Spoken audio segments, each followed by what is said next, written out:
Silent John incremental, another silent instrumental, the nerd rap existential. People compare me to MC Christopher a lot, but the fact is I predicted with significance.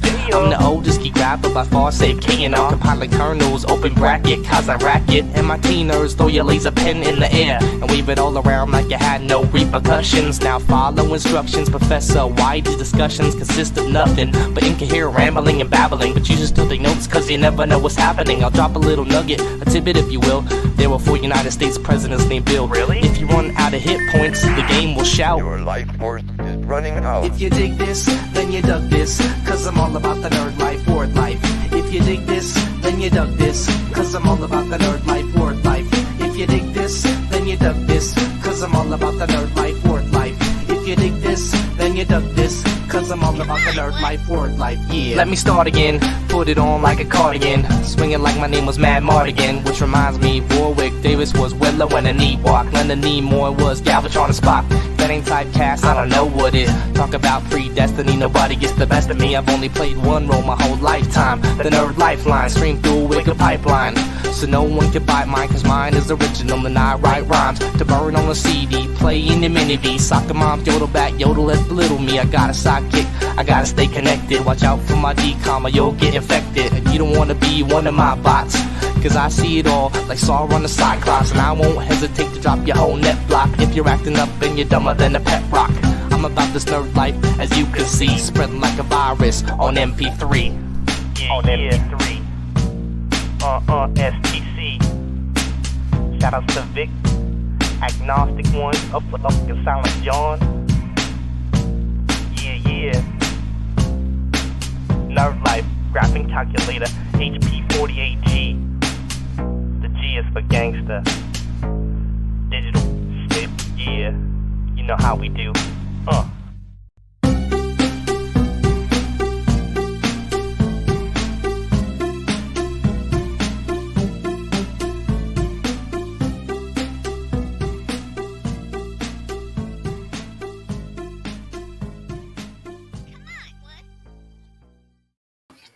What's up, meatbags? It's the often imitated, never duplicated Lord of the Ring and your Frog King, Tony TGD. Joined once again by Carl, no shirt, no shoes, no service, and of course, Blinded Braille. What's up, gentlemen? What's up? Oh, nothing much. How are you doing? I'm doing fantastic. Had a fantastic week. I don't know if you guys heard about it, but I've had a little action going on Twitter this week. Yeah, Yes. I heard. Before we get to that, I would remind you that this is a family-friendly show where we will not be swearing, saying anything mean. Fuck all that. We're going to do whatever the fuck we want. So, Carl, tell us about your week. Oh, it was all right. Just got finally out of the awful beer flu. That's great. Did you avoid all those tornadoes in your area, Carl? Really didn't hit us. I live in the upper edge of my state. So it really didn't hit me. So, but I guarantee you'll have Cletus in his overalls talking about it on the news. Fantastic. I know there's a lot of people that lost their lives in that. Thoughts and prayers to the families, obviously. Yeah, it is unfortunate though. Also unfortunate, Gary is once again MIA. Haven't heard from him in a while. So I don't know what's going on with Gary. Hopefully everything's good. Hopefully he's just having some kind of service issue. If everything's okay, but it is what it is. We have B&B though. Yeah, but we have Blinded Braille. How was your week, Blinded? Pretty standard. I'm just wrapping up some tests. Just taking notes. I haven't really done much. You're like 20 years old and you've had the most boring week out of the three of us. How is this possible? Yes, because I'm sort of an introvert and everybody's busy, so, and it's freaking cold right now. It's starting to get cold. Oh yeah, it got extra cold here by us, and I kind of just wrapped myself in a blanket. You're in Chicago, of course it's going to be cold there. Carl doxing me, but yes, it is cold Oh, in man. Chicago. I mean, here it got so windy that it actually shook our car. Oh, yeah. Right now, it's like the wind speeds are crazy. Oh You know, man. Yeah. Yeah, but I know all about being that introvert, not wanting to go out and do anything. As shocking as that sounds from the way I present myself here online, yes, I am an introvert. I love being inside and playing video games and ignoring most of the people that are around me.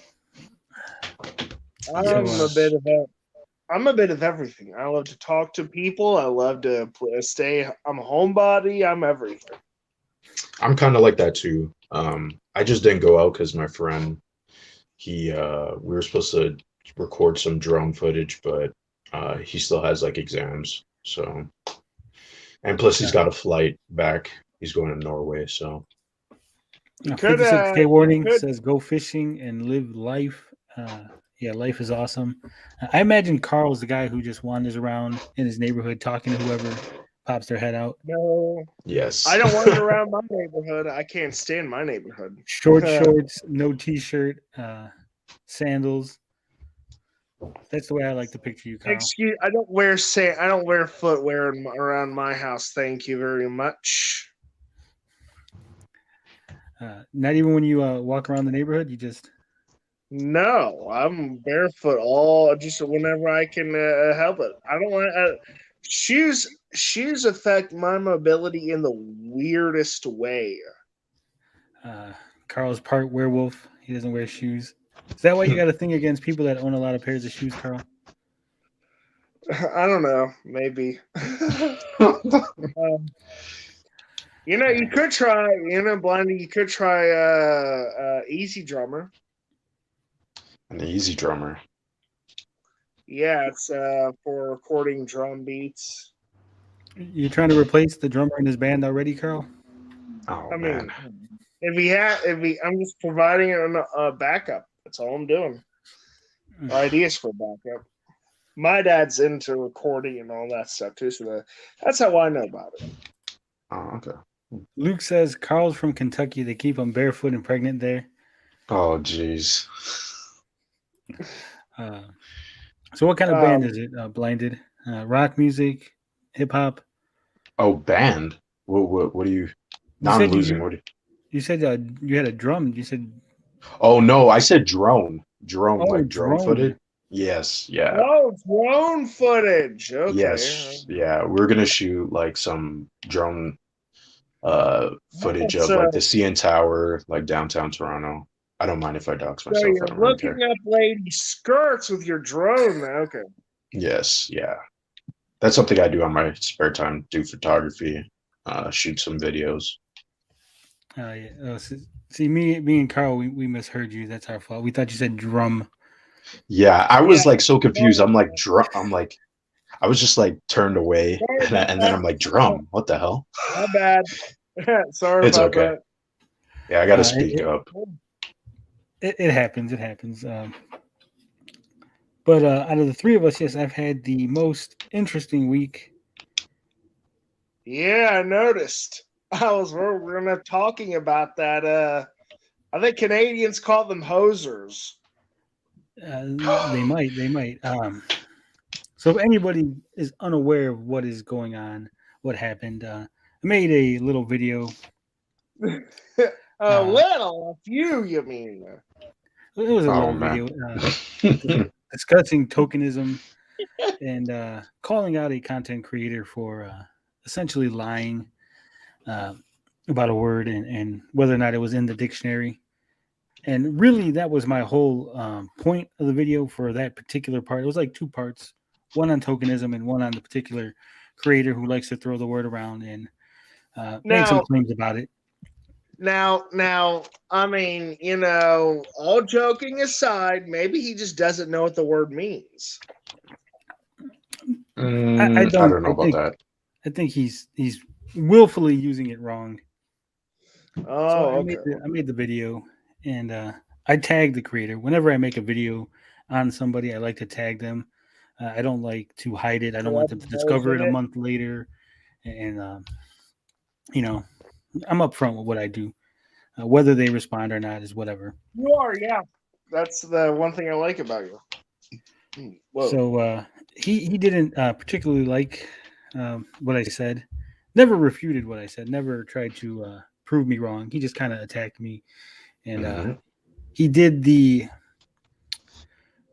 Twitter mob thing, the quote tweet. Because as you know, when you reply to a tweet, not everybody sees your reply. But when you quote tweet, that notifies all your followers. So he quote tweeted me. So all 400, or was it 115,000 of his followers on Twitter would be alerted that I had made a video on him. So I had a busy little day fending off angry people.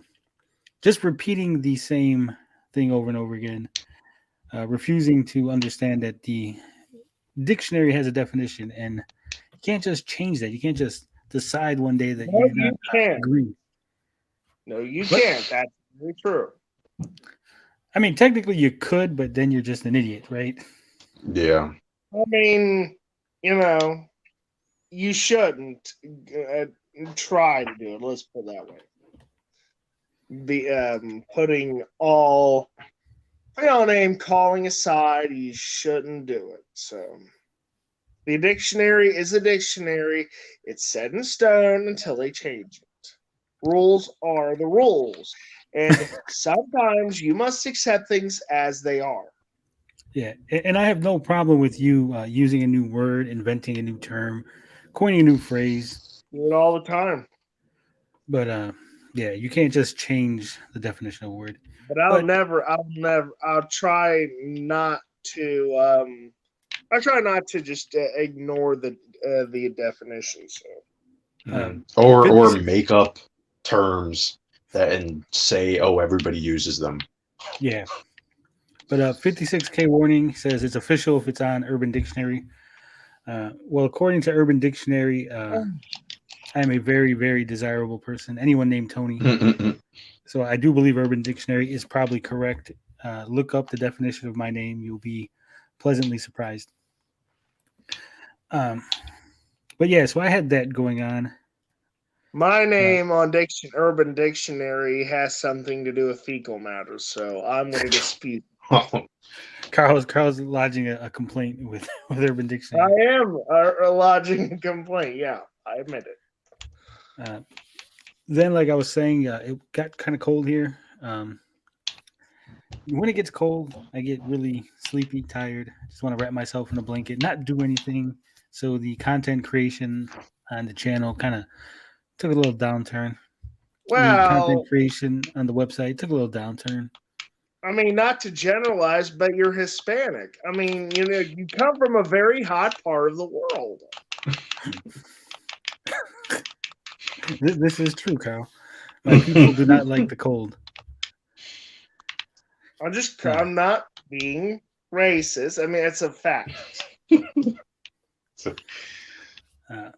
Then I got a text that hurt me in my soul, guys. Hurt me what happened? Deep in my soul. And the text said, it's from a girl. It said, "You're as old as my father." Oh, damn. Oh man, that's like getting kicked in the balls.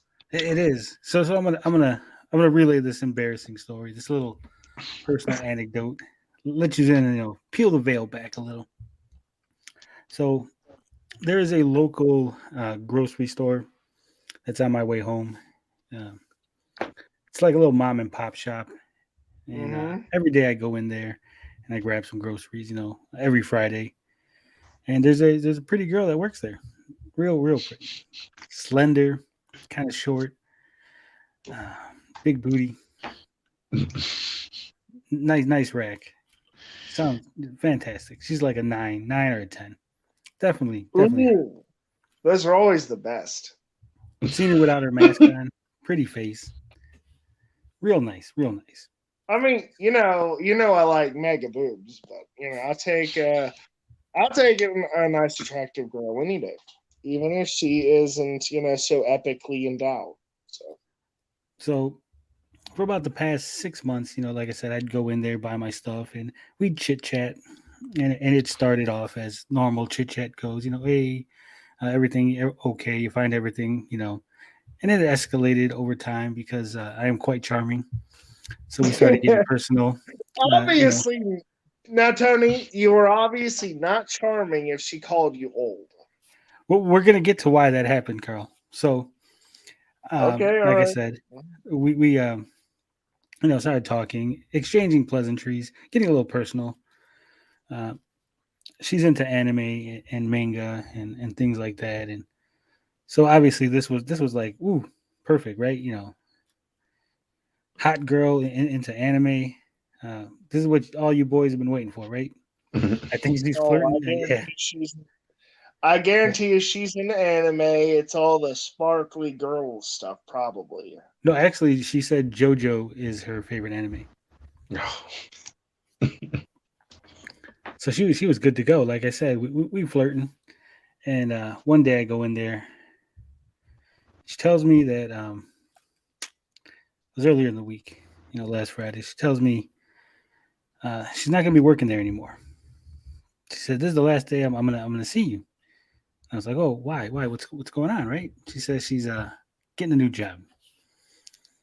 So we're flirting a little, and I said, "Fuck it, you know what? Give me a pen." So I write down my phone number on the receipt. I give it to her. I say, "Hey, if you feel like talking, feel like continuing this beyond our 5-minute, 2-minute little conversation at the register, give me a call, text me, and we'll see what happens." So, gentlemen, obviously, she texts me, and we start chatting, and she says, "Well, I've never really dated an older guy before, right?" So I'm like, "Cool, Oh. I got no problem." She's like, "I'm in college, only 19, but it's nice to meet a guy in his 20s that could take me out." Oh no. Uh-oh. And obviously, you gentlemen realize what the issue here is, because I am not in my 20s, and I do not know where she got this idea. I kind of have a suspicion. Yeah, 19 is pretty young, but hey, if they're legal, I have no issues. Oh, so she's We're not here to judge the creepy old man hitting on 19-year-olds, all right? Now, Tony, are you a cradle robber? No, I am a college robber. Oh no.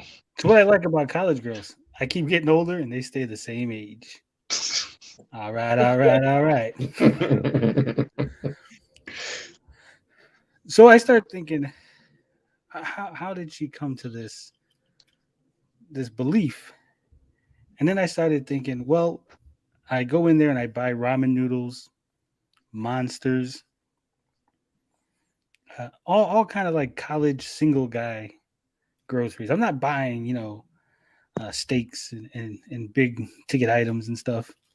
The pancreas killers. Yeah.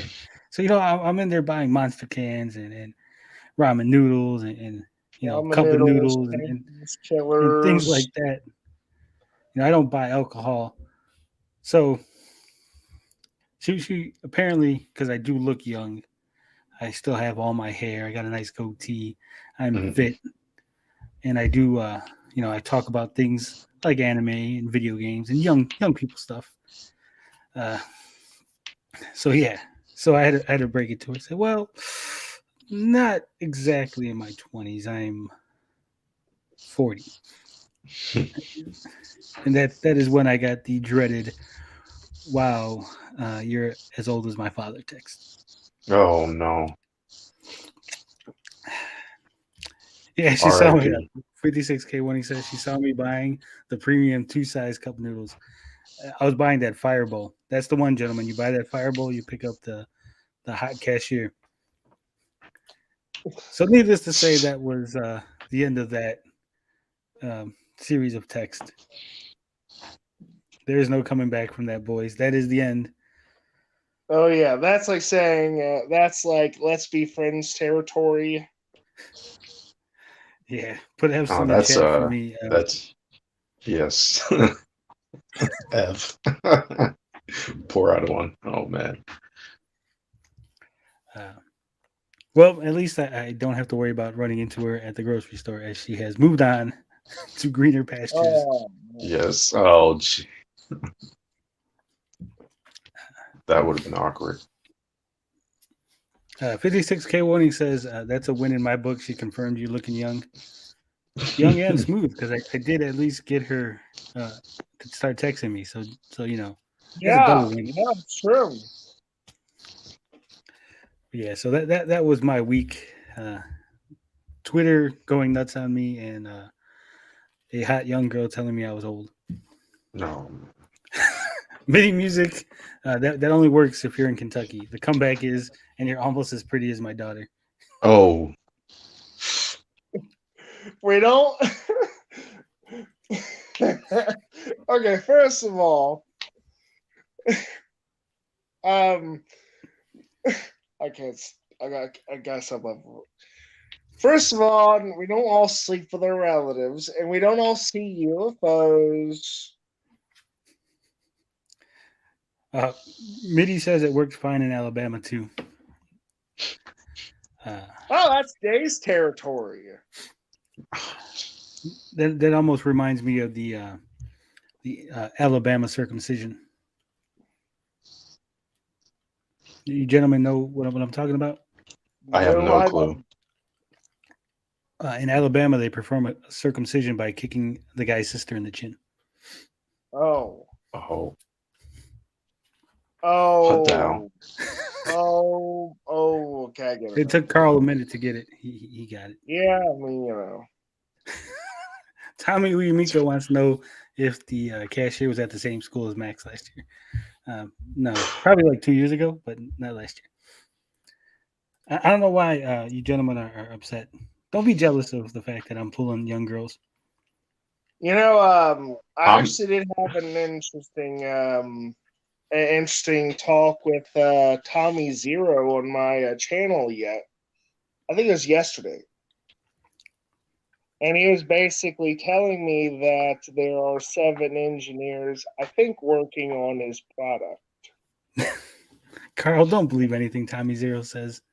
I mean, Oh. and I told, you know, and I mean, you know, I'm skeptical because, you know, my background I'm A+ certified. So, you know, of course, I'm going to be skeptical.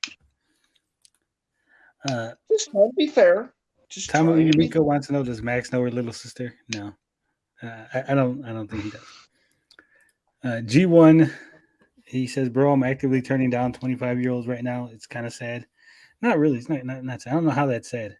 Mm-hmm. I hear people say that a lot. You know, like an old dude with a young chick is sad. I don't see how. She's hot. She's into me. It seems kind of not sad. It seems kind of the opposite of sad. It seems kind of great.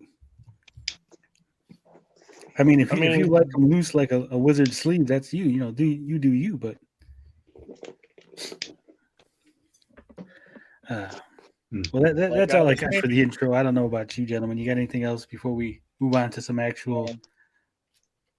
No, I don't. Not really. Not really.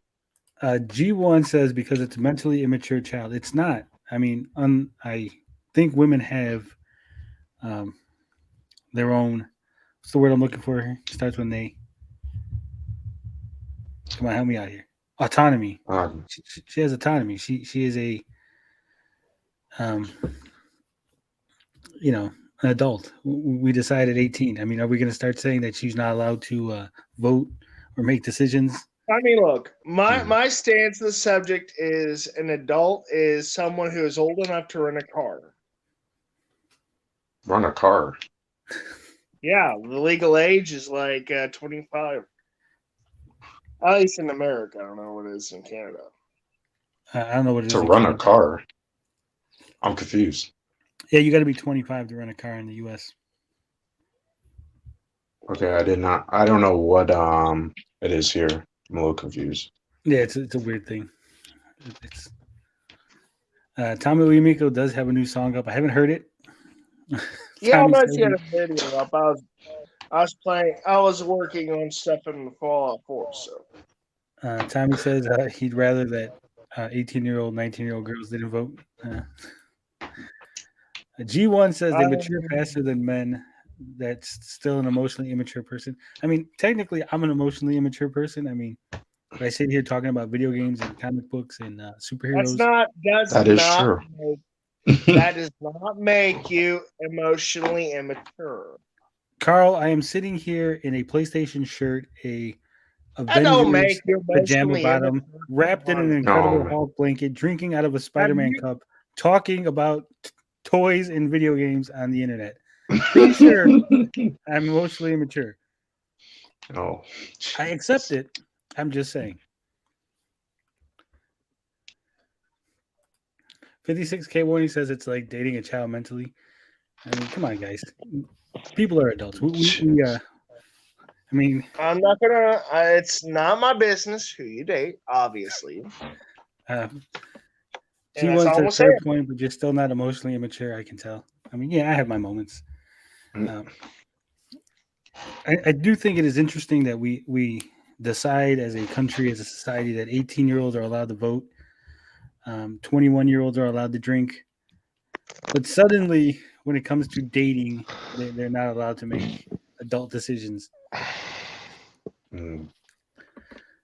Would I like Max to be dating a 40-year-old woman when he turns 18? I'd probably take issue with it. I'd probably want to see what's going on. But if everything's on the up and up, I would have no issue. I'd have no problem. So you're saying if he brought home a hot cougar, you'd be totally okay with it? Oh, if she was hot, we might have some competition. Oh no! Oh gee! Oh man! Hell, if he brings home a hot 19-year-old, I might have to steal Max's girlfriend. Oh gee! Oh. I mean, there you go, folks. No comment. Oh jeez. Hey, me and Max are going to be hitting the clubs. See, Blinded, this is the. Yeah, see, Blinded, this is the stuff you get to look forward to when you turn 40. Oh man, I don't want to turn 40. Jesus. MIDI Music says some father and son time. Tamu Amico says this ain't Geek Getaway Triple X. Geek Getaway Triple X. Oh, the Triple X getaway. 56K warning says Max dating a cougar to co-sign his car. Yeah. Get himself a hot sugar mama. Sure. Tamu Amico says both do her like Indiana Jones and his dad. Yeah, I do remember that. That was funny. Find some chick in one of those catalogs. Those made to order brides, I guess. Not made to order. What the hell? They're mail order. Yeah, thank you. Mail order brides. Thank you. Carl wants her put together in a lab, made to order. Not me. No.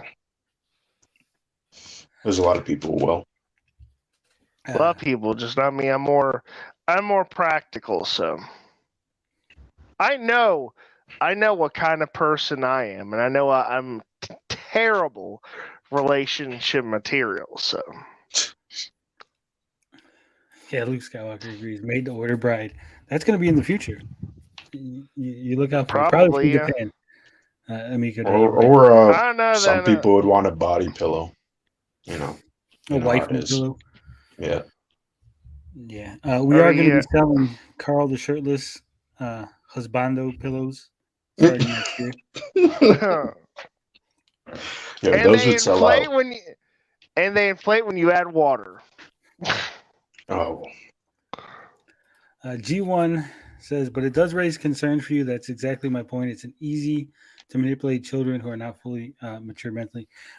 Any girl that Max brings home, I would obviously still want to talk to and know whether or not that person is good, right? Regardless of their age. The same way if I had a daughter, regardless of the age of the potential boyfriend, I would want to meet him, talk to him, see what's going on. So it's not a concern based on age. It's a concern based on looking out for my child. By the way, folks, just so you know, I have a shirt. I keep a drawer just for my favorite shirts. All one of them. Nope, I have quite a few. I keep them rolled up. Rolled up. Isn't it Yeah, just gonna get all wrinkly? No. Oh, it doesn't? No. No. G1 says that's not how you originally framed the comment. Yeah, because the comment was directly addressing a specific thing. I didn't frame it into a larger context, but then I did in my second comment. I do. 56K Winning agrees. Rolled up. I got my shirts on hangers. No, I just fold mine, put it in a drawer. I like mine on I hangers. fold mine nicely, then I roll them up to conserve space. Oh, Do you I see roll what up you're your talking socks about too, now. Carl? Yeah. 56K Winning says, I bet Carl rolls up his socks too. No, I put them in. I put one sock in the other, then throw them in my underwear drawer, which is above my shirt, which is the drawer above my shirt drawer. So. Luke Skywalker is still on this. He wants to know, he folds his shirts and they get wrinkled. How are rolled up shirts not wrinkled? They just aren't. My shirts don't end up wrinkled, okay? It's just one giant wrinkle, so he doesn't notice. No, it's completely wearable. So, I mean, keep in mind, I just have ordinary t-shirts, so I got rolled ordinary up. t-shirts too. That's another reason I don't wear fancy clothes. I wear jeans. I hate wearing t-shirt. fancy clothes. I'm a jeans and shirt guy all the way. Mm. So I would that's wear all I got to say about that. I would wear sweatpants out if it didn't make me look bad. So I would wear sweatpants, but then I get all kind of looks. I like sweatpants. It's easier when you go to the gym a lot. like, yeah. They want to know if you tight roll your jeans, Carl. No, actually, I just those I fold up nicely and put them in my drawer. 56K Winning says, I don't hang my shirts. I hate the pointing shoulders that hangers put on them. I have big shoulders. I have big arms. So, well, yeah, you're like past 6 foot, so of course. So I don't notice any pointy shoulders. It's logical. All right. So I think we're done with that. I think I've got enough shit from you guys about pulling an actual hot chick. I mean, if you want to date a hot chick, I mean, it's your business, dude. More power to you. Yeah, I know. It doesn't bother me. I was told that you guys are all supposed to be like, what's the word? Desperate nerds. I mean, I am not desperate, but I mean, I'm not gonna do something stupid like call you a bigot for having an opinion about something. Shots. G18 says older women are loose. You sound like a virgin. It was a joke. Jesus Christ, I can't even crack jokes on the show no more. Tony's a virgin. Texted a girl for the very first time. When someone explained Max, did he just pop into existence?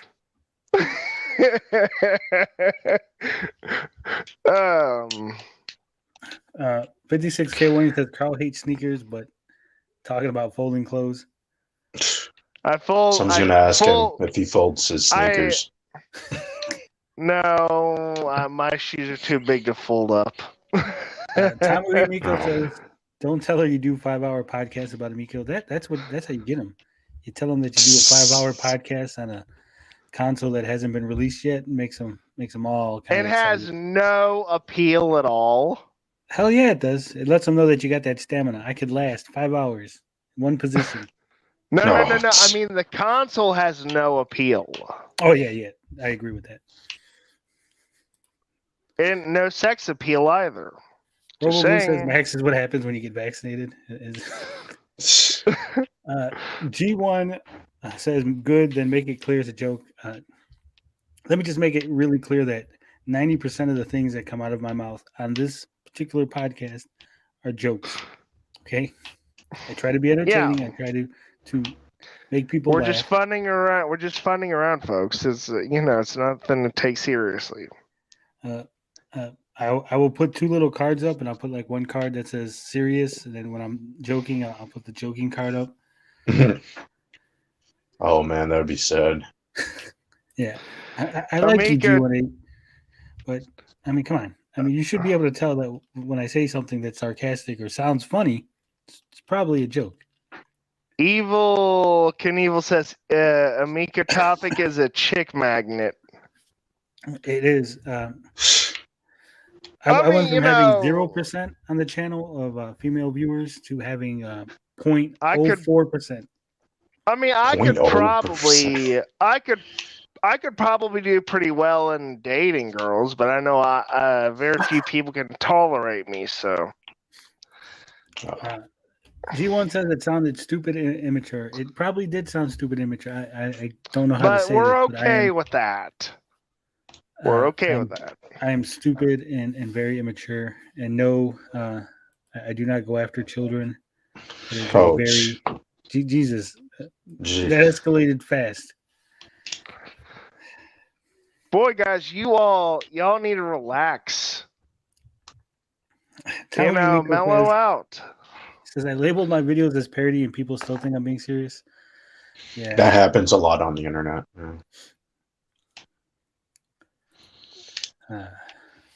Anyway, I think we should move on. We've been 37 minutes discussing how I get sexy women, and that makes people angry. All right. So what's the next topic then?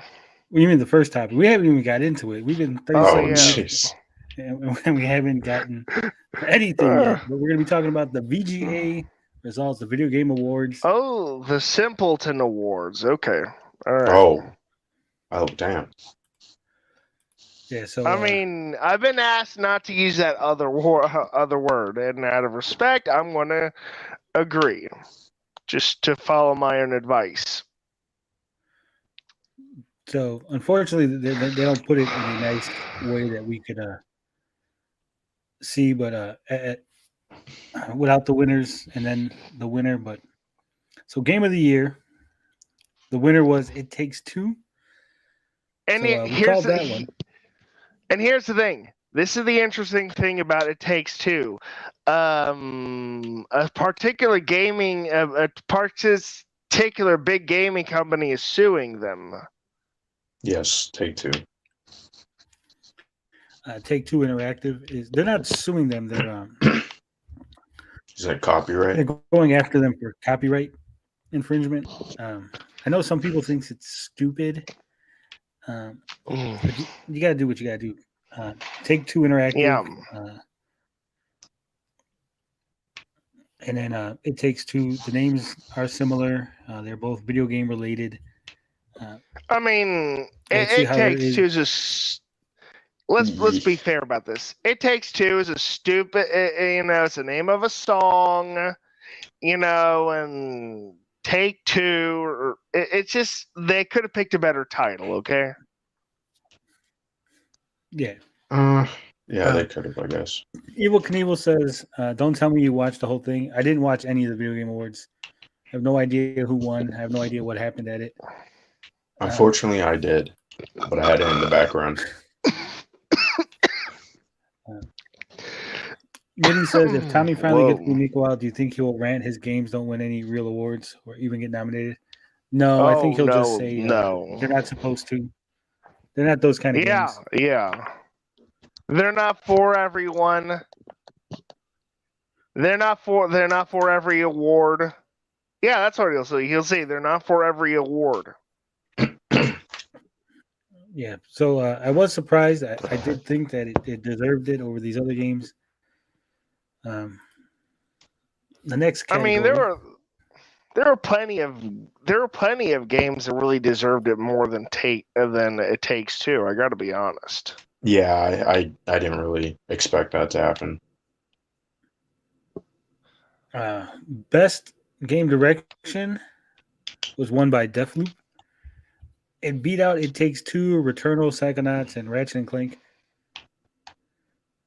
This is the kind of thing that always Puzzles just you? weird to me. Yeah, it puzzles me.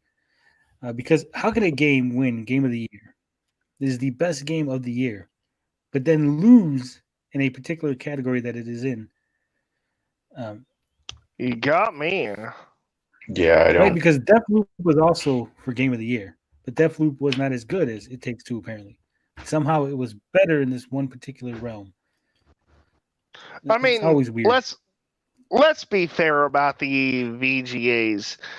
You know, the big three were barely a part of this presentation, this whole thing this year. I mean, to be fair, they didn't release that many big games. I mean, Microsoft just missed out with Halo, and then last year I think Sony had a better year. Yeah. Tommy Amico says award shows are bullshit. Industry, cart sniffing. I think he meant fart sniffing, but in this context, I guess it works. Cart sniffing. And they abuse employees with crunch, then the publishers take credit. I'm going to say something that's probably a unpopular opinion, but I don't think crunch is a real problem. Now, okay, I don't know about you guys, but I work. I need to. Sorry, you go first. Go ahead, I got it set. Okay, let's be honest. The people who concern themselves are crunch are fakes. Okay, they're the kind of people who might throw a few dollars at the homeless or something that will never really contribute anything towards the issue. These are the kind of people who complain about crunch. Okay, it's their jobs to develop video games, and they're gambling on the hope that their product sells a lot, so they can buy useless crap. I'm not going to feel sorry for game developers. I refuse. Is it? Tommy says, "Lol, the Japanese crunch is real, bro." I'm not saying crunch isn't real. Okay, I understand that sometimes they make them work long hours, but I also work long hours. You know, I have a manual labor job. I don't sit at a computer or in an office typing and trying to get things to work. I actually have to do physical manual labor, you know, where I'm tired and it's 100 degrees and they're like, hey, we need you to work another 8-hour shift on top of the 8 hours you just worked. And no, you don't get any extra breaks. So, I mean, when people complain about crunch, I live in the real world. What we're saying is these people do not have real world jobs, okay? And it does exist, but it's part of the job, though. Yeah. Does it? Am I making sense? We lost Blinded. He'll come back. Hopefully. Am I making sense, Tony? You're making sense. Yeah, I mean, you know, it's just people who. There you are. Yeah, for some reason it was back. It was glitching. I posted it in the private chat that something went wrong, but it's your Canadian internet connection. No, I didn't even hear anything. I didn't hear anything. It's your Canadian internet connection. It's distracted by hockey. I don't know. It's pretty bad. The internet connection here. It sucks. Yeah. But I'm on my data. I don't know if it was my headphone that was acting up because it just got all like robotic, and then I couldn't hear anything. Yeah. I was like, "What the heck?" Well, but I do disagree though. I do disagree. Yes, everyone has their own perspective. Well, It's only what's because your opinion on it? I don't know how you feel about Jason Schreier. No, Jason Schreier. Uh, but he had came out with a new book, and I like read the whole thing, and it was actually about video game crunch. And there's a lot of cases and a lot of stories in that book that I don't think anybody has like experienced. Just like the amount of hours in a week, like sometimes like 100 hours in a week. Some people don't even go home. They're just like around the clock, just trying to get out a game. And these games are like, they take years, right? I mean, look at the graphics and how massive, some of these games are in terms of detail. And so in one of these cases, it was about, I forget the game's name, but recently they came out with a remaster for it. And it was actually backed by this baseball player. I'm not sure if you guys, I can't remember his name, but Kurt Schilling? I'm not sure. You're I have probably to thinking look of it up. Kingdoms of Alamar Re-Reckoning. Yes, that's the game. And that was like such a bad situation of like a game that was like, because it wasn't even that game that they made, right? They actually took that game and kind of reworked it to fit this other upcoming game that was supposed to be like a World of Warcraft killer, right? And unfortunately, it took like, I think, almost like a decade, and it got nowhere, right? This MMO. And eventually they just pulled the plug on the game, right? And right in the middle where people were working, and people's insurance just disappeared. And it was like right in the middle, like, people are having appointments and their insurance go out.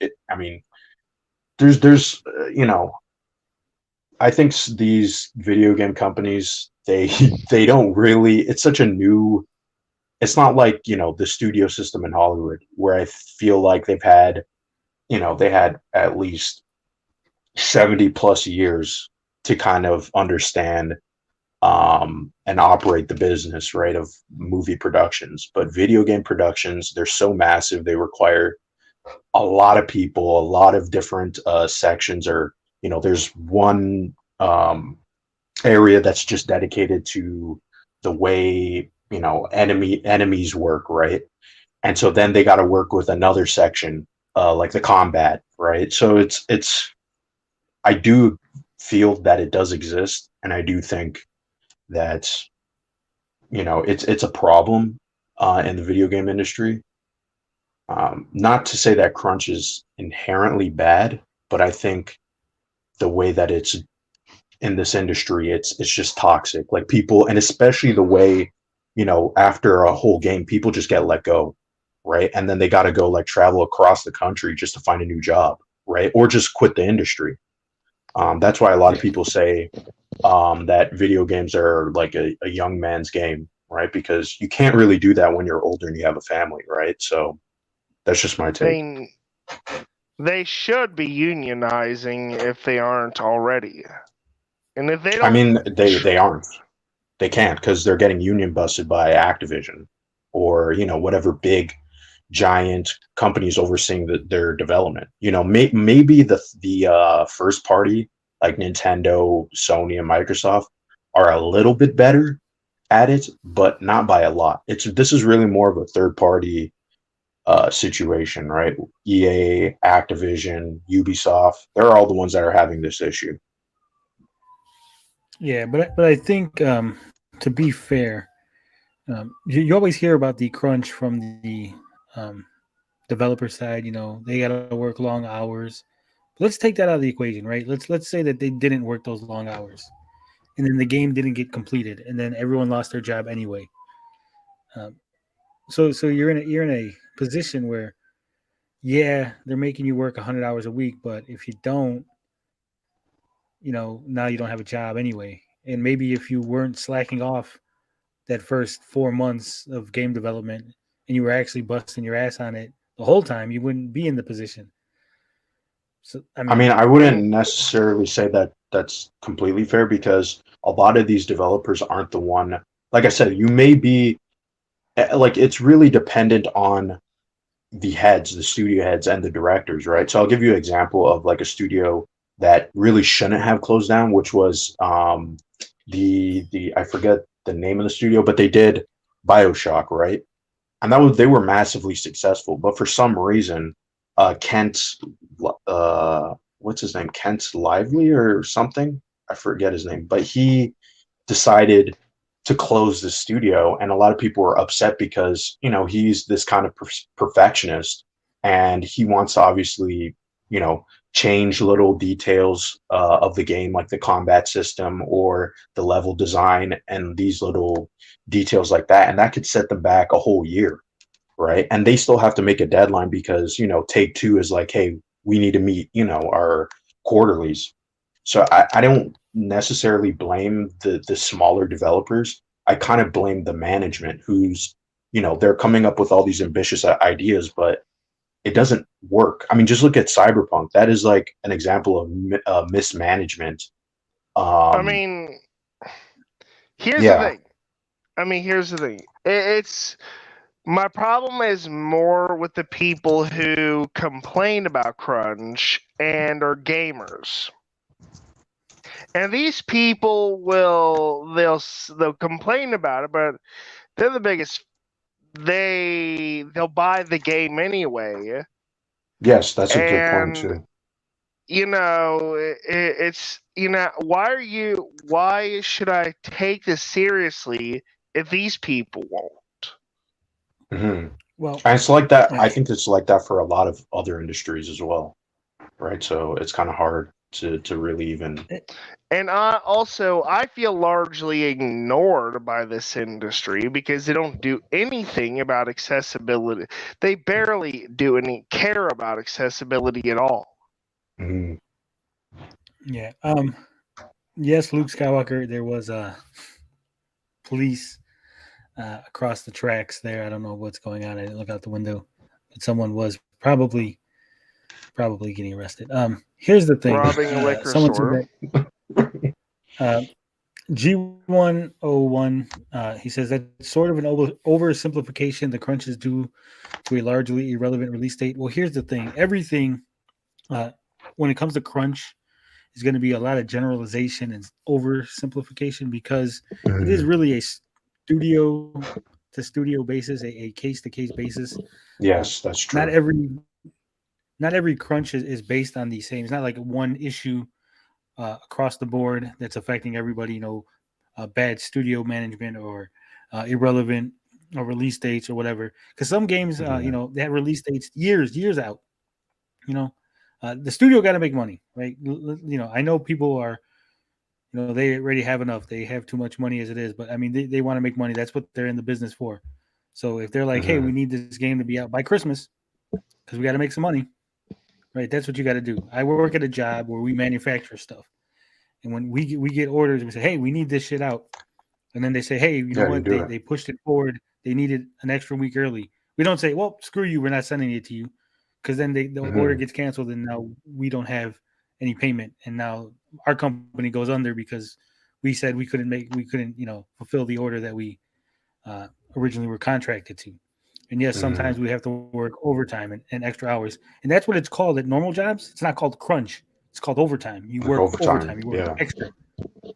And that's the issue I have because I work at a labor job, like I said, where I do physical things for 8 hours a day in the hot heat. It's not a air-conditioned office where I'm sitting at a computer typing things up. Okay, if these guys were, doing something that was really physical, like manual labor or something, digging ditches, and they're like, hey, they're making us work 100 hours a week, I'd be like, damn, that's fucking fucked up, right? Shouldn't be digging ditches for 100 hours a week. But if someone's hey, I'm sitting at a computer, like, yeah, I'll just let you finish. Maybe it's just my experience. It's my personal, I can't feel the same sympathy because I don't see it. Maybe I should sit at my computer desk 100 hours this week and see how that feels. And instead of putting their money aside. And I've heard about these developers who end up as big spenders. They get this incredible bonus instead of putting it aside. Not that I'm one who should talk, but if you get hundreds of thousands of dollars because of a success of a game, you shouldn't be buying sports cars. You shouldn't be buying houses, especially with the way your career works out. Mhm. G101 wants to know, are you obligated to accept overtime at my job? Yes, I am obligated to accept overtime at my job or I will be fired. Because that's how my Yeah, job there's is. some places like that. Yeah. Some places have unions that actually say you have to, it is Yep. obligated that's Oh, true. my overtime. dad, I got a story on that one. So my There was dad a worked. there's Go one point I on. just wanted to get in. No, Sorry about that. that's where I'm going. It's cool. Go on. Because Tony made, like, I think you're right in a sense where it's like, yeah, why should I feel bad for people who are just sitting at a computer that they're not really doing anything physical? But there is, I think, something where it's not so much about it not being physical, but it's more about the fact that they're kind of just used and then thrown away, right? And they're not actually given the same pay, right? Like sometimes, okay, like I used to work at Amazon, they would give us overtime, or we would have like volunteer, you come in and you get paid extra, right? But the way that the video game industry works, it's not like that. They tell you, okay, you can work overtime, but we're not going to give you it in your pay, right? We're going to give you as a bonus. And so there's sometimes when they don't actually get the bonus. So you did the overtime, you worked, and then, you were spending all night in the office, and then you don't get paid months later. That's insane, right? That you put in the work That's just in wrong. order to make it. That's wrong. That's what I'm saying. That's the problem that I don't see a lot. And that was the point that he was making in his book, Jason Schreier, where it's like, yeah, you can, maybe in some cases, these overtime, the crunch isn't that bad, but when you start to go over, you're doing 100 hours in a week, and then you got to wait to get your pay, and then sometimes you don't even get the pay. That's the part that's insane. Yeah, that's the I point. can agree with you on that. First off, I will say that Jason Schreier is a weasel, and I don't like him. Yeah, I was going to figure you were going to say that. But that said, if you're promised pay, you should be getting pay. You shouldn't be having to wait. They should be paying you up front like any other job. I do agree with all that. When I say that I don't feel a over amount of sympathy, obviously I don't want anyone to work overtime. I'm not some like hard stance, everybody needs to be working 24/7. No. But what I'm saying is there are, like Carl says, the people that are complaining, Jason Schreier is not like, hey, those guys making office buildings, making the actual buildings, the construction workers are contract workers. They get tossed away every winter. Those guys need better treatment. Those guys manufacturing the actual equipment that the video game industry is using, those guys are working 100 hours a week. Maybe we should, do something for those guys. He's just those complaining guys about a thing. Are forgotten about, and that's what pisses me off about this whole thing is that these people complain all the time, boo hoo hoo, these poor developers or whatever. Well, I hate to tell you, but they're in that willingly. Okay, everybody's in it willingly. They went to that, and instead of finding a job that will actually pay them, they stay on in hopes of being paid. I'm not feeling sorry for people like that. I mean, the thing is, you're not guaranteed. You don't know that's going to happen, right? And I also think it's kind of like, I don't really see why we have to compare the two because they're both equal, right? Like, I'm not disagreeing with what you guys are saying because I agree. On top of that, too, those people aren't recognized. There's a lot of industries that aren't recognized, right? But at the same time, I feel like each industry should know, hey, if there's some issues with our workers or whatever it may be, like they should obviously deal with it, right? They should. It's just hard. It's just hard to come up with a solution sometimes because people aren't for the union because they feel like the union isn't going to help them anyway, right? It's very complex. Well, you have to contribute to, if they're not even bothering. They have the opportunity to create a union tailored towards their needs, and they're not even bothering. Well, they're trying to be fair, but to play devil's advocate, unions can be a good thing. My dad was a But- union steward of his union, and they had this the system that when he had the opportunity, he got rid of it because it was detrimental to the employees. It was too easy to screw people over. He had an opportunity and he took advantage of it. Yeah, that's what I was going to say. There are very good union reps, union stewards. However, on the flip side, there are also very bad union Yes, stewards. It is there like are. any You're other, right. You're right about that. Yeah, and that's it's I like agree any with other thing. There's no guarantee that the person you put in charge of the union is going to be looking out for you and not for the company. There's no guarantee they're going to be good at their job. And usually, That's also the issue true. with union people, it's hard to get them out. It's hard to have them removed from those positions. I know when I worked at a job that had a union, we had a rep that basically did nothing, and I almost got fired because the union rep did not stand up for me when the company told me to take a week off to look after Max while his mother was in intensive care. Yeah, like stuff like that is just shitty. Yeah, I agree on that. I agree 100%. It's unions are a double-edged sword. I agree on that 100%. Yeah, and that's why I think it should be, there's not just like, oh, we need unions. It shouldn't be that simple. Like, I think it should be more discussion But I mean, of how can it be constructive. Like, it should be like a union that's like democratic or something like that. I don't know. But I mean, Right. okay, take the unions in Hollywood, right? Mhm. They didn't just start off unionized right off the bat. No, And they that worked was their asses off for all that. And as a and result, movie people production like Walt, sets are heavy, right? Like 12 hours on your feet constantly. yeah, and as a result, people like Walt Disney turned on them because they wanted unionization. Or a lot of people in the studio system. I forget when the union in Hollywood started, but it was probably like maybe in the 30s, right? Or probably after the 30s. I think the unions in Hollywood began in the 50s. In the 50s, okay. 40s, somewhere about there. I forget the specifics. What I'm saying is they're not. I feel like they're not even trying. I feel like the answers are in reach if they strive towards those goals. All right. So MIDI Music says your unions are not democratic. They are. There are elections for positions and stuff in the unions, but it's usually what's the word I'm looking for? One person It's more running. of an oligarchy. It's more of an oligarchy. Yeah, run by a few people. You're pretty much know who you're supposed to, who they want you to vote into the positions. Yeah, which is dumb. It just defeats the whole purpose of what you're trying to do. Yeah, I was in the Teamsters.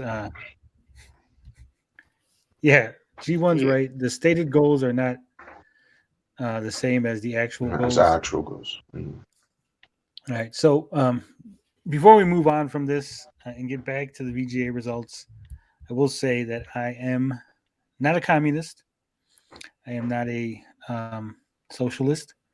I'm not. What's the word I'm looking for? What's the other? Not a fascist. Fascist. Not authoritarian. I am not pro free shit, and I'm not pro everyone pay for shit. I'm actually a robo socialist. I want to live in the world of. No, I'm not a capitalist. I am a robo socialist. I want to live in a world where robots do all the manual labor, and the majority of people can just sit on their asses and get fat. Like in the movie AI with Will Smith, how there was just robots doing everything. That's the world I want to live in. You mean no, that's not AI. That's a different movie. It's I Am Robot. That's a different movie. I Am Robot. Yes, I Am Robot. AI is that Steven Spielberg movie. I That sucks, by the hate way. AI. I hate that movie with every fiber of my being. It was supposed to be made by Stanley Kubrick, but he passed away. I feel I wasted so much time watching that movie, and it just ended so horribly. Oh my gosh! AI was not that bad. It was Pinocchio. Yes, it Tommy was Amico that bad. Tommy says, "Get fat. Can we be on drugs too?" Yes. In my perfect be like society, Wally. we'll all be on drugs. All the drugs, every one of them. When I get old, I've told Max this. I said, when I get old, and I know I'm at the end of my life, I'm just going to do all the drugs, all of them, coke, heroin, crack. I'm going to try it all. Because fuck it, when you're like 80 years old and you got like another year to live and you're hanging on to life, why not just smoke some crack, right? I mean, what do you got to lose? What do you get arrested? They're going to put you in jail for life? I mean, I figure by then, all they're going to have the best drugs best recreational drugs will be out. I don't know about that though. There's a lot of I'm going to do a lot of fentanyl of and drugs PCP. now. Oh, jeez. All right, Tommy Amico, when I turn 80, I'm going to have PCP in a milk gallon, and I'm just going to fucking down that thing. Just swimming in PCP. Whoa, jeez, a Pete. I almost fell back on my chair. G1 says they would indeed put you in jail. Yeah, I know, but what I'm saying is that it wouldn't matter at that point, because I'm going to die anyway. Oh, jeez. Especially if you got cancer or something. Unless, let me just clarify, unless they invent a way to like put my head on a robot body or something, like a Futurama or like in a jar. Brother. In that case, then I won't do the drugs. But if I'm just like gonna die because it's just normal and we haven't gotten robot bodies yet, I'll do all the drugs. I'm hoping they have a future like Johnny Mnemonic where you get to upload your consciousness onto the internet. I don't know about that. That sounds spooky as fuck. I want to upload my consciousness into a robot and just do all the drugs. Do all the robot drugs. I'd be like in Futurama where Bender's getting high by putting his thing in the electric socket. All right, so VGA awards. We got to talk about more Simpleton and stuff. No. Yes, VGA awards. So as I said, Deathloop won Best Direction. I don't think any of us thought that was going to happen. No, yeah. And the Best Narrative, Guardians of the Galaxy. I think we all agreed. We all called that one. Mm-hmm. No surprise there. No shock. Yeah. Best Art Direction, Deathloop won that. See, Deathloop won 2 categories and did not win Game of the Year. This is what always confuses me. Don't ask me how that works. Awards. It takes 2 categories too. It just didn't win like a big category. Oh, you're spoiling it. You can't spoil it. Oh, sorry. Oh, jeez. Okay, I'm gonna shut up now. You can't call it. It takes 2, or that they'll sue you. Oh, damn. Best Score Music was won by Near Replicant version 1.22474487139. I didn't think that was just say that guy. Guardians of the Galaxy was going to win, so I was wrong on that. J.F. Spade says robot drugs are called viruses. No, viruses are for computers are like AIDS for humans. Yeah, best audio design, Forza. I believe we called that one. No, I think I called that one. I think I that was my out there pick. I don't know. Mm-hmm. Someone has to watch both shows. I'm not going to go back and watch my own content, but watch both and let me know if I picked that. Yeah, I think you did. You did. Best performance, I think we didn't have any opinion, but I did say that the big vampire lady was going to win because of the internet, Mhm. and sure enough, Maggie Robertson as Lady Dimitrescu won. So I'm sure the internet was happy about that. Who is still being YouTubed today. Saggy Melons is correct. I do smell good. I wear Axe body spray. That's probably another reason why people think I'm 21. Yeah, I love Axe body spray. Ain't that the best?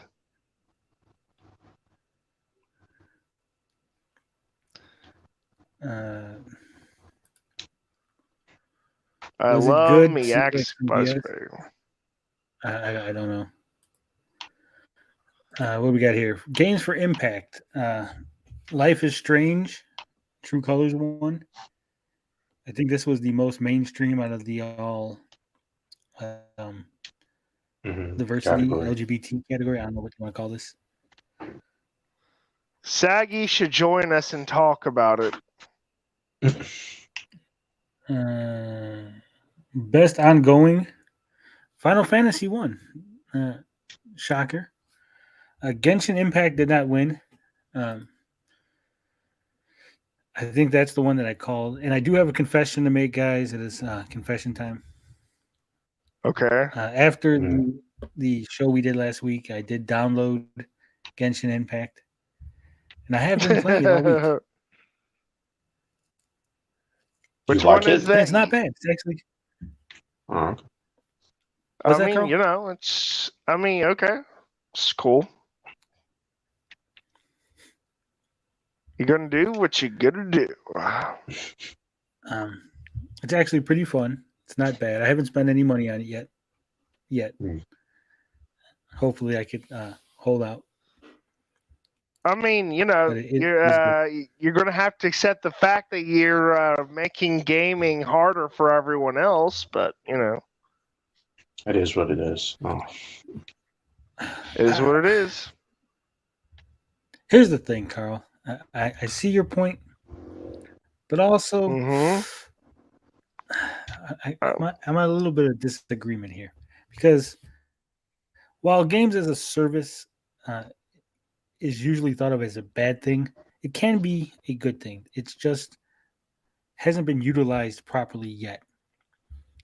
Most games yeah, get we it all wrong. have our perspective, so it's cool. I think it probably will be perfected. I mean, you know, I'm not going to make a video because you did something which I consider reprehensible, unlike some people I could name. So, you know, it's more shots, it's cool. Carl. Oh no, more shots. Carl's always throwing the jabs. It is what it is, you know. Oh, here's also the thing. Well, see, here's the thing that people don't realize: a free-to-play game is free to play because there are whales. Now, the majority of people playing these games don't actually pay any money, so there is a lot of people playing games for free because a small group pay a lot of money. I mean, I'm okay with inwardly judging people, okay? I'm totally fine with that. Me personally, I used to play Marvel Contest of Champions on the phone. It's free to play. And I spent upwards of $300-$400 a month on the game. Because I am a crackhead and I get addicted. Really, it's all right. Things. We all have our addictions, dude. It's totally okay. No, I don't have like one addiction. Not anything, Carl. I will be addicted to it. I also, it's a gambling thing. I once spent $100 at a local carnival.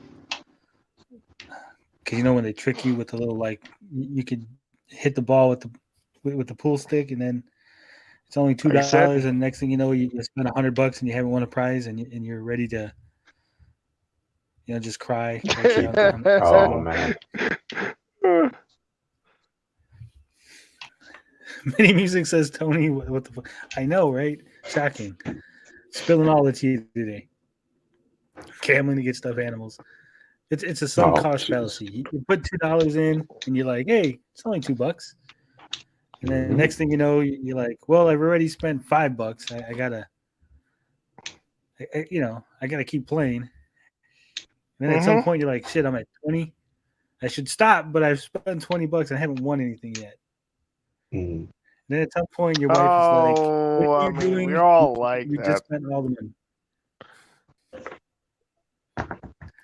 Tommy Amico says $100 at the carnival ain't shit. Imagine me there. I said $100 on one game. I didn't discuss the rest of the carnival. We won't. All right, Mitty. Take it easy. Have a good night. See you later, watch Mitty. the replay.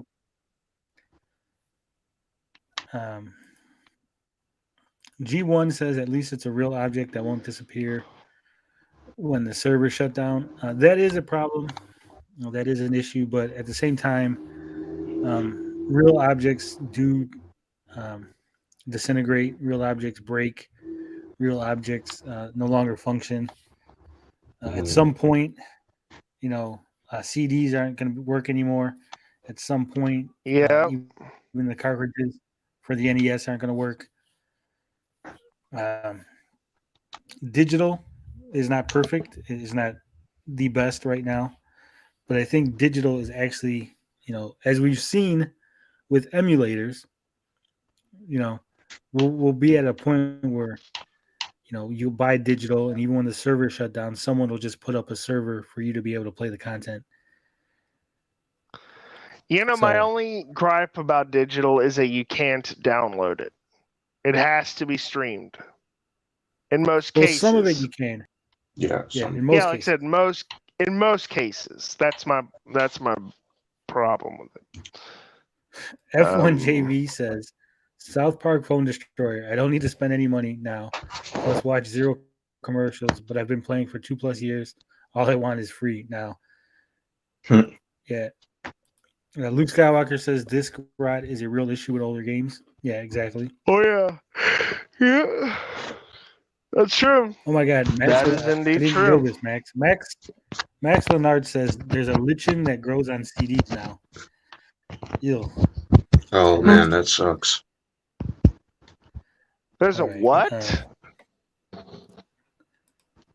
It's like a moss, Carl. Like a moss that grows on CDs. Ew. G1 says emulating servers from someone like EA can be very difficult. They will actively attempt to prevent that sort of reverse engineering.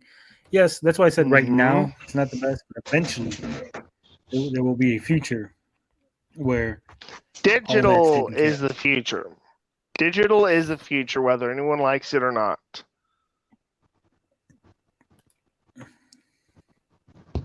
And realistically, I know, again, this is a hot take from Tony. Throwing the hot takes today. But a lot of people here are probably retro gamers or play retro games. But the majority of the world doesn't care. They play a game, they move on, and never played again. It Takes Two will not be celebrated next year, will not be played next year. Just like Among Us is falling off, and yeah, I can't even name any other games that were, because once they're gone out of the popular zeitgeist, that's it. We hold on to things because we are nostalgic. That's what we grew up with. I was going to say, but because we're growing geeks. up now are not growing up with anything. They're growing up with digital. They will not be nostalgic. They will not be nostalgic for DLC. So eventually, in the future, no one will care anymore. I know it's a sad. I'm actually looking. They will just remake the games. I'm just looking forward to an all-digital future, honestly. G1 says you do not know what the future holds, but I came back from the future. I'm like Terminator. Oh, like nerdy. No. I am the Amico Nader, okay? Oh man, I thought we're not allowed to talk about Amico. Yeah. Tommy Amico says AOL online CDs. Yeah, remember those? No one's pining for the days of dial-up internet just for the sake of nostalgia. Oh my gosh, I hate the I- dial-up internet. Oh, I would not hold my breath though on that. You never know. People get nostalgic for weird things. G1 says, to be honest, I don't give a shit about any of this aside from the consumer getting ripped off aspect.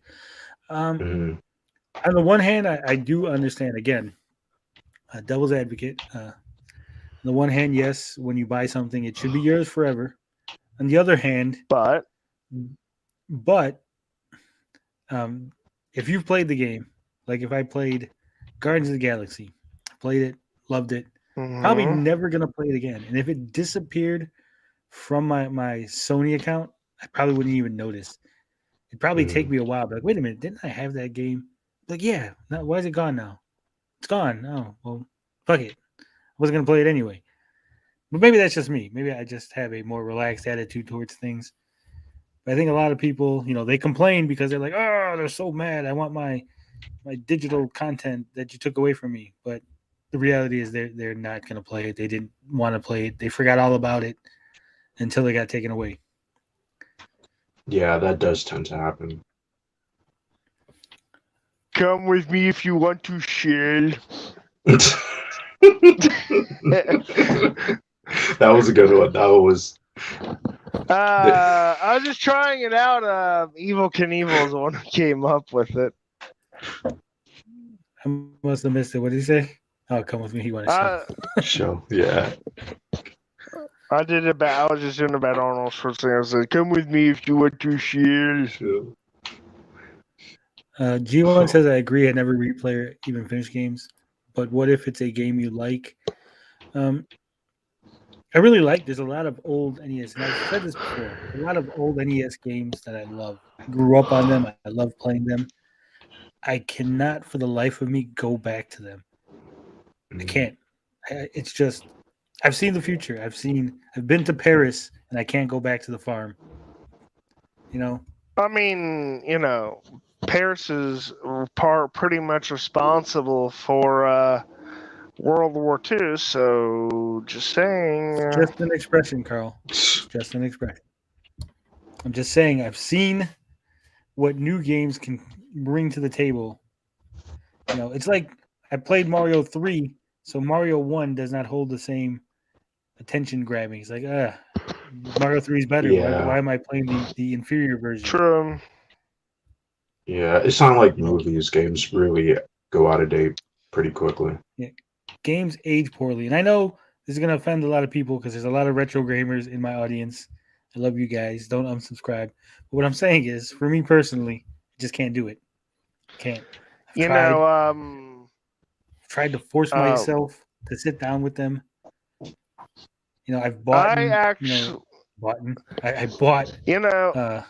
Old games. They got re-released. Go ahead, Carl. Well, I was just saying, with Chrono Cross potentially being remastered, I find myself picking up a lot of the PlayStation 1 Square RPGs on my Switch, so... 56K warning says, pre-Nintendo age like pet rocks, yeah. G1 says, but still, if the AAA companies are taking this stuff away at 5 or less years, it's a huge difference compared to the amount of time that retro garbage has been available. True, but again, what people are missing is, going into it, you're like, this is on a server, it's going to be gone in 5 years or less. You know that. You didn't have to buy it. You could have said, hey, I want my game for longer than 5 years. I'm not going to spend the $60 on it. But you chose. You're like, even with the risk, you're like, I'm going to take the risk at $60 and buy it. I was just thinking, is 56K warning going to be known as DSL warning in the 20 years from now? Yeah, Chrono Trigger give me a moment, DS guys. is the definitive version. Yeah, I tried to play Chrono Trigger, the Super Nintendo version? And it's just so slow. Like everything just feels slow. Like I don't know how I sat there for hours playing these RPGs because it just everything's like such a slog. I don't know. There is a touch of magic with the original NES on a real CRT. Yeah, but it's like one of those. It's like going back home. It's like it's so great. Your mom's cooking, and you see the family, and you're all having a great time. But if you live there, it's not fantastic all the time, right? It's not great. It's not like, oh my god, this is the best thing ever. No, but going there once in a while, like for a holiday, it's fucking awesome. Living there, you don't want to live there. Yeah, rose-colored lines. All right, I'm back. I'm back, guys. Can you hear me? Yeah. Yeah, we're gonna hear you. Okay. Okay. Someone Okay. said here. Tommy Amico said, "How do you feel about new games that copy the style of the old ones? A new game that copies the style of an old one, I can play for several reasons. One, it's a new experience, so right off the bat, I don't know what I'm getting. Two, there's usually some upgrade. It copies the style, but it usually doesn't copy the slowness or the quality of life issues that we've gone past. Three, I'm using a modern controller and not the horrible old controllers that we used to have. So even if it's in the style of a Coleco game, I don't have to use a Coleco controller, which is a horrible controller. I love the system. I used to play all the time. Horrible controller. What kind of person takes a controller which nobody liked in the first place and decides, hey, we're going to make a new version of that controller? Shots fired. Yeah, I said Coleco, though, Carl. I didn't say Intellivision. Well, I was saying Intellivision, so there. Luke says, I can replay games from the 16-bit era. 32-bit era looks like shit now. The better ones to replay are the Nintendo 64. Yeah, for some reason, PlayStation 1 games, especially the earlier PlayStation 1 games, they don't really hold up well. I don't think, I think someone said this before, but the transition was not a smooth one from 16-bit to 32-bit. There was some rough games. We just put up with it because that was the style of the time. Wearing an onion in your belt was the style of the day. We just kind of dealt with it. That was I would never. Okay, thank you. I was saying I would never have done that. I'm not a Simpsons fan. Yeah, but like Resident Evil, the first Resident Evil, everyone loved it. It was fantastic. But tank controls are fucking garbage. Jesus Christ, I'm so glad they got rid of tank controls. I think they were.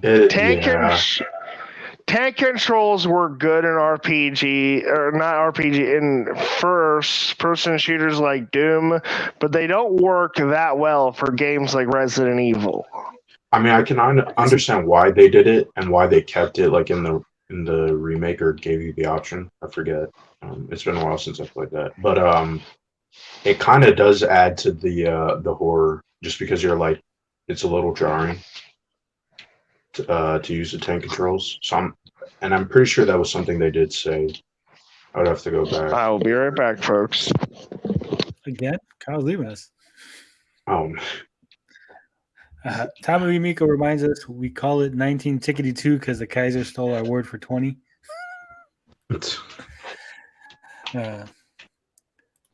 Moving on to the next category. Best indie, I think we call this again. Kenna Bridge of Spirits won. I think, didn't you say Blinded people were talking really positive about Death's Door? Yes, a lot of people were. I'm not that surprised that it didn't win, just because I don't think it got the hype as Kenna, and on top of that too, Kenna's a new studio. So I mean, a lot of these categories I wasn't. Like, Game of the Year was the big surprise for me. I didn't see it being It Takes Two at all. Yeah, what do we got next? What's the next category here? Best mobile game. Mobile. Genshin Impact won. Genshin Impact. Not that big a surprise. Yeah, I think Marvel Future Revolution is kind of new, so it doesn't have the player base fans. League of Legends Wild Rift, I think, is relatively new. Hmm. Same thing with Pokemon Unite and Fantasian. I don't even know what that is. I I think still Genshin don't know Impact's what. been around. Yeah, I still don't know what Fantasia is. Like, I didn't even bother googling it.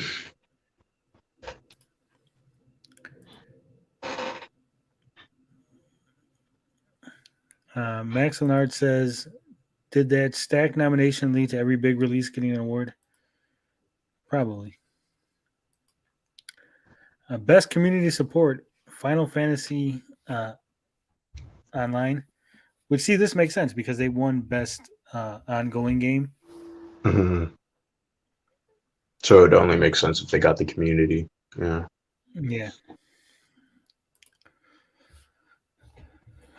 Innovation and accessibility. Ooh, Forza won. I Hmm. believe it was Tommy Amico Yeah, was I saying said that they this had a lot too. of.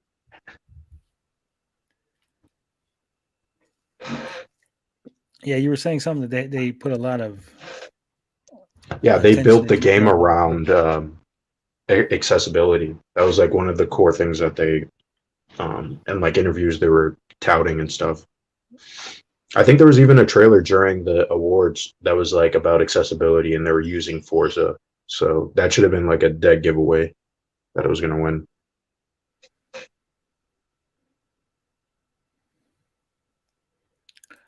Tommy Amico says all Switch games are mobile games, guys. Um, why is having a phone inside it relevant to the game when the Switch is portable and has online modes? Um, I don't know. I didn't make the category.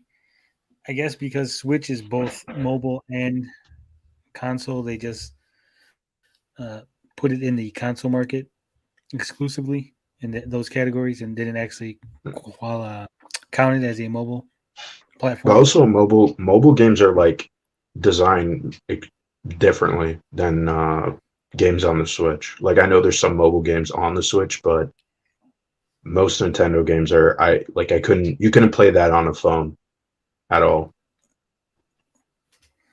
Yeah.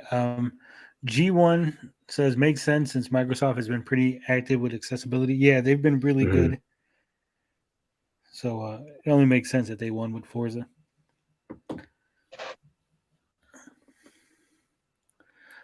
Evil Knievel says if you have a phone inside running your console, does it count as a mobile games? Possibly, but I think that particular console that you're talking about is considered a mini console.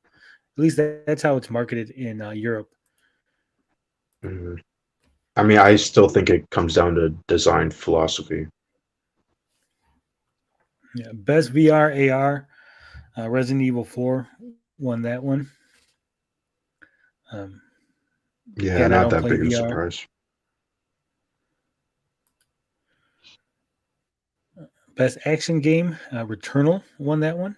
I was a little surprised. I thought maybe Back for Blood or Deathloop might get it. Hmm. I definitely didn't think Far Cry was going to get it because that game is. I love Far Cry games, but they're just so much the same. Just so.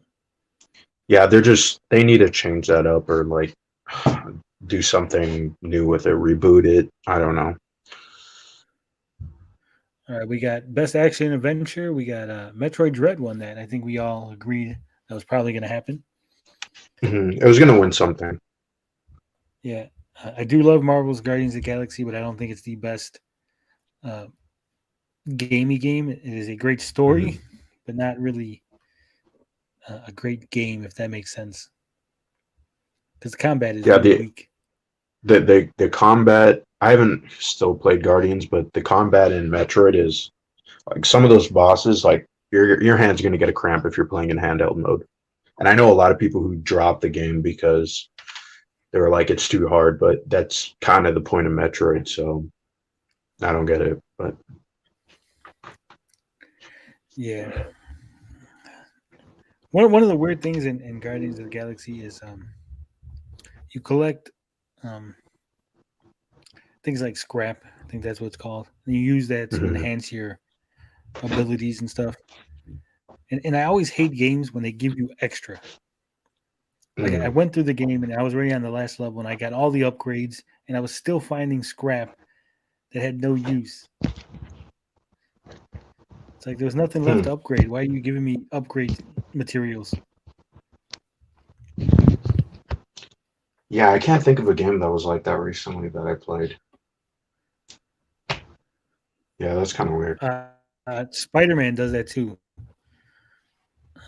By the end of the game, you should have all the upgrades and just extra upgrade materials. Mhm.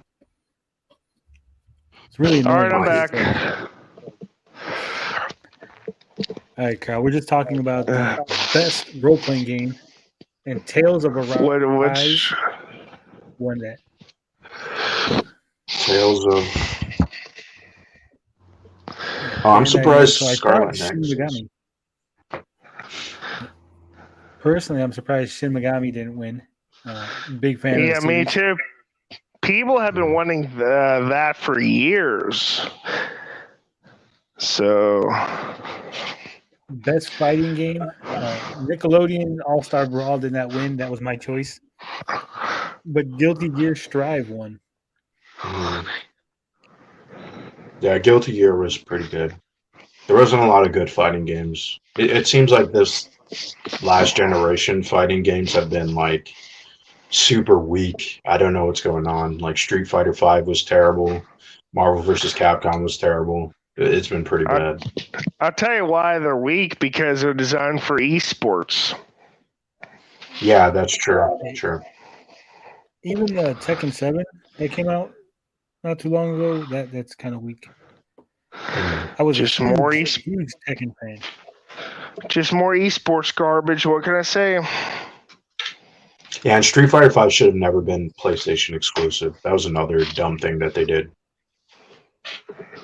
Yeah, It's Capcom. What do you expect?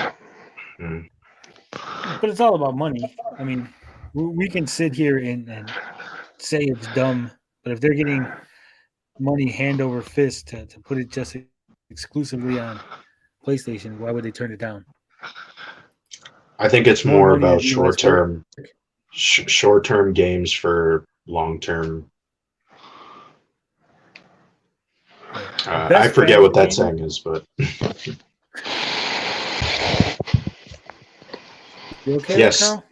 the Nintendo Oh, category. I'm all right. Best family, Mario Party, Pokemon Snap, Super Mario World, and WarioWare got beat by It Takes Two, which makes sense to me since It Takes Two is the game of the year. And to be honest, this was not a good year for Nintendo, besides Metroid Dread. Yeah. Super Mario 3D World, I bought it. I have it with the Bowser's Fury expansion, if you want to call it. Can't get into it. I love Mario games, but there's something about 3D World. It just doesn't do it for me. Haven't you played 3D World before? No. Before the Three- Switch, the last Nintendo console I owned was the Super Nintendo. Oh wow. Yeah, 3D World is like the weakest 3D Mario game, in my opinion. I've actually never played Mario Sunshine, Mario Odyssey. What's the other one? Mario 64. Mario Galaxy. You're Mr. Gay? I've never played Galaxy. Mario 64 Oh damn. because, like I said, I went from Super Nintendo to PlayStation. I think I got a Game Boy Advance and DS, but that's about it as far as Nintendo products. Oh. I played. Once I hit PlayStation, baby. Once I became a Sony pony, that was it.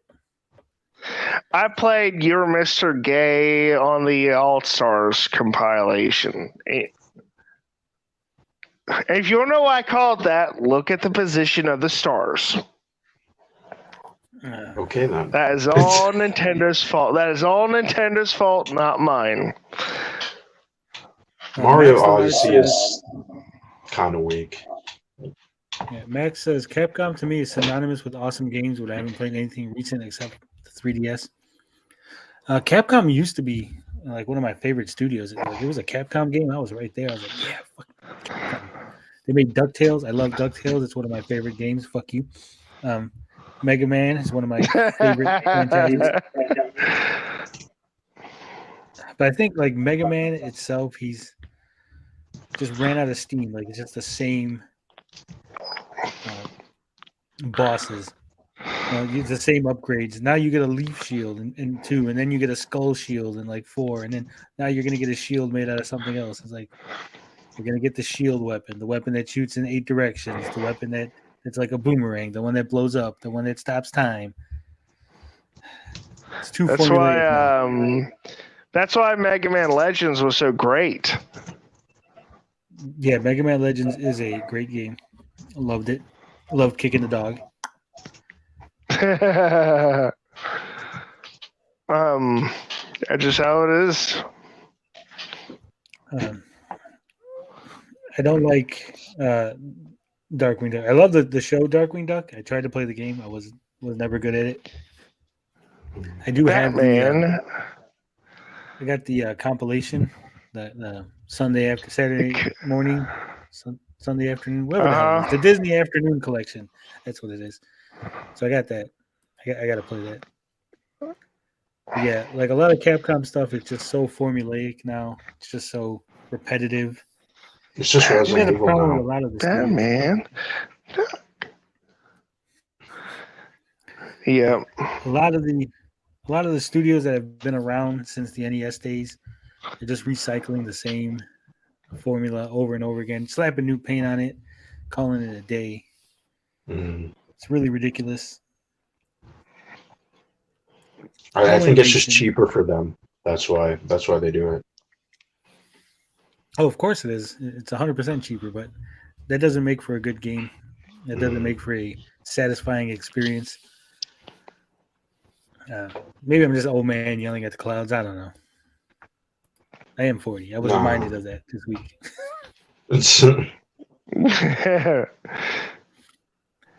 Best sim strategy game, Age of Empires won that. A little bit of a shocker. I thought maybe Evil Genius 2 would get that. Yeah, me too. Damn, my phone is so hot. Holy shit. Is it really sexy? How hot is your phone, Blinded?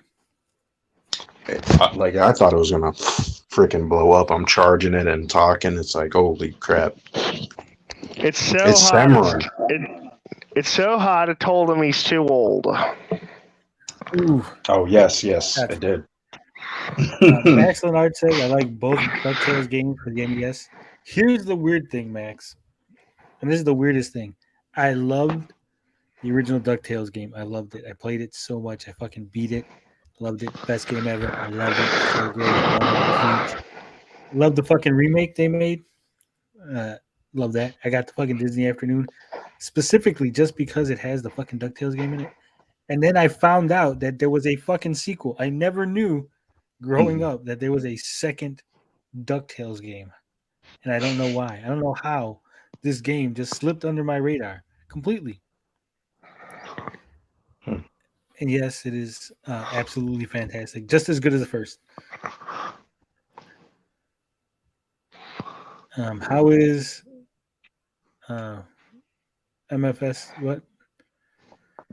No, that's best sports racing.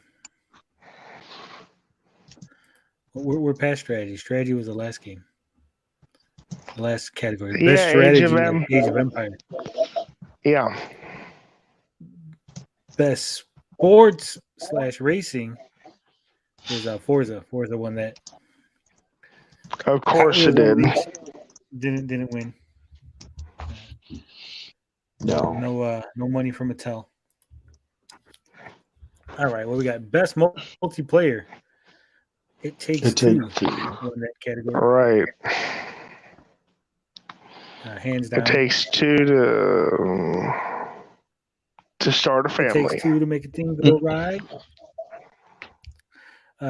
Content Creator of the Year. The only one that I knew, the one that I said was probably going to win.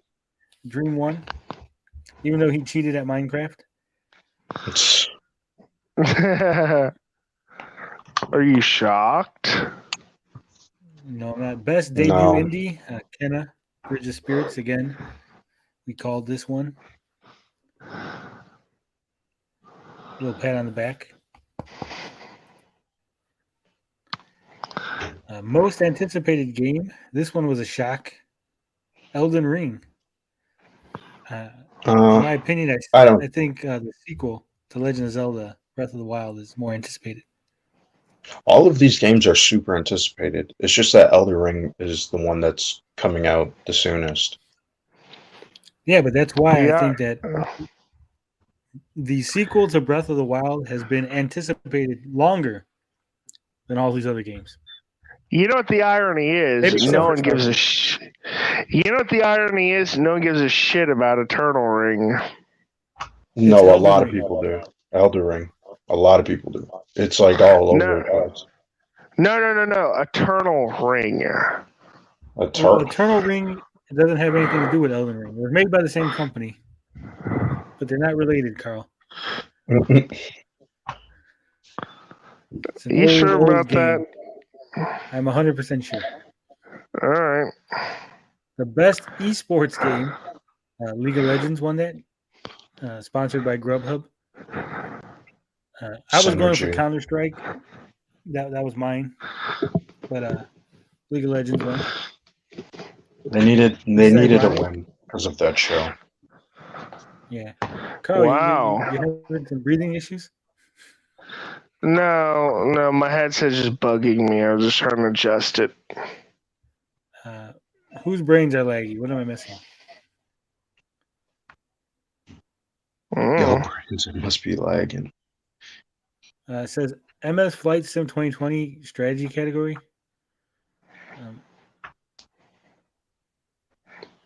Carl smoking hella weed. Oh no. G1. I don't smoke. Yeah. I don't smoke read up weed. If further. I did. Oh, okay. He's saying, how is Microsoft Flight Simulator strategy? I think it was strategy / simulation. Sim. Yeah. Yeah, sim. I think that's how they were. Yeah, Carl smoking hella weed. If I were smoking weed, it would be a purple Urkel. You know what we need? I need one of those chairs that gives me exercise while we do this 5-hour live stream marathon. That way, maybe I, get in a little better shape while I'm sitting here. You need a swivel chair like I've got. Well, it's swivel. I don't want to just sit there swiveling. All right, best esports athlete. Alexander Simple Kasliv. No Chris comment. Simple didn't win. That was who we wanted. Don't know who any of these guys are. You guys make way more money than we do. I'm not touching that category. Everybody in the chat, combined with everybody on the panel, makes less money than all these individuals. Special people. Best esports team was Nardis Vinsur for Counter-Strike Global Offensive Team. I don't know how they. I guess this is weird. Like, this is a category that I have no idea how you could do any sort of analysis on it, right? It's like, yeah, it'd be like can't. having a bunch of soccer, football, baseball, basketball, volleyball teams and saying which one's the best team. Because these are all different games. Yeah, I was about to say that. I mean, these are all different games. How in the world can you say one team is the best out of them all? That's like taking the hockey team, a baseball team, a football team, a rugby team, what have you, and say pick the best one. Yeah, I mean, it is yearly though, so. Yeah, but okay. Let's assume that each one of these teams won, like they're the top team in their game, right? it'd still be like, well, who's a better team? The team that won the Super Bowl, the team that won the World Series, the team that won the U.S. Cup, whatever the hell it's called in soccer. Mm. You know, Yeah, that it's is like, true. Yeah. I mean, this team. I mean, I can't even say, that's how out of it. Maybe I'm just again old man at a cloud, but I don't. Is there some sort of criteria like the amount of strategy, the amount of clutch pulls? I don't know. Old man, just yelling at the cloud. Yeah, I don't get this either, to be honest. Yeah. By the way, folks, I know nothing about marijuana, so someone, Tommy Amico will have to tell you his favorite top 3 weed strains. G1 says arbitrary at best. Easiest would be win rate. Yeah, but then it'd be like, why even have a category? You should just be like, this is the best team of all teams because they won the most. They should But just then do that would that still instead. speak. It would still Just speak recognize to the best player. the division, though, right? Like, if you had one team that dominated in football, does that necessarily mean it's a better team than a baseball team that had a struggle to win the World Series, an underdog, story that they came out of nowhere and banded together? I don't know. Let's just move on Some of because these I'm gonna keep. categories are really dumb. I just don't get it. Like, same thing with the I'm gonna coach. keep spinning my wheels. Best esports coach Kim Kakoma Jong Young. That was the one Carl wanted because his name sounded like Kim Jong Un. Oh, jeez. I can be really juvenile sometimes, I admit. All right, last category: best esports event, 2021 League of Legends World Championship. Again, no idea how It's you would like even. that's like asking someone to pick between the World Series and the Super Bowl would probably have won. Most winningest team. Yeah, it is. It's a garbage category. Those last 3 categories are so garbage. They just really, really wanted esports to be represented in something, and they just couldn't figure out a Because good category. esports, And they didn't want esports is lame. That's why. This whole award show is not streamlined. Like, it's not like the Oscars or the Golden Globes where they're like focusing on a specific area of film, right? Yeah. This is just like, oh, we're gonna like touch on everything gaming, which is kind of dumb because the tastes don't align, right? Like, a lot of people who play Deathloop probably don't like these esports. Jeez, I was forgetting what it was called. Right, so it's like, what's even the point of having it in one show? You know what I mean? Like, they have to kind of focus on who their target audience is. Well, I mean, if they called it fake sports, no one would ever watch it. Yeah, but I think, in my opinion, the esports should have their own award. The video game award should focus on the games themselves, not necessarily the players or the personalities or the best content creator for it should be the games. And Yeah, this whole show was a mess, in my opinion. It was a entire mess. And the other issue, again, because I like playing devil's advocate, a lot of times games are not, unlike film, where you could clearly say that this is a comedy, this is a romance, this is a horror movie. A game might be an action RPG. So where do you put it in? The action category or the RPG category? But now you have to have a specific action RPG category. Where if it's just RPG, you don't get in it. And if it's just action, you don't get in it. But you got to have both. Do we have enough games coming out each year for every box? Yeah, like fighting is a real struggle, in my opinion. Yeah, I mean, do you consider a game like Smash a fighting game, a game like All-Star Brawl?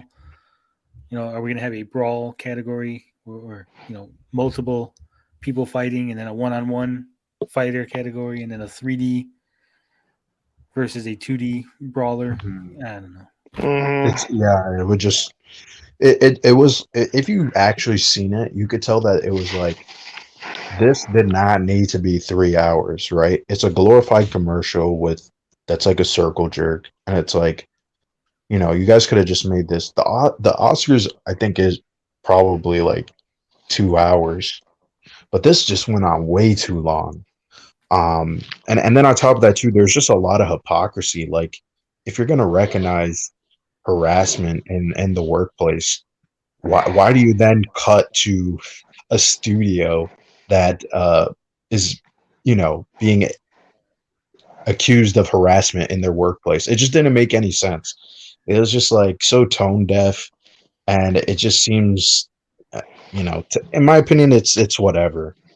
Like I didn't expect much. I was only there for the reveals, which were decent at best. But like So what everything was else, revealed? the Wonder Woman game by Monolith. Yeah, I heard about Uh, that one. what else was there? That was like the one where I was like, okay. Everything else I don't really care about. Star Yeah, Wars Eclipse kind of sounds interesting. Star Wars. The Dune one almost sounds interesting, but it's made by Funcom and they can't game develop their way out of a paper bag. So Alan Wake 2, which was like everybody knew that was going to happen if you played I, Control. I got a list. I just searched it up. ooh, Yeah. What was announced at the Game Awards? So here's all the PS5, PS4 announcements at the Game Awards. And let's see what we got going here. Quantic Dreams Star Wars game revealed named Eclipse. Alan Wake 2 announced for PS5 coming 2023. Warner Brothers announces Wonder Woman game for PS5, no release date. Former Silent Hill developers announce Slitterhead. No idea what the hell that is. Arc Raiders looks like a rad robot shooting co-op coming PS5 2022. Sonic Frontiers takes Sonic to an open world on oh my god. Yes. Sonic in an open world. Ew. It looks more like Sonic Adventures, but like an open world. So I It don't looks really like mind that. Riley. Oh man, that game's gonna be bad. What we got? New Horizon Forbidden West trailer. Okay, Elden Ring gets a glorious CG trailer. Mm. It's I think you hit the Forspoken. nail. I like glorified more. Yeah, it was a Freudian slip. It's Forspoken that Square Enix new action RPG will launch 24th of May. There's some controversy with that game. Ooh. Is there? What's the controversy with that? The PC price. That's really it. Suicide It's the Squad first- Kill the Justice League. I seen a gameplay trailer for that. It looked all right. A Plague Tale Requiem. I don't know how they got a sequel.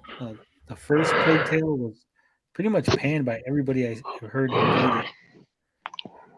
Was it? I thought people liked that game. Maybe I'm just talking to the wrong people, but everyone I talked to said that it was garbage. People are like, "Oh, that's like Xbox's The Last of Us or something like that." That's what like people. Honestly, I've never heard anyone say, you know what? It was the greatest game ever, Plague Tale. Mm. Just What we saying. got? Saints Row grabs an explosive new gameplay trailer. I heard That lots of game's people gonna be mediocre. complaining about the Saints Row. What's that?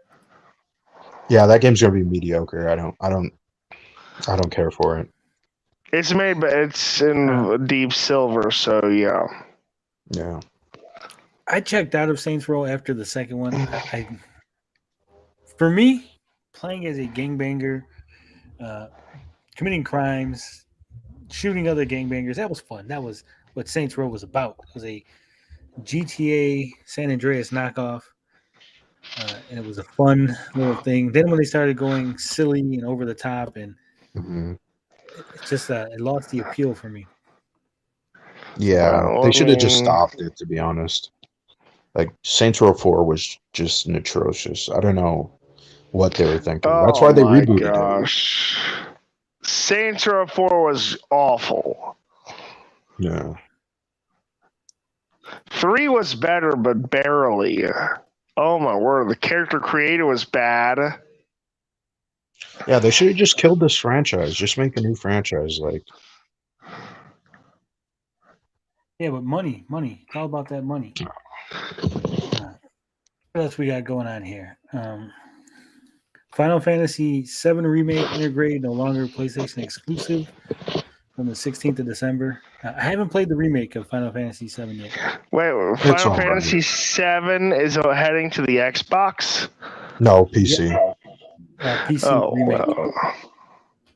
Okay. Still Rising, the strange steampunk French Revolution game, has a PS5 release window. Pass. Persona 4 Arena Ultimates combos. Pass. Warhammer 40k Space Marine is getting a sequel. Yeah, a lot of people wanted that. It's been like a decade since the original. Texas Chainsaw Massacre asymmetrical game. So I'm guessing This one it's might going to be be like good. it's going to be like the Friday the 13th one probably. Yes, it's the same developers. What else we got here? Battle Royale PUBG Battlegrounds goes free to play next year. Rumbleverse is free to play. Who cares? Star Trek Resurgence set phasers to stun. Heard some things about that. They said it looks pretty good from what I heard. Mm-hmm. Babylon's Fall brings hack and slash co-op to PS5. Among Us VR. Jesus. Sonic the Hedgehog 2 movie trailer. Mm-hmm. Mm-hmm. Life is Strange True Colors adapting the Expanse for Telltale. Garbage. Fall Guys takes a trip to Halloween Town and Nightmare Before Christmas crossover. Garbage. Evil West. I seen a trailer for Evil West. It looks like Doom meets Red Dead Redemption, and I am all about that. DLC for Cuphead. I haven't played Cuphead yet. I heard it's good. Mm-hmm. I'm worried as a games journalist that I might not be able to get past the tutorial. But we'll see. Become the Fate Maker with the latest Tiny Tina's Wonderlands. And Metal House Singer is a headbanging PS5 rhythm for metalheads. I think these are only the PS5, PS4. Yeah. There was Hell what's that game?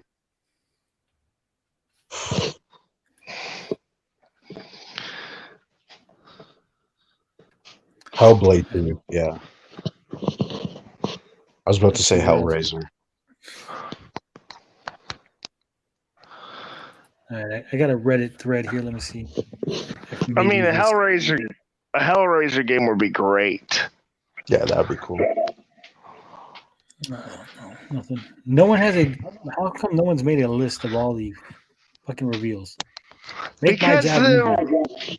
Because the VGA sucked. Take a hint. It was really bad. It was so bad I'd rather watch paint dry.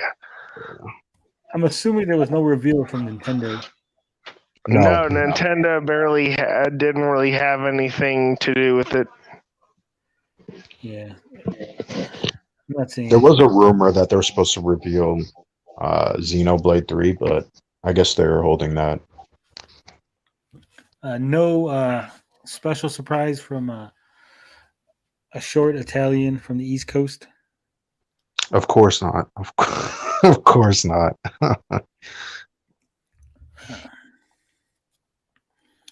That was the VGA results. Hopefully, this has been entertaining. Now we're going to mosey on over to something that we kind of briefly touched on, but I think we want to go a little more in depth. The issues with open world games. I think Blinded Braille did a whole article on open world games. If I'm not Yes. mistaken. Yes, I did do that. So we'll let you kick things off. What problems do you have with open world games? Well, there's one thing that I will say, and this varies from person to person, and this isn't like my main criticism, but I tend to think that a lot of open world games are kind of filler and they're just like way too time consuming. That's probably a hot take because there's a lot of good open world games, right? And I do like them, but I think developers, they're so focused on trying to create something that's too real that it ends up not being as fun, right? There's a lot of games like and this, I know a lot of people aren't gonna like this, but I couldn't get into Red Dead Redemption 2 just because I was like, the game is so big, it's so vast, and I want to explore everything in the game that it makes me like I don't actually have the time to do it, right? And because I'm such a perfectionist, open world games are just like, it just triggers my OCD. Like that's kind of my, I don't know how to say. Boy, It's not a Fallout main 4 criticism, but yeah. What's that, Carl? Fallout 4. I said Fallout 4 must be a nightmare for you then. It took me a while just because I wanted all the achievements, but I don't know. Like, there's like, okay, I gave in that article, I gave like example of Horizon, right? I know a lot of people love Horizon, but that game, when you open up the map and you just see like everything you can do, you just get like. I mean, like, okay, I'm gonna tell you what really bothered me about Horizon Zero Dawn. Like climbing those brontosauruses, I could, it was just so awkward. A lot of that stuff was just so awkward, and forcing you to use the holographic interface. I hate crap like that. You know, I've never played Horizon. Max said it was good. Max likes it. It's not a bad game, right? Like, it's just a little like it's very Ubisoft. It's a very Ubisoft kind of game. Yeah. And I said this before. I said it basically checks off. It's the Ubisoft checklist. And as you can see, there's the map that Blinded was talking about. I don't know. Maybe like I would consider playing the new one if they improved it. If I had a PS5. That is insane. What's up, Mad Max? Max is stopping in to leave a like. I mean, to be fair though, with this map, not all of these things are like side quests. Like sometimes they're just telling you where a specific enemy is, right? But the thing is, if you want resources, and you kind of need to go to that area to kill those, enemies, right? And the enemies in that game, they're fun, but it just everything else surrounding it is like, oh man, it's very overbearing. And I'll tell you another thing that bothers me, and I don't know if this bothered you, Blinded, but the way the saving works in that game, mm-hmm. the way they do it like a checkpoint system, it's like giving you the means to save anywhere. Yeah. Oh, Carl, man. You're really nitpicky. I'm not nitpicky. It's like it made the game impossible for me. Wiley likes driving around in GTA for a few minutes and running people over. Mm-hmm. Oh, me too. I love that. Love doing that kind of stuff. To be honest, I feel this may be a hot take, but I feel like Bethesda actually does open world pretty decently. Like like a good open world would be like Bethesda meets Breath of the Wild. Like that for me would be the perfect open world. Oh man, like if they took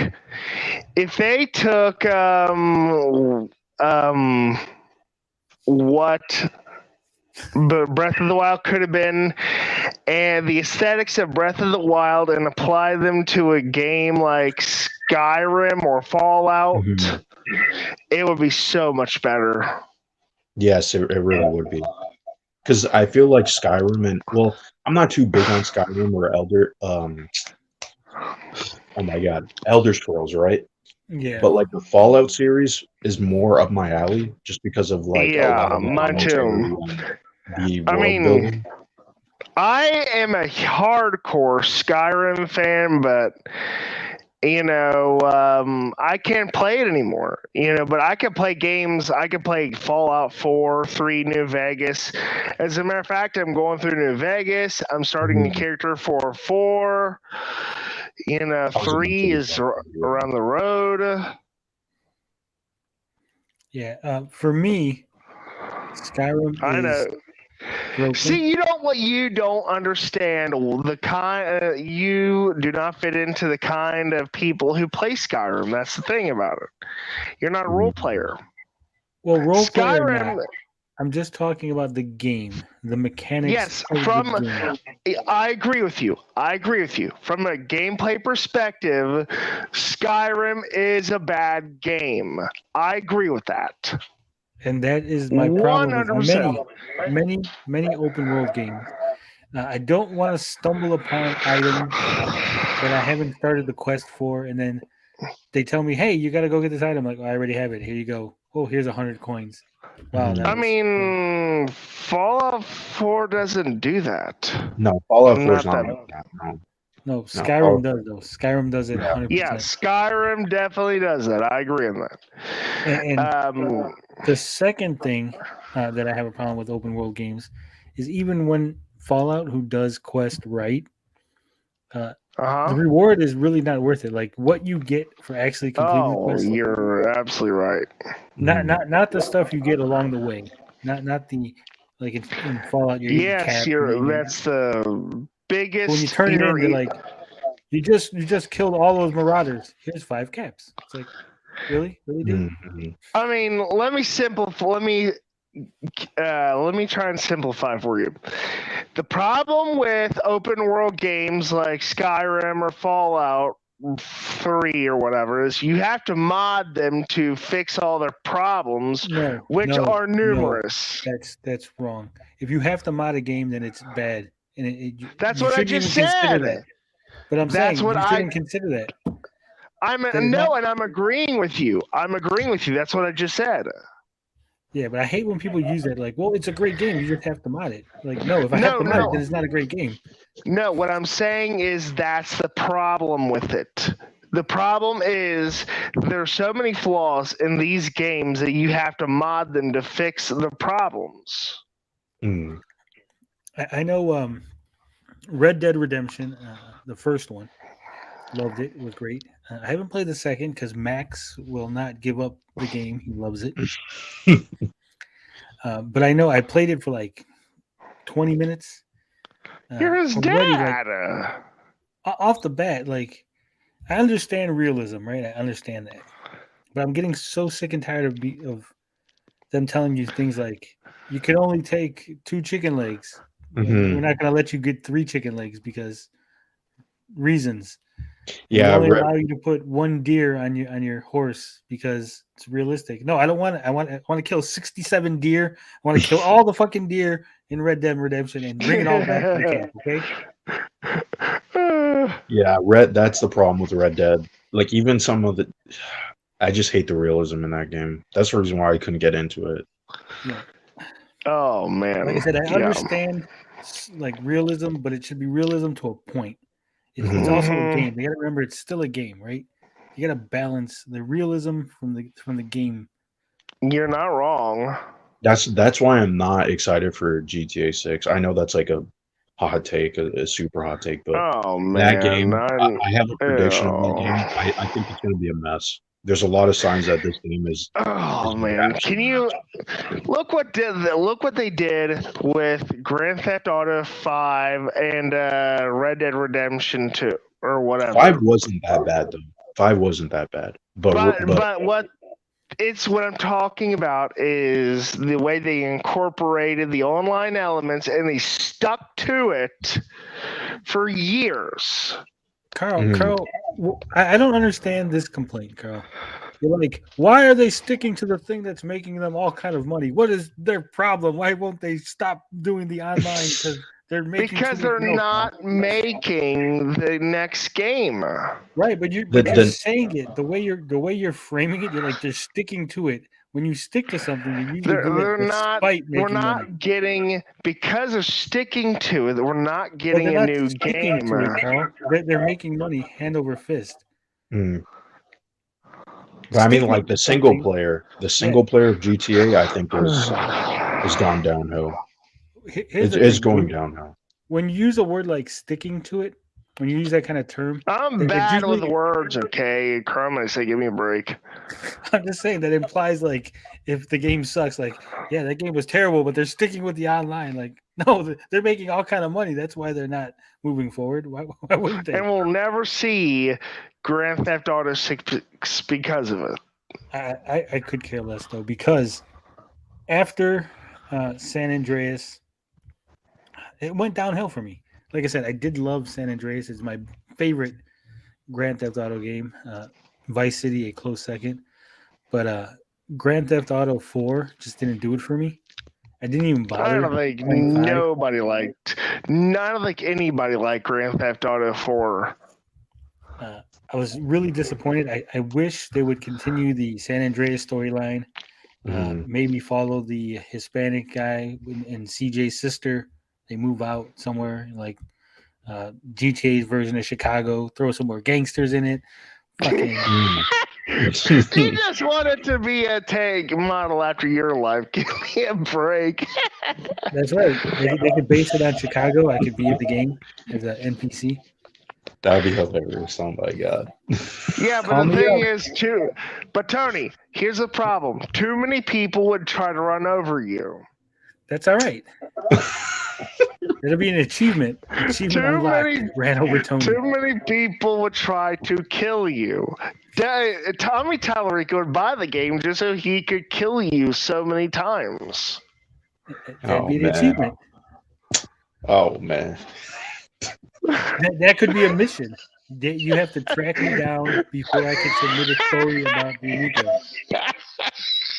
Tommy, contract. Here it is. Rockstar called me up. Here's the mission. A small Italian man contacts the player character to have a journalist run over before he could submit a story that's going to kill his content. No. He's Canadian, remember? He's half Canadian.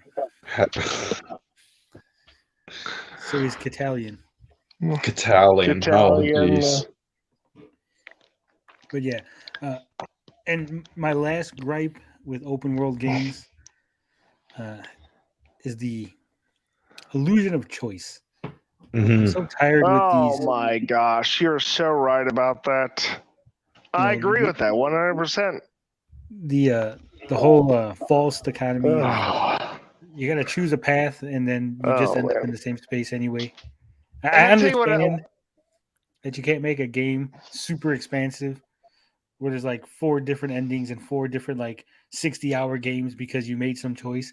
But don't give me a choice if it's not going to happen, right? If it's just going to be. I'll tell you one of my boggles. I'll tell you one of my gripes with open world games: the shop inventory. The inventory for the shops suck.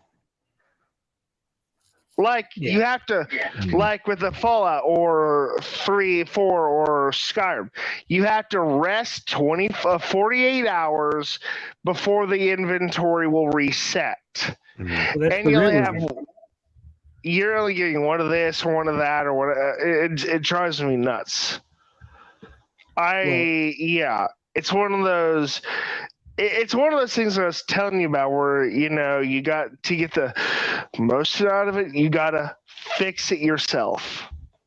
Well, one of the issues with the shops that I have, Carl, is that either the shops have weapons that are so good you don't need to craft, or the shops have weapons that are so crap that you just craft anyway and you don't even bother with the shop. I think In Fallout, other than some very specific items that you can only get in the shop or that you can get early in the shop and not anywhere else, those I buy. But then after that, you're just like, I got my gun and I crafted, or I killed a fucking raider and I took his really fucking ultra gun and I just fucking did that. Mm. I agree with you, and it's such a shame because instead of giving you the means to continuously upgrade your weapons, you could virtually hold out till, let's say, you're doing the plasma pistol, right? You could upgrade to your Science 4 and just fully upgrade the damn thing, and that's it. Mm. And Josue Perez says, I missed that time when games didn't had to be only open world PS2 era. Yeah. Yeah. I think a lot of open world. I think if you're going to make an open world game, right, just get rid of the story. Give me just an open world. Like, real life doesn't have a story. Just make a really complex open world with no story. Yeah. And I just live my life. Here's the thing, right?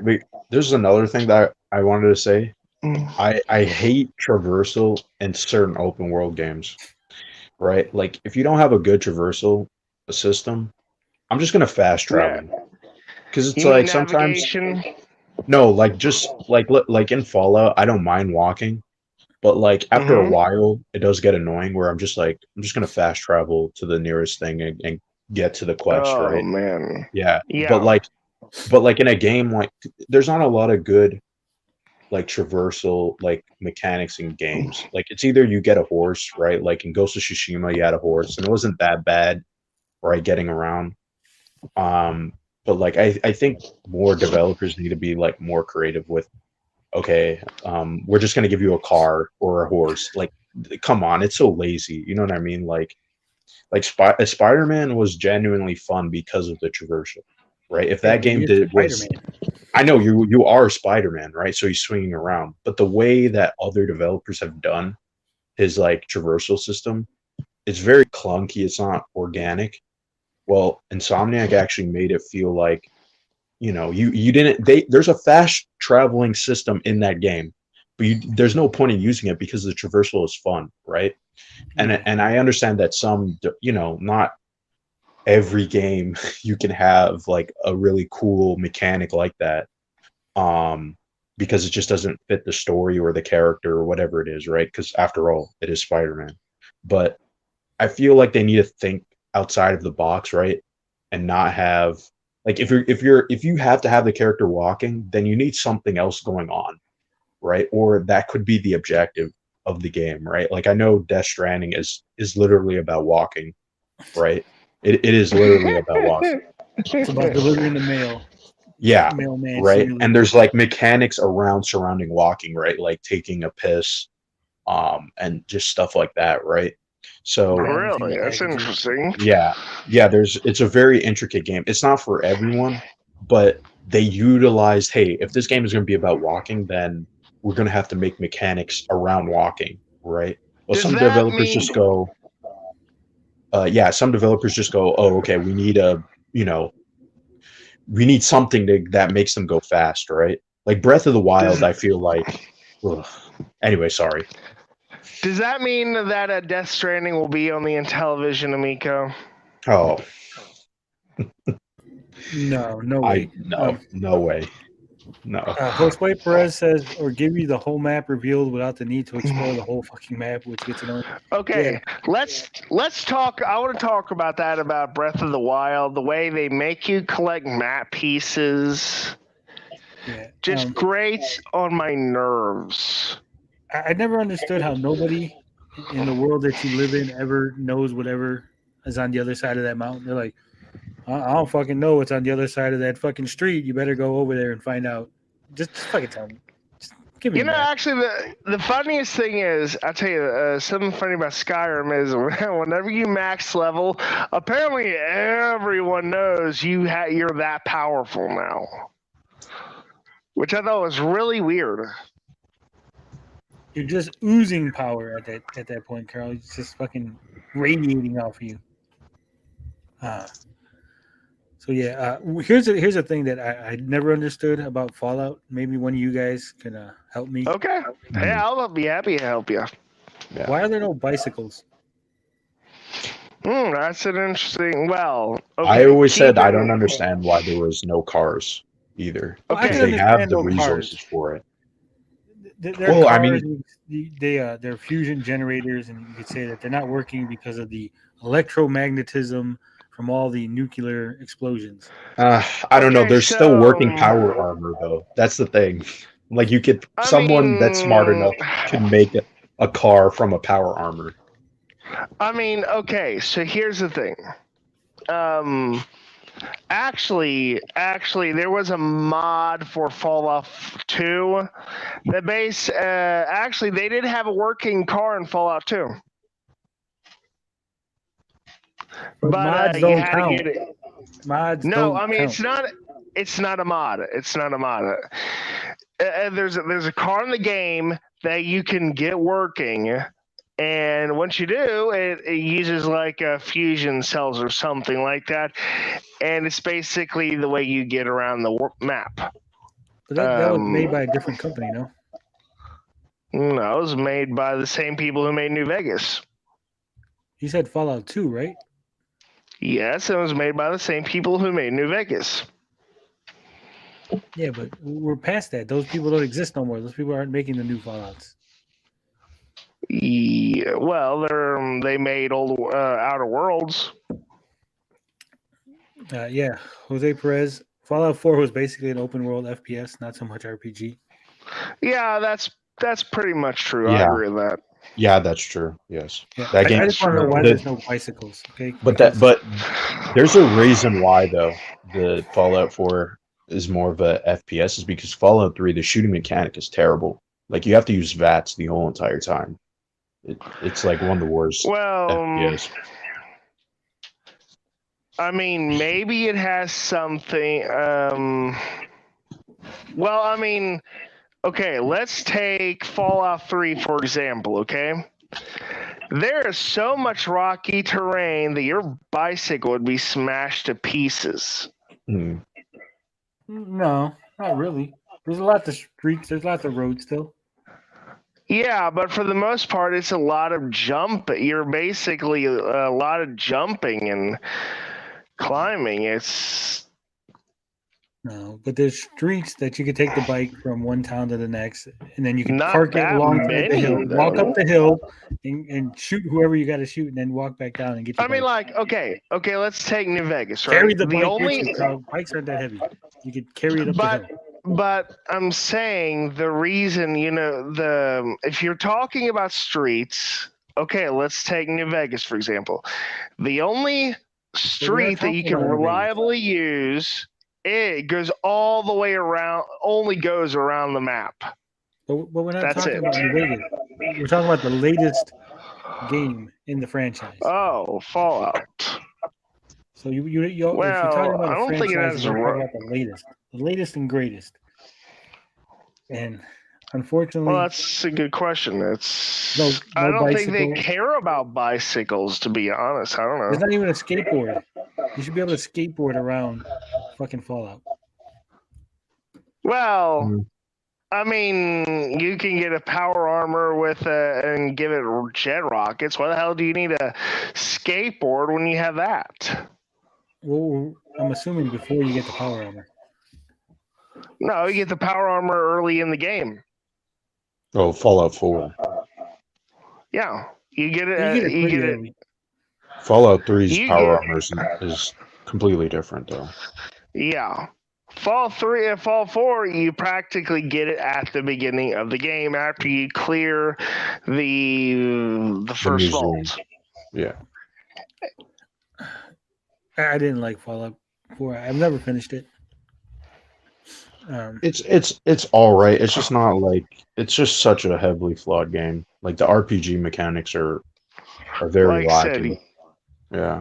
open world games are for people who can get into role playing, who can live the life. That's if you can't get into all that, then it's not to quote Tommy Tallarico, it isn't for you.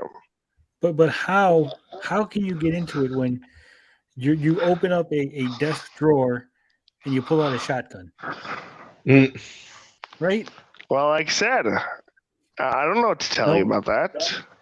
it's like how did I open this safe from Well, pre-Fallout days, and there's it's nothing got Fallout realistic guns in it? about. There's nothing realistic about Fallout. Well, that's what I'm saying. So then, how can you get into it as an RPG, as a role I don't play care about experience? realism. I I mean, don't care you about kind of realism. I think it's more about the world building and the characters in Fallout. That's why Hmm. people really like it. And on top of that, too, to be fair, a lot of people who follow the Fallout series, a lot of people more like Fallout 2 and Fallout 1 kind of, but more Fallout 2. Actually, no. Let me go back on that. Um Fallout 2 is more in line with what we have now, right? And because at a certain Fallout 1 wasn't as like dark humor. It didn't have that kind of dark humor and stuff like that. But Yeah. the first one, hold on, I have to organize my thoughts here of how I can explain it. Fallout Like, let me 2 is. explain why I like Fallout. That way, I think it might come across easier. The reason why I still play, like, even though I don't like Fallout 4, is because the world is very interesting, right?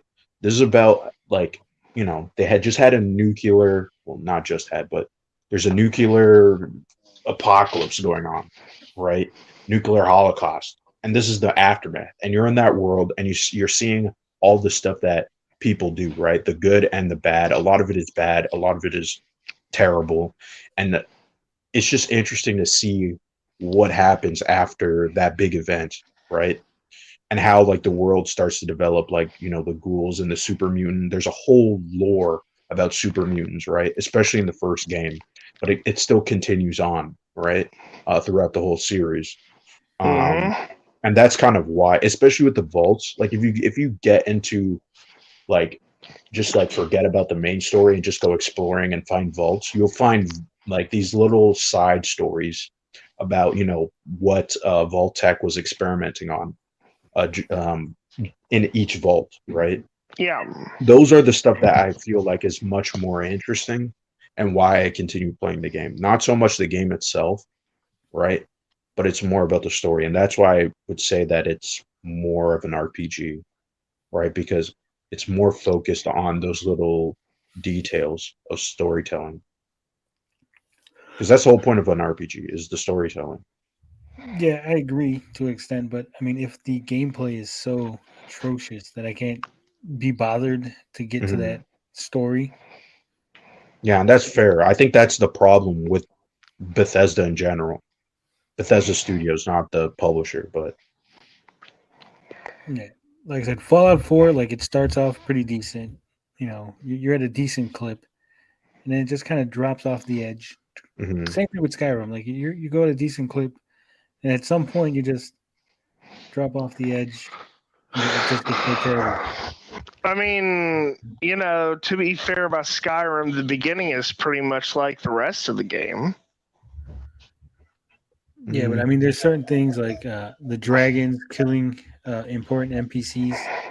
Mhm, mhm. That's it's always no. Now I got to reset it because a dragon attacked some town that I didn't realize was gonna get attacked by dragons. Yeah. Oh no! Well, Now then, when you add the vampires, oh no! Now the vampires are attacking people, and now I gotta Mhm. worry about that. And then the weapons, once you get the highest weapon, like there's not a lot of really unique weapons or really. I agree on that. I Yeah. agree. Yeah. Like, once you have the best unique weapon, there's no motivation to. It can't get any stronger. Yeah, it's Mhm. like, oh, That's why in Breath of the Wild they have that mechanic where your they items break. break. Yeah. Like that's one of the main reasons of why it's in there. That game takes a lot of inspiration from Skyrim, and the developers in the interview were like talking about it. Well, I think Skyrim needs a more variety because it's Hmm. just like sword, longer sword, smaller sword, axe. You know, They're all basically the same. There's no like really unique weapon like, oh, I got to get the boomerang or the fucking sling or like a flail or some like weird out there weapon that like is goofy, but you're like, oh, this is fucking badass. Thing I'm running around. That's the thing I liked about Baldur's Gate. Like at They least had Fallout has so some like, weird goofy many. ass weapons. They had so Yeah. many interesting weapons in Baldur's Gate. And then your enemies, I maybe I'm the only one, but like there's like 6 dead guys. I'm like, I gotta take all their fucking weapons. I don't need it. I'm gonna get like 6 coins, but I just have to just. See, I never do that. I never do that stuff. I mean, Because well, it's just like okay. it's just there. You're like, I mean, like, I okay. got 72 apples and 45. If it's Fallout, I'm doing that, and cabbages. I'll tell you why I'm doing that in Fallout, because in Fallout 4, 9 out of 10 times, raiders actually have something you will use. Some Well, kind even of when they healing don't, Kyle. item, for example. Huh? Even when Yeah, they that's don't, true. I'll just be like, oh, look, he's got a fucking homemade pistol that's going to give me 3 screws. I'm gonna take it. I'm never going to. I'm selling that shit so I can use the caps to buy more supplies to pimp out my settlement or gear. But you don't even have to do that because all those games have the inherent flaw that you could just make a nice little loop where you buy some stuff here or kill a bunch of people, sell them, buy some stuff. I mean, Skyrim has that hidden chest that you can go to and just steal everything from the fucking shopkeeper and then sell it back to the shopkeeper. That thing is not easy to access, okay? It's not. Yeah, on PlayStation was you just walk to the spot, look down, and you access it. Yeah, but you have to actually know exactly where to look. Well, it's not hard. Just they tell you. Was for me. Online. If you Google it. They will, but it's even if you use a guide, you're not guaranteed to find the exact spot. And I know from experience. And in Fallout, all you got to do is start selling drugs. Selling drugs in Fallout makes you tons of money. Get some plastic, you get some fucking fertilizer, you make drugs, you sell the drugs, you buy more stuff, in an endless loop until you're so rich that you don't fucking matter. Boy, you've done that before, haven't you? In Fallout or real life? Fallout. Yes, in Fallout. But I'm saying, maybe it's just me. Maybe I want to like these games. They're just not appealing to me. It's okay They're to not not for like. everyone. Yeah. It's okay to not like the games, dude. It's not that big of a deal. You're overthinking it. Yeah, I'm faking it. You're overthinking it. You're putting way too much stock in all this crap that, it just, you don't worry about it. Just like the games you like. I think because my time is at a premium, and I do like the idea, like of this big open world that's going to have all kind of adventures, and then it's like there's no adventures. Where's my adventures? Mm-hmm. Like That's even the Spider-Man. biggest problem. Spider-Man, right? I'm like, this is going to be awesome, and then like it's not that awesome. I do love the Spider-Man game, but it's like there's random crime. Okay, that's cool. Give me random supervillains. Let me swim through the city, and suddenly the Beetle shows up, and now I got to track him down. That leads me to the Kingpin, and then fucking I'm having a showdown with the Green Goblin. Like every time I leave in the comics, every time he leaves the house, there's some major supervillain. In the game, it's like, we'll give you one every fucking 5 hours, maybe. Yeah. Yeah, it's kind of hard to balance. I want an open world superhero game where it's literally fucking crawling with supervillains, and I'm just fucking taking them all down. Mm-hmm. So you can even have like a timer. Heroes. They go to jail, and you have a timer when they come back out. Something. Yeah, that would be really cool if they did something like that. I don't know. I would want the option to kill them. Kill them and drag their entrails all over the city so the other supervillains know to leave me alone. Oh, That would be the Punisher game. a Punisher game would be really cool. They had Oh, one yeah. for I think PlayStation 1 Yes. Yeah. where you actually got to like kill people and like put them in weird like contraptions and stuff. It would be there's a lot of characters they can make on some games. All right. We got anything mean, else on open world games? Any I other mean, issues? like, the Punisher open world game would be really cool. It would be interesting. It would be interesting if they do it with villains. Yeah, if it's just Max Payne but open world, then I don't know about that. Then we're just Grand Theft Auto again. We're just shooting Yeah. random people.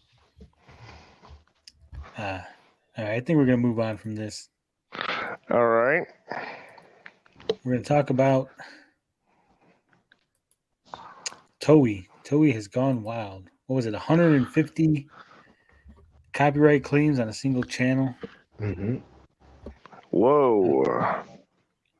What are your thoughts about this, gentlemen? Do you think that they are within their rights? Do you think they should have turned a blind eye? Do you think copyright system is I think broken? at that point, the copyright system is broken.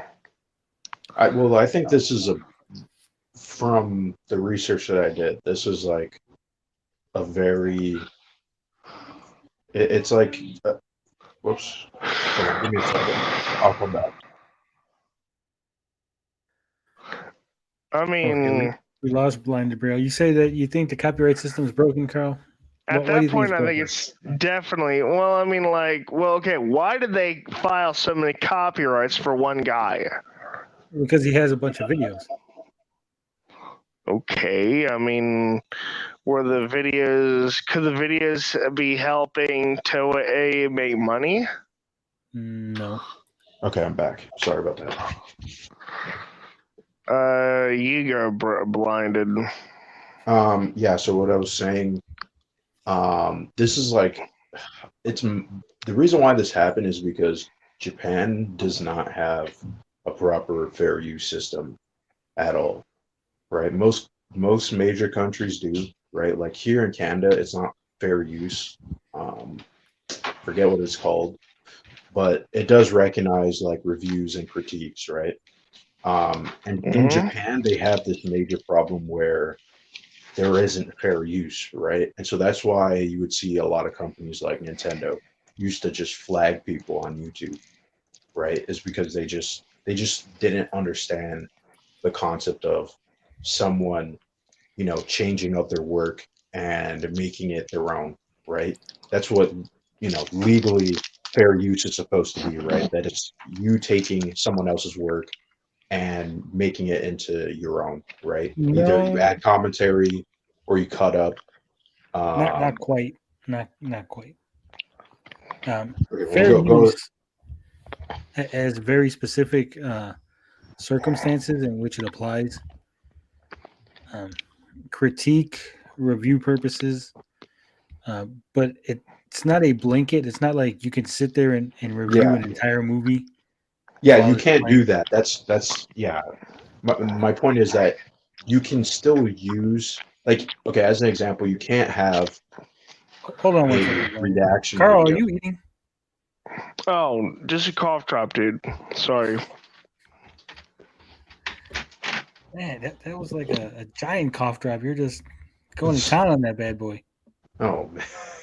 All right, go ahead, Blinded. Yeah, what I want to also say is the guy who got flagged, he's not American, right? So he's from Ireland, and the same kind of law is similar to what we have here. I'm like blanking out on the name of it, and it does talk about critique and reviews, right? And so the issue with this case, it seems that it's like there's no international copyright law, right? But the fact that this Japanese animation company, I'm not too big on anime, but they came in and just flagged all his videos, even though they worked with him. Like that, I think is really scummy, right? And especially because they flagged him every like 3 minutes. So they weren't actually checking his video to see if it was, was this considered fair use, right? They just probably looked at the title and just flagged it. And they were just going through his whole backlog and just flagging it. And that's why they racked up 150 claims, right? It's not a copyright strike, but he got claimed for it. And I do think it is unfair, right? Especially because he's not upholding to Japanese law, right? He's from Ireland and he's following his laws, right? So for an international company to come in and be like, hey, you have to follow our laws, that's kind of stupid, right? And the fact that YouTube didn't step in, right, to do anything about it, I just think it just shows you how broken the YouTube copyright system is, right? Anybody can come in and just flag a video down and say, oh, well, it doesn't, they stole our content, it's copyright infringement, so it needs to go down, right? Well, and obviously I know YouTube can do that just because it would be physically impossible. But a case like this, that's high profile, they should definitely step in. Well, here's the thing, Blinded. YouTube can't step in. YouTube, if it chooses to step in, it would no longer be a platform, it would be a publisher. And they would be susceptible to being sued by Toei in this case. We have YouTube can step in. The way copyright laws work is not the way people think, and it's not the way that YouTube creators have presented it in the past. Like I said, it is very, very specific on what you can and can't do. And now you can review something, right? However, what you show in your review has to be what you're talking about. So, like, let's say I take a clip of One Piece, right? And if I'm talking in generalities about the show or the episode, but I don't actually talk about the clip that I'm showing, then it's not fair use. Because I have to be talking about the clip I'm showing in order for it to be fair use on that clip. And that's what people I still think fair use, it's going to depend on the judge, right? Like in certain cases. Ultimately, it does depend on the judge. Yeah. But also too, what the problem with this case is that it's not really fair use because Japan doesn't have fair use, right? People go to jail for uploading things that would be considered fair use in Japan, right? Well, so that's the problem with the situation is they're trying to apply their law, their jurisdiction on someone in a different country. That doesn't make any sense. And remember, I talked about too, it's not a copyright strike. It's just a content which usually YouTube does step in for stuff like that, right? There's a lot of content. No. Then when would they? There's cases where if someone flags your video and YouTube sees that, hey, this is unjustified claims against your, they never. So they remove it. So YouTube what? Never steps in because YouTube is not allowed legally to step in. What happens is you have to file a counterclaim. And then YouTube will assess your counterclaim and make a judgment. Usually, so when someone, there's because I've seen this, and I was just watching a YouTuber this channel, right, flagged someone else's channel, and YouTube reviewed the claims, and YouTube determined the person that got flagged made a counterclaim because I've been flagged before. Okay. So what happens is you get flagged, and YouTube says, "Hey, this person has flagged you and they said X, Y, and Z. And, do you agree with it or do you disagree? You can take your video down or you can delete your video. In some rare cases, if it is a total, like, off the wall claim, and they said, hey, we actually reviewed this and Blinded Braille doesn't own Spider-Man. So I don't know why Blinded Braille is claiming this. So obviously, but sometimes someone could claim the whole video and say, that I think that was the point that I was trying to. Like I said, you can claim the whole video. It has to be. There are extraneous circumstances. I see RoboBlue saying YouTube has stepped in. Yeah, if you're a huge content creator, YouTube is stepping in. But that's in normal circumstances, YouTube does not step in because YouTube. But in this case, it's not a normal circumstance. And again, even though it's 150 videos. I have not watched this person's content, but I'm going to assume that he's showing clips of the things that he's reviewing. That does not necessarily mean that it was fair use. I mean, And his content was still, I mean, when you look at it, yes, he's using the clips, but he's also cutting and editing, it putting doesn't different matter. gradients That on has it, no bearing. adding. That's no bearing on whether it's fair use. I could cut up the entire Spider-Man movie and intersperse But it with me. he's I'm just not, saying. I'm just he's saying. putting commentary, like what you were saying. He's showing a clip, or he's not even really showing a clip. Sometimes he's juxtaposing two clipses. Sometimes he's adding his avatar over it.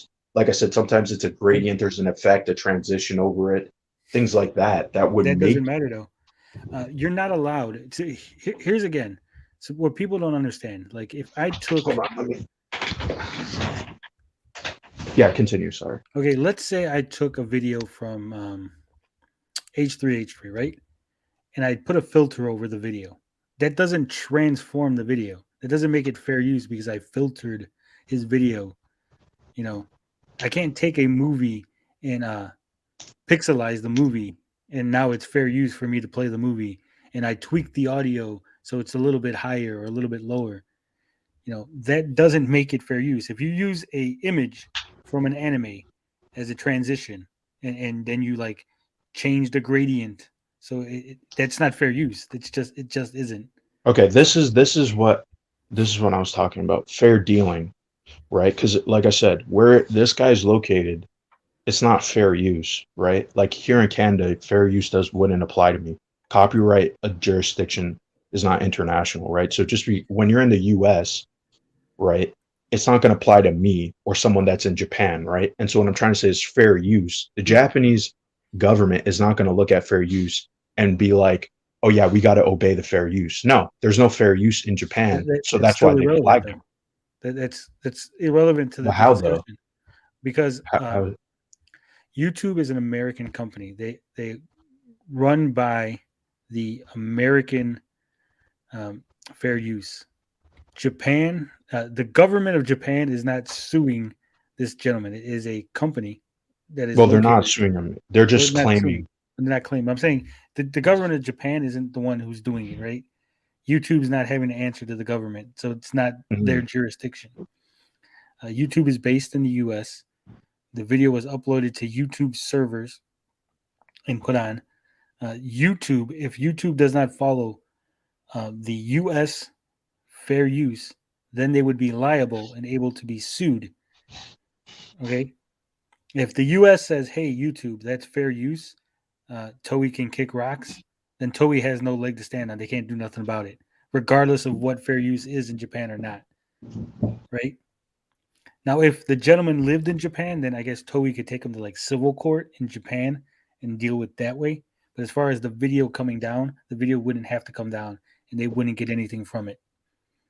Okay? Mm-hmm. And it's the same thing with like over there. Like, yeah, you might be able to take him to civil court over everything. But as far as the video and YouTube's part of it, that it's all based on U.S. fair use. Now, again, there is a fundamental misunderstanding as to what is fair use. I'm not saying that this is I'm right. still a little confused because so fair use, and then you have to then apply fair dealing because the guy's he's not American. He's from the UK. Right. He's from the UK. He would have to apply fair use. That's what YouTube would look at as far as whether or not the video is coming down. Now, again, if Toei were to take the gentleman to court, the precedent for the video itself would be in the US because of YouTube. Now, if they took him to like civil court over civil damages, that would be like a whole nother thing. But as far as the video, whether or not the video is coming down or not, just that aspect of it would be YouTube fair use, from my understanding. I still am a little confused of how the company would be suing him. Why would they be suing YouTube? Like, there's been cases like the H3 situation where he went to court with that guy, right? But YouTube unless I don't know. You can educate me on this, but I'm saying as far as the video going up or down, like because YouTube is the platform that the video is on, mhm, okay, and because of the way fair use works, Toei contacts YouTube, says, "Hey, that video you're hosting is not fair use. We want to take it down. That's our stuff, right?" So now YouTube has to follow the U.S. fair use thing and say, "Okay, well, you've made a claim. We have to take it down or do whatever it is we do, right?" Now, whether or not the video stays up or down depends on fair use. Now, even if it's fair use and the judge says, "Hey, that's fair use," Toei could technically still sue the gentleman because they are in and say, "Hey, well, technically, we still think that's wrong and we're going to sue him civilly." The video might stay up, but we're still going to sue him personally for the damages. It is a mess because of the different jurisdictions, because of the different laws, because we got one company that's in Japan, we got a dude that's in the UK, mhm. fucking YouTube And is then you over have here. YouTube. Mhm. But as far as the video, I still think he's in the right for what um like there's been abuse to the content ID system. This company's been known to abuse the content ID system, even with people that they're working with. but see that's the thing, and I keep hearing this, and it makes me unpopular. But it's not an abuse of the system. It is 100% not an abuse of the system. It is Toei's uh, material, right? It's Toei's IP. It's their content, correct? Yeah, it's there. I mean, not all of his video But the videos that they is flagged, is those not are there. Toei's videos, He's right? talking about. I wouldn't say that though. That's what I'm saying. You can make the But argument that the it's not. material that Toei has claimed is theirs, correct? Yeah, I mean, Okay, I that's don't it. like. I wouldn't say yes or no to that. Only Okay, because, like I said, he's technically like when this is why I would still have to do a little bit more research. But from okay. what I'm understanding, You see my with avatar? mhm, Okay, somebody owns the copyright to that. Okay, mhm, now if they flagged my video, they would be 100% in the right because they own the copyright of that. Even if I'm using that as a stand-in for me, I have to license that. I've licensed that image so I can use it in videos and other things, so I don't get flagged. Okay. Now, even if they flag me, right? It's mhm. not an abuse of the system because the system is set up for you to flag, say, "Hey, I think they're using that incorrectly," and then it has to be investigated and say, "Oh no, you're wrong," or "No, you're correct." So even if Toei's flagging all these videos, say, "Hey, those are our images," right? Mhm. That's what the system's set up for. The system is set up for someone to say, "Hey, those are our images. Now let's take a look and find out if they're using it correctly." But this is where it would become an. The thing is, this is why I'm saying you. Okay, that aside, it can be abused because the content ID system, someone can upload. This is how it could be abused. I could take your video, upload it into the content ID system, flag it, and YouTube will recognize it being in the content ID system. Obviously, this is not in the same situation, but I'm Right. saying that I the know that it can be YouTube's abused. abuse can be Uh, abused. Yeah. I Okay. know Okay. the system can be abused. We're not arguing whether or not the system Yeah. can, Yeah. Yeah. That I know. I just want to make that clarification. because like I said, you could technically start flagging videos that you don't own anything. Like, yeah, that's fucking my Superman video, and that's I own fucking Batman. Anything with Batman is mine. No, obviously you're abusing the system. That's why I said Toei's not abusing the system because those are their copyrighted materials. There's like that's our images, and we don't believe that they're being used correctly, and we're flagging you. That's what the system's for.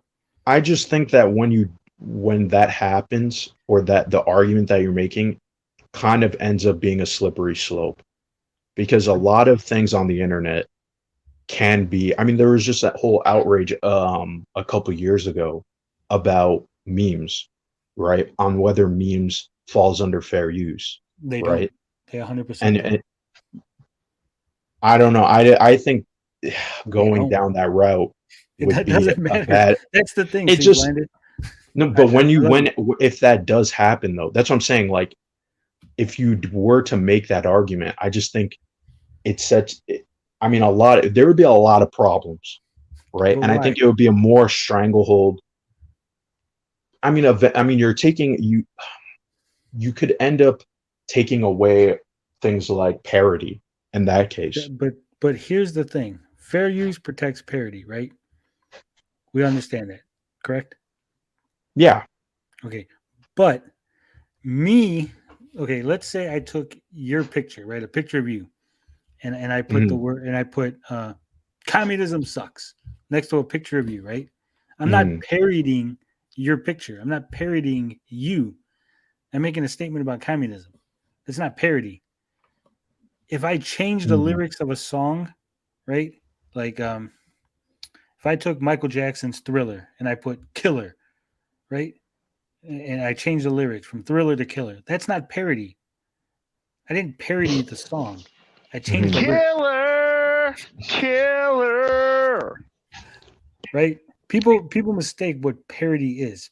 You have to be actually uh, critiquing in a satirical way the actual work that you're changing. Right? If I change the song Thriller to make fun of the song Thriller, that would be a parody. You know what Weird Al Yankovic does is not parody. He's just making silly songs, and he actually licenses those songs so he can do that. Mhm. I mean, I just don't really agree. Like, I would have to still kind of do. I can't really agree because then if I do, it just I can't. Like, I know it's kind of ridiculous to say, even though, um, I guess I'm like kind of not all that informed about it. Well, most Like people I'm aren't, not right? in. Yeah, but I just you could still. I mean, there's still some room, right? Because the law isn't definitive, No, right? it's The whole definitive. point is yeah, right? It's It's very pretty. open-ended. No, You could still, it's it's, not. if that was the case, then you kind of, th- there has to be some room of wiggle room. There's really no wiggle room. What the problem is? The problem is that people see this stuff, right? They say, "Well, there's all these memes and no one's getting sued, so obviously there's wiggle room." No, just nobody's getting sued. I use it because I don't know anything about business law. My area is more in, well, I'm a criminology major, but which isn't really law, but we do Yeah, study parts of the law. But I took 2 years of where, criminology. Don't worry. yeah, but like I'm just like hesitant to say no on this, right? Just because it just seems like when that does happen, and because of how like in Japan, it's just kind of crazy how their copyright system works, right? Like there's a whole case going on right now with the game, what's it called? Lost Judgment. Yeah, They're having an issue with that game being released on PC because they don't want the likeness of the actor, or the actor's agency does not want his likeness on the internet. You cannot, it's so bad where they had to actually blur this guy's face on magazines, on, interviews and stuff like that, because they don't want this guy's likeness out there, right? And as a result, there's a rumor going around where they're probably not going to make another Judgment game because of this whole thing with his agency, and how they're just very fussy on his likeness, right? And stuff like that, when you're just like like, I don't really agree with patent laws, right? Because it just seems, sure, it's someone's idea, but when an idea isn't, anybody can take someone's idea, right? And stuff like that, I think, is it's just such a weird space where I don't know. I really don't know that much on the topic, to be honest. So that's why I'm gonna kind of end it there, because I still Well, have to do more of my due diligence and research on it. But I can't. Yeah, like I'm just on indifference about it because I do agree with them, and from the videos that I've seen, like I can't say for certain. Yeah, they're this company's in the right. here's the thing. A lot of people get mixed up on this issue because they have feelings and they feel that it's not right and they feel that, well, this should be allowed. And I think it's fair use. And that's Mhm. not really how the law works. The law doesn't work on feelings. You know that, Blinded. Yeah, I know, I know. And the thing is, again, I'm not saying that I agree with this. I'm not saying that, yes, Mhm. fucking go Toei, No, you no, let I me know fucking. that. Yeah, yeah. I'm just saying that this is the way the law is. This is the way the law is written. Part Mhm. of the problem is the law was not made in a time when you, me, and the guy down the street can upload a video that would be seen by millions of people. When the law was Mhm. made, people all had, you know, there was big publishing houses. A big publisher had lawyers, and the IP holders had lawyers, and us rabble was not making books and selling pictures and all kind of shit, right? This Mhm. wasn't happening. So the law needs to be updated, needs to advance along, but it hasn't. And the way it is written, the way it is stated, they have fair use. They have certain criteria that falls under fair use, and you know, it was like remember the Jukin media when they got on and they said, "Hey, um, these guys are using our clips. You're reacting to our clips," and Mhm. they were flagging people. They were within their right. Those are their clips. They paid for the clips to be used. If you want to use their clips, you license them. That's why they paid for them, so they could have people license the clips to put on YouTube videos. You Mhm. just taking the clip and saying, "Well, I'm not going to license it. I'm just going to use it." It's cutting into their business. It's affecting their bottom line. Mhm. And it's the Yeah, same thing with Toei. blinded. I mean, it. I mean, I think you would kind of still have to prove how it is affecting their bottom line. Well, you didn't pay for it. That in and of itself is an effect. You used it to make money that you didn't pay them money to. I mean, to I mean, there's like I know in like for video essays, a lot of people go out and buy the Blu-ray, right? And then they would kind of copy it, and that's how they would. Okay, if I'm going to use the example of this clip, I'm going to have to go, get it from my DVD. So it's kind of that I still don't is know. not fair use. I know that's what I shouldn't say I know, but I like I don't know. I'm just very indifferent on it because I still think, and I'm not talking. It is from a part of not really a legality because, like I said, I'm not well versed on that business law and stuff like that. But I just feel like when you kind of allow these companies to kind of stretch their limits, especially in this case when it's the guy's following his law, right? And his law is not fair use. And technically, what he's doing does apply to his law. If you look up fair dealings, they talk about critique and reviews and videos, right? So it just seems like a very messy situation where I think some of these companies kind of have to, like I said, this is not a I think I know what the problem is, Blinded. I think I know what the issue is. mhm, Okay, fair dealings like does allow for critique. Okay, mhm, but that's not what he was doing. Okay, here's the mhm, here's the thing. Okay, if I'm critiquing a work, like let's say I'm critiquing an episode of Masters of the Universe, right? mhm, And I say, well, this show doesn't have a lot of strong characters, and then I show a clip of He-Man, right, punching mhm, Skeletor. If I don't talk about that specific clip and critique the specific clip that I showed, it's not fair use. Talking about the overall episode does not mean that I can show any clips from the episode. I have to actually talk very specifically about the thing that I've shown in order for it to count as critique of the thing that I've shown. Mm. Just like if let's say I'm talking about an album, right? I'm Mhm. talking about the Thriller album, and I show the album on the screen, but I don't actually talk about the album cover. That's not fair use. I'm using someone Mhm. else's copyrighted image in my video, and it's not fair use because the critique would have to be to the thing I'm showing.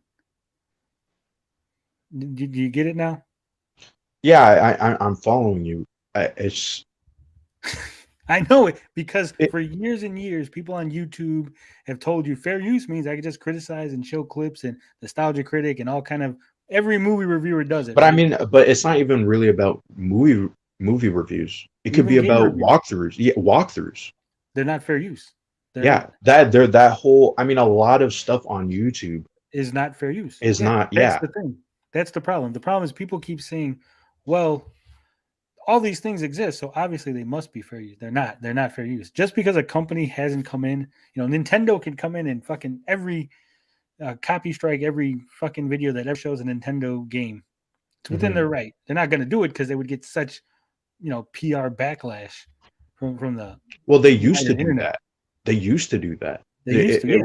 Yeah. And that's why they could, because it was 100% literally within their legal authority to do.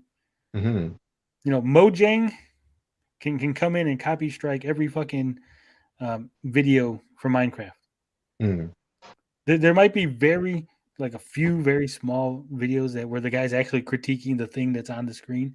Hmm. But like me just playing a game, right? Like say I'm talking to you guys in the chat and there was a game Mojang playing. doesn't own the rights to Minecraft. Microsoft does. Well, they're a subsidiary. Well, you know what I meant. Yeah. But thank you, Carl. It's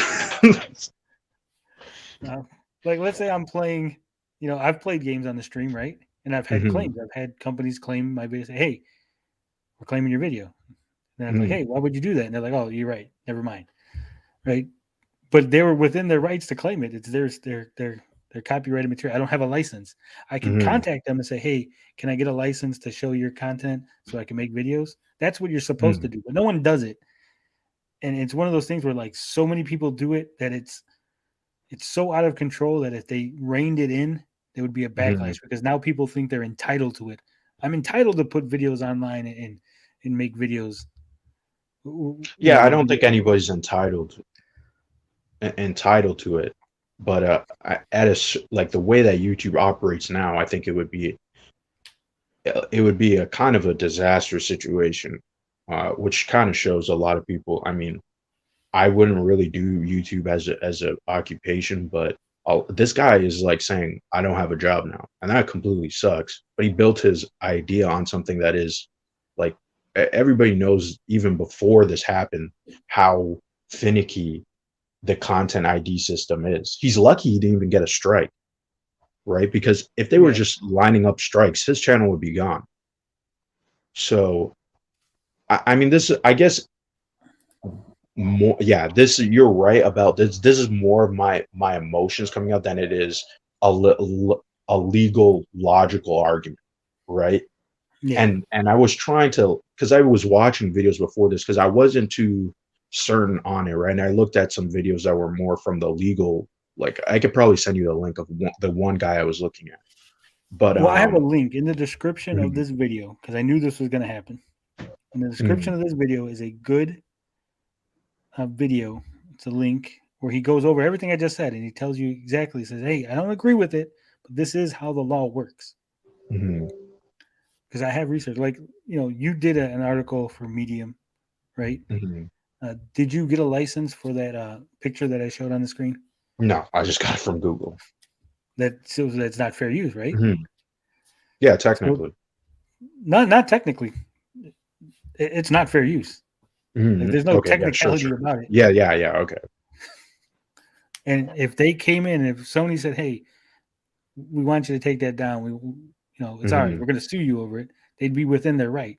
They probably won't do it because they know that journalists and everybody. Yeah, it would just look bad. As you said, yeah, it would look bad. But then it kind of there's a thing. There's a whole genre though that game developers do themselves, where it's like virtual photography. I'm not sure if this is a completely different whole track, but I just thought of it as an example. If someone was to take this photo, do all the, are you familiar with like, photo modes in games? Yeah. Yeah. Right. In a photo mode, you could kind of, take a picture. Like Mhm. in the Spider-Man game, they added like lighting to it. It's essentially just taking as if you're taking a photo, right? But just in a game. Yeah. Right. And the whole purpose of that is to share. Right. And that's something that a lot of these game developers are now, moving toward, it is like the ability to share things, content, Twitter, stuff like that. And so I do think that, yeah, like you're right, that the law should be updated because it just doesn't fit the time that we're living in. Like we're living in this era where things are remixed, things are put together. Like Well, here's the that's thing. how art is kind of created, right? Is Right. from the backs of someone else. But here's the thing, Blinded. The difference between putting something on Twitter and putting something on YouTube is the potential for revenue. Okay. So if let's say you went into Spider-Man, went into photo mode, tweaked it just the way you wanted, just right. You could not sell that image on a website to make money, right? Like say, here's my image. I'm going to put it on posters. You could buy it and hang it on your wall, right? You don't own the copyright to that stuff. Even though you did all the little tweaks in the game, that's not your copyright. You don't have a license to do that. And if you read the user agreement, it's pretty clear in there that you don't own that. It's not yours. 1 Inch Biceps says, I watch Minty and he uses movie clips like crazy. I wonder how he gets away with it. Most people get away with it because either the company doesn't care, they're so low that they don't get noticed, or they're afraid of the backlash. Like if someone's popular enough, like, you know what, if I flag that Minty guy, I'm gonna look bad, and then everyone's gonna complain. Fuck it, let him use the clip of 007 saying something or whatever. Fair use is antithetical to healthy burgeoning culture like mashup and remixes. It's actually not. Actually, fair use is very, very good for all that stuff. The problem is people just don't use it correctly. It is not hard to license things. It's not as hard as you think. It's expensive, though. That's the problem. You just don't want to pay. I mean, it might be sometimes kind of pointless to pay, though, right? Let's like using a new song. Let's say you painted a picture, Blinded, right? You spent all your time, hours, painting this masterpiece. You're back. All right, Carl. You painted a masterpiece, right? Wouldn't you be a little upset if I took a photograph of your picture and then started selling it? I mean, it depends, though. Like, it depends. If like, I took a picture, are you claiming? I think I would be upset if you took it, claimed it was yours, and selling it. No, I didn't claim it was mine. You just don't get no money from it. I just took a picture of your picture, and then I sold it.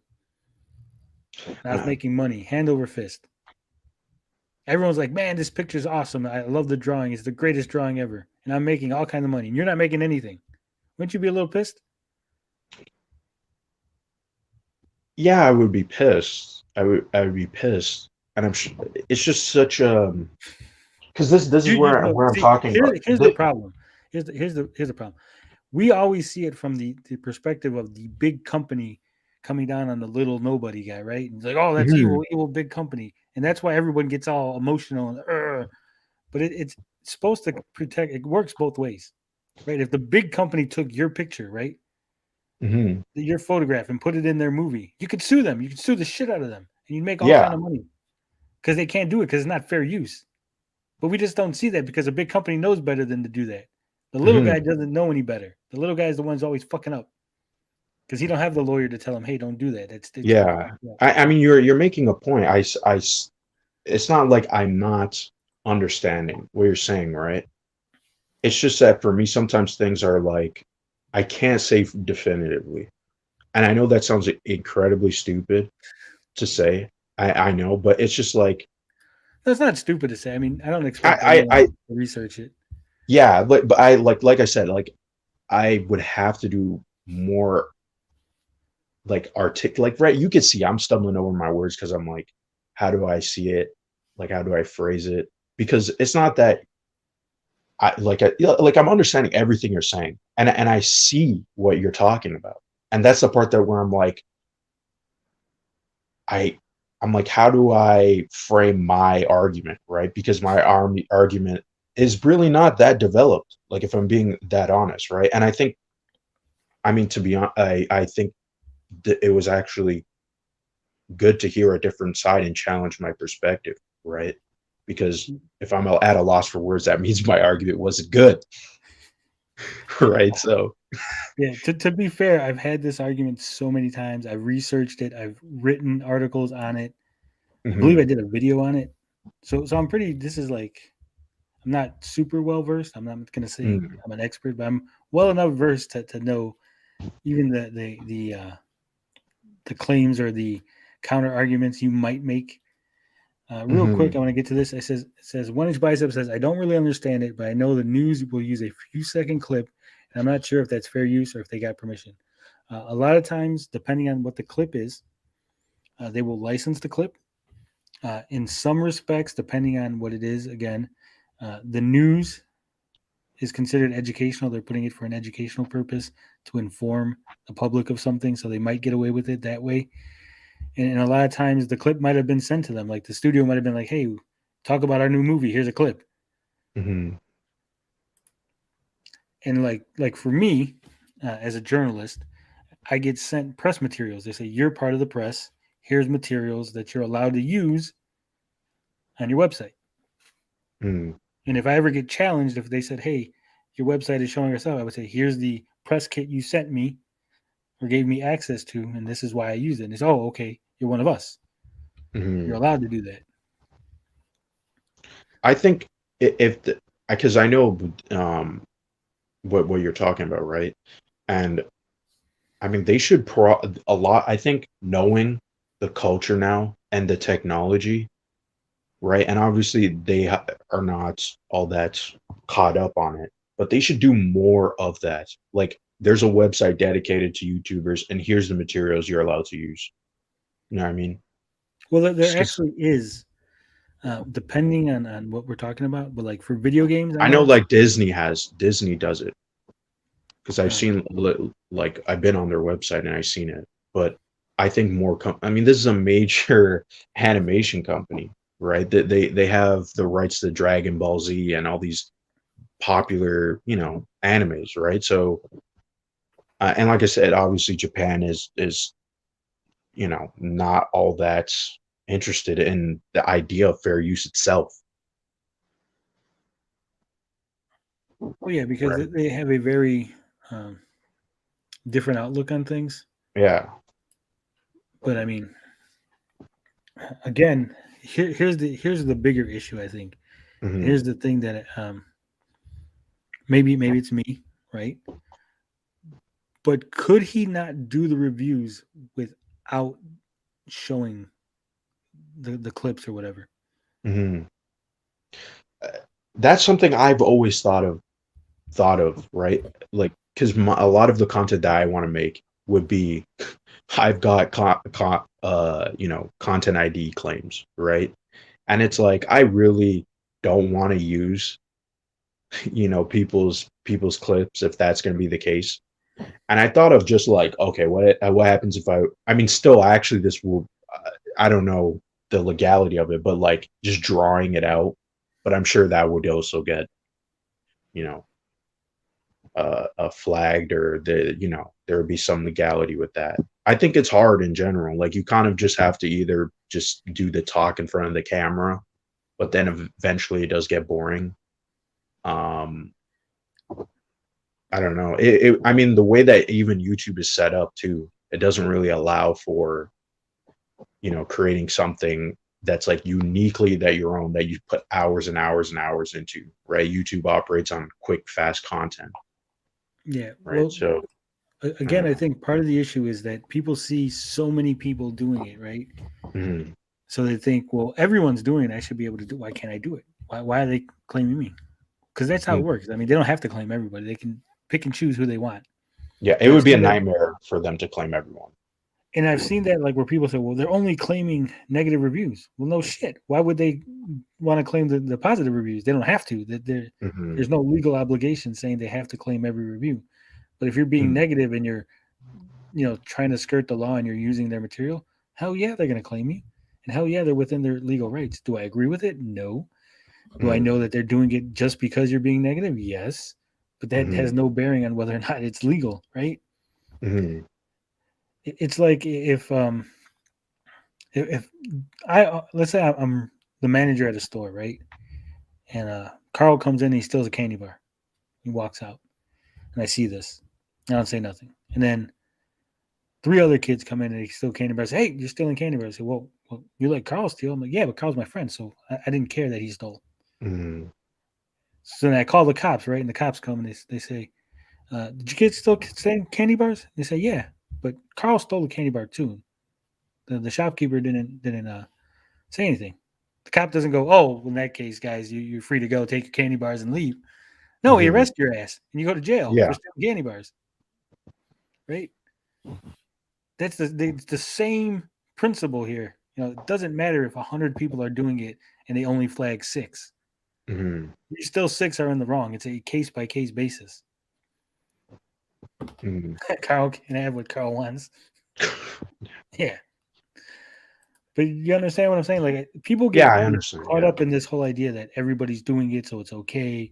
Or, I thought I was being, it doesn't matter what you think. And again, ultimately, like, when it goes to court, it doesn't matter what I think, what you think. Yeah, it's always on the judge. With the judge. Yeah. But the whole flagging, like, you're supposed to consider, you're supposed to watch the content and go, hey, I think this is fair use, or I think this isn't, so I'm going to flag it. That's what you're supposed to do. But it's really hard to prove. Like, when you go to the judge, you're like, well, Tony didn't actually look at the video and consider if it was fair use. He's abusing the system, right? The judge is going to be like, did you do that, Tony? I'm like, no, of course I considered whether or not it was fair use, judge.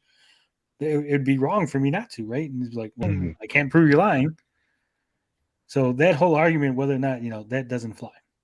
Yeah. You just gotta like, is it their material? That company actually owns it, then it is a good legal challenge that they're allowed to make. The part that sucks is that you don't, most people like me, like, if I get challenged and they say, hey, we think that you're stealing our copyrighted material, and they want to shut me down, I can't afford to take them to court to prove that I'm right. And there's no way for me to get any money back unless I can prove that they're doing something malicious, like this is malicious litigation. There's no way I could be like, hey, Toei needs to pay me for wasting my time and money. They'd be like, no, they did the law, they followed all the procedure. Sucks for you. And that's why it is very looked down upon, because normal people don't have that. But again, if you take the steps to properly insulate yourself from these claims, you go, if anytime you think this is risky, I might get claimed, then don't do it. Yeah. Right? Just that simple. I mean, especially now. It's still, I mean, YouTube would just completely go down if this was the case.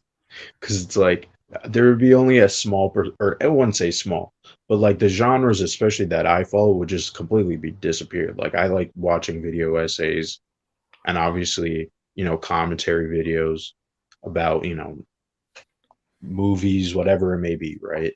So it's like, I do too sometimes. Yeah. Right. So it's such a like, yeah, I just don't. I don't know. I understand you, like, man. Yeah. Really I am stuck. Yeah.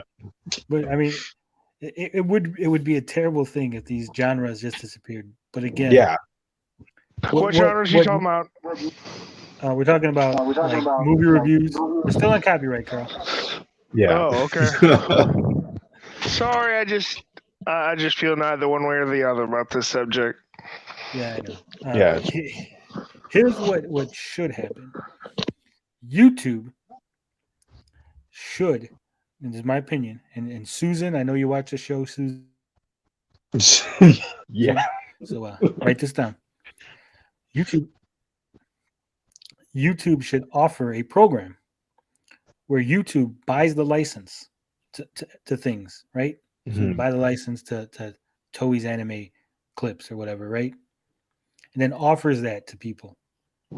I want to be a creator, so I go from being a amateur creator to a pro creator. So I pay YouTube $1 or whatever, right? Mhm. And a million people do this. So they pay that's $1 million. So YouTube can now buy the license to these things and say, okay, we have this. Here's all the licenses we have. If you're in the program, you can use all these things. Mhm. Then no one would have an issue. The license holder would get paid. The YouTubers would be able to use licenses because now they would have it. Who's Susan? Susan YouTube's. Wojcicki is the president of YouTube, CEO of YouTube. She's the big lady at YouTube, the big YouTube lady. You understand what I'm saying? YouTube Yeah. itself should set up some sort of program, and if not YouTube, And there was a rumor that they weren't going to do it with this type of material, but they're going to do it with music, well, they which have I some thought music. was They do have. well. Licenses. This was something that came. This was like fairly recent, where it was like they had like a poll of, hey, if we offered kind of what you're suggesting, where you pay and you get big popular songs, the license to use it, would you do this? And it was like a poll that was going around, and so there was this rumor of if this was a some type of program that they were going to introduce. I mean, they could still introduce it because this was only like 2 months ago. I would have to look it up and send it to you. But I think what you're talking about would be a good idea. I mean, it would just be, especially if it's not that not that expensive. And YouTube does see it as profitable or beneficial. I mean, it would be a win-win, right? And I feel like content creators should be talking about that, or at least the content creators that make that type of content, right? Like instead of sulking and whining, to be a bit more productive and to come up with some solutions. So I agree with that. Yeah. Yeah, and I think it would also help in a sense. It would probably take a lot of the workload off of YouTube itself because Mhm. they would just send a claim, hey, Liner Braille used our music, and YouTube would like, yeah, he's in the license program. Okay, boom, done. Mm. Never even have to talk to you. Never even have to disturb your video. Yeah, it would make it. I don't know if Susan's listening. It's kind of late. Hopefully, she's watching. But I think that would actually be beneficial. Would help more people create. It would help smaller creators. Like someone who's just breaking in is like, oh, I'm not really sure what to do. Like, oh, look at all these videos I can pay into the program, and I can use clips from all these different things, and I could create some really cool fucking video essays around this stuff. Yeah. But I don't know. I guess I'm just optimistic. Anything Yeah, to add to this, Carl? Leaning back with my food. Oh, Carl don't care about copyright. He just films himself shirtless.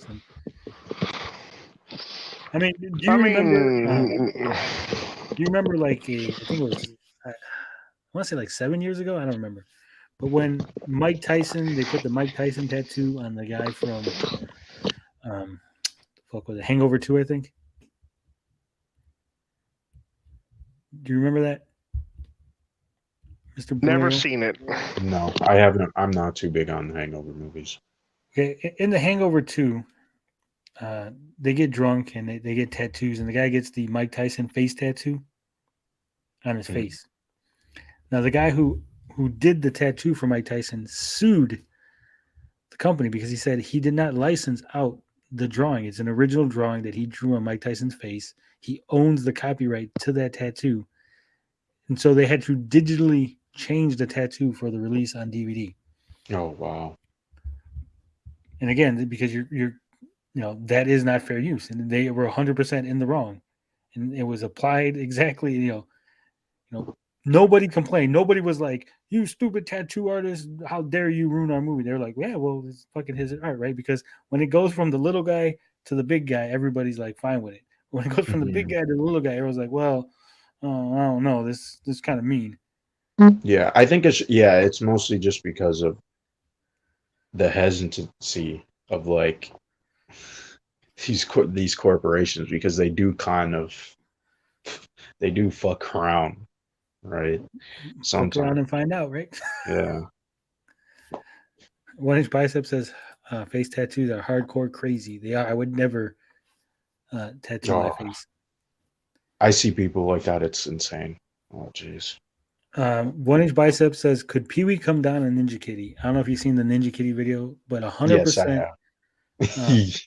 If Paul Rubens owns the copyright for the Pee Wee's Playhouse episodes, then yes, he could 100% come down. I don't know who owns, because in the video he has clips from the TV show, from the movie, and from the live action, stand up comedy routine, and I think maybe even like from a Saturday Night Live Mhm. sketch. So there's like 4 or 5 copyrights in there that Yeah. they could hit him, because it's not parody. He's not parodying. He's not critiquing Pee Wee's Playhouse. He's critiquing Tommy Tallarico. So I mean, There is one way these companies do screw, like it's related, but it's with public domain. Like I was just thinking about this. Like they have such a grip on their IP, right? An IP that is like at this point almost like 100 years old, right? That should have gone to public domain. Like Batman and Superman should have been, or I think Superman should have been in public domain, and I think in a couple of years Batman would have been in public domain. But they're never going to be public domain, right? Because they just make so much money, right? well, So there's no. It's a weird, because Batman. Let's take Batman for example, right? Mhm, Because it is an ongoing thing, right? mhm, Technically, what would go into public domain would be Batman #1, right? That particular issue would go into public domain, and you would be able to then print out your own, publish your own Batman #1 comics and sell that exact comic. It would be public domain, right? You wouldn't have to change a damn thing. It would be yours. mhm. Maybe take off the DC logo or whatever, because you're not DC or whatever. Yeah, yeah. But everything inside and the cover art, that would be yours. But the character of Batman wouldn't, because technically, every time they make a new comic, it's like a new reinforcement of the Batman IP almost. But that wasn't like the original idea of public domain was at a certain amount of years, it just lapses into public Right. domain. But what lapsed was the work, right? Because remember, we didn't have something that was ongoing. We didn't have a thing like Mickey Mouse, right? He keeps making new Mickey Mouse cartoons, right? So an argument could be made that Mickey Mouse is still being used. So, maybe Steamboat Willie, but Mickey Mouse himself is still being used by Disney, right? They're still making new works, and those new works would still be not public domain, and they'd still own. Well, I mean, Disney was the one that completely changed the law for that. Well, Disney extended it because they were campaigning for it because of Mickey Mouse. But Right. like the original intent of it was always to make sure that, Well, like again, I said before, it like art is kind of built on the backs of other people, right? Right. So it's kind of, that was kind of the intent of that practice, was like things go into public domain so people could make their own of whatever character or whatever property or whatever story, right? Right, but here's the thing, and again, it's because of when the law was made, right? Mm-hmm. Right. Carl's gone and back. Like let's say like you made a book, right? You made a book, and then 60 years later that book entered public domain, and you would be allowed to publish that book, and anyone would be able to publish it, right? Mm-hmm. But usually the idea, like the characters in that book wouldn't be in like 7 books that were like, ongoing, and they would keep making books on that character, right? In the old days, he would just be like 1 book, 1 character, that's it, he's done. Like he doesn't come back again, right? Yeah. Whereas like Batman, like I said, like he keeps coming out of new things. So an argument can And be that's made. mostly because if you think about it, is because people aren't creating new things. Well, yes and no. I mean, like Batman has an ongoing comic, right? Sure, yeah, but at a certain Batman's popularity has really But like, continued forget the because of popularity. Just forget that. Like, even if okay, yeah. he wasn't popular, right? Let's just say that he didn't sell any books, but they kept making Batman comics, right? Every month, a new issue would come out. Would you think that Batman should be public domain? Because every month he's a new Batman, so shouldn't the clock be reset? Like, when do you decide when I the don't know clock about starts? that. Like the character, whenever the character was created, right? That I mean, it's just that when you're talking about specifically like with superheroes, yeah, there's so many iterations and there's so many different forms of it, right? So I see that point, but like what I wanted to say was that because people aren't willing to let go of these things, it just the companies just go, well, this is popular, this is what's making the money, and let's just keep this is what people want, right? Yeah. But back then it wasn't like that, and I still think, sure, I like these things, but I mean, I would want new things too. Like I wish that there, we can kind of maybe this is a hot take, but to let go of some of these things, right? Like, do you really need another Ghostbusters? Do you really need another Spider-Man thing? Like at a certain time, at a certain point, you're going to kind of be beating a dead horse. Right, I agree. And here's the thing, though. If Batman entered into the public domain, that doesn't mean Batman goes away. That just means other people could make new Batman things. Yeah, So we'd still be hanging out. Yeah, but I'm saying Batman would still be around, right? The idea that Batman's popular doesn't preclude you from making a new non-Batman thing. You don't need DC to make new thing. You can do that, right? If that's what you want. yeah, but I mean, like the argument that I was trying to make was because it's so popular now, this is what's making them hold on to the character, even the rights of the character, even longer because it's profitable, right? But what I'm saying is, okay, so why do you want it to enter in the public domain? I'm not saying I want it to public domain. I'm just more like this is more of a like I don't know how to say it. Like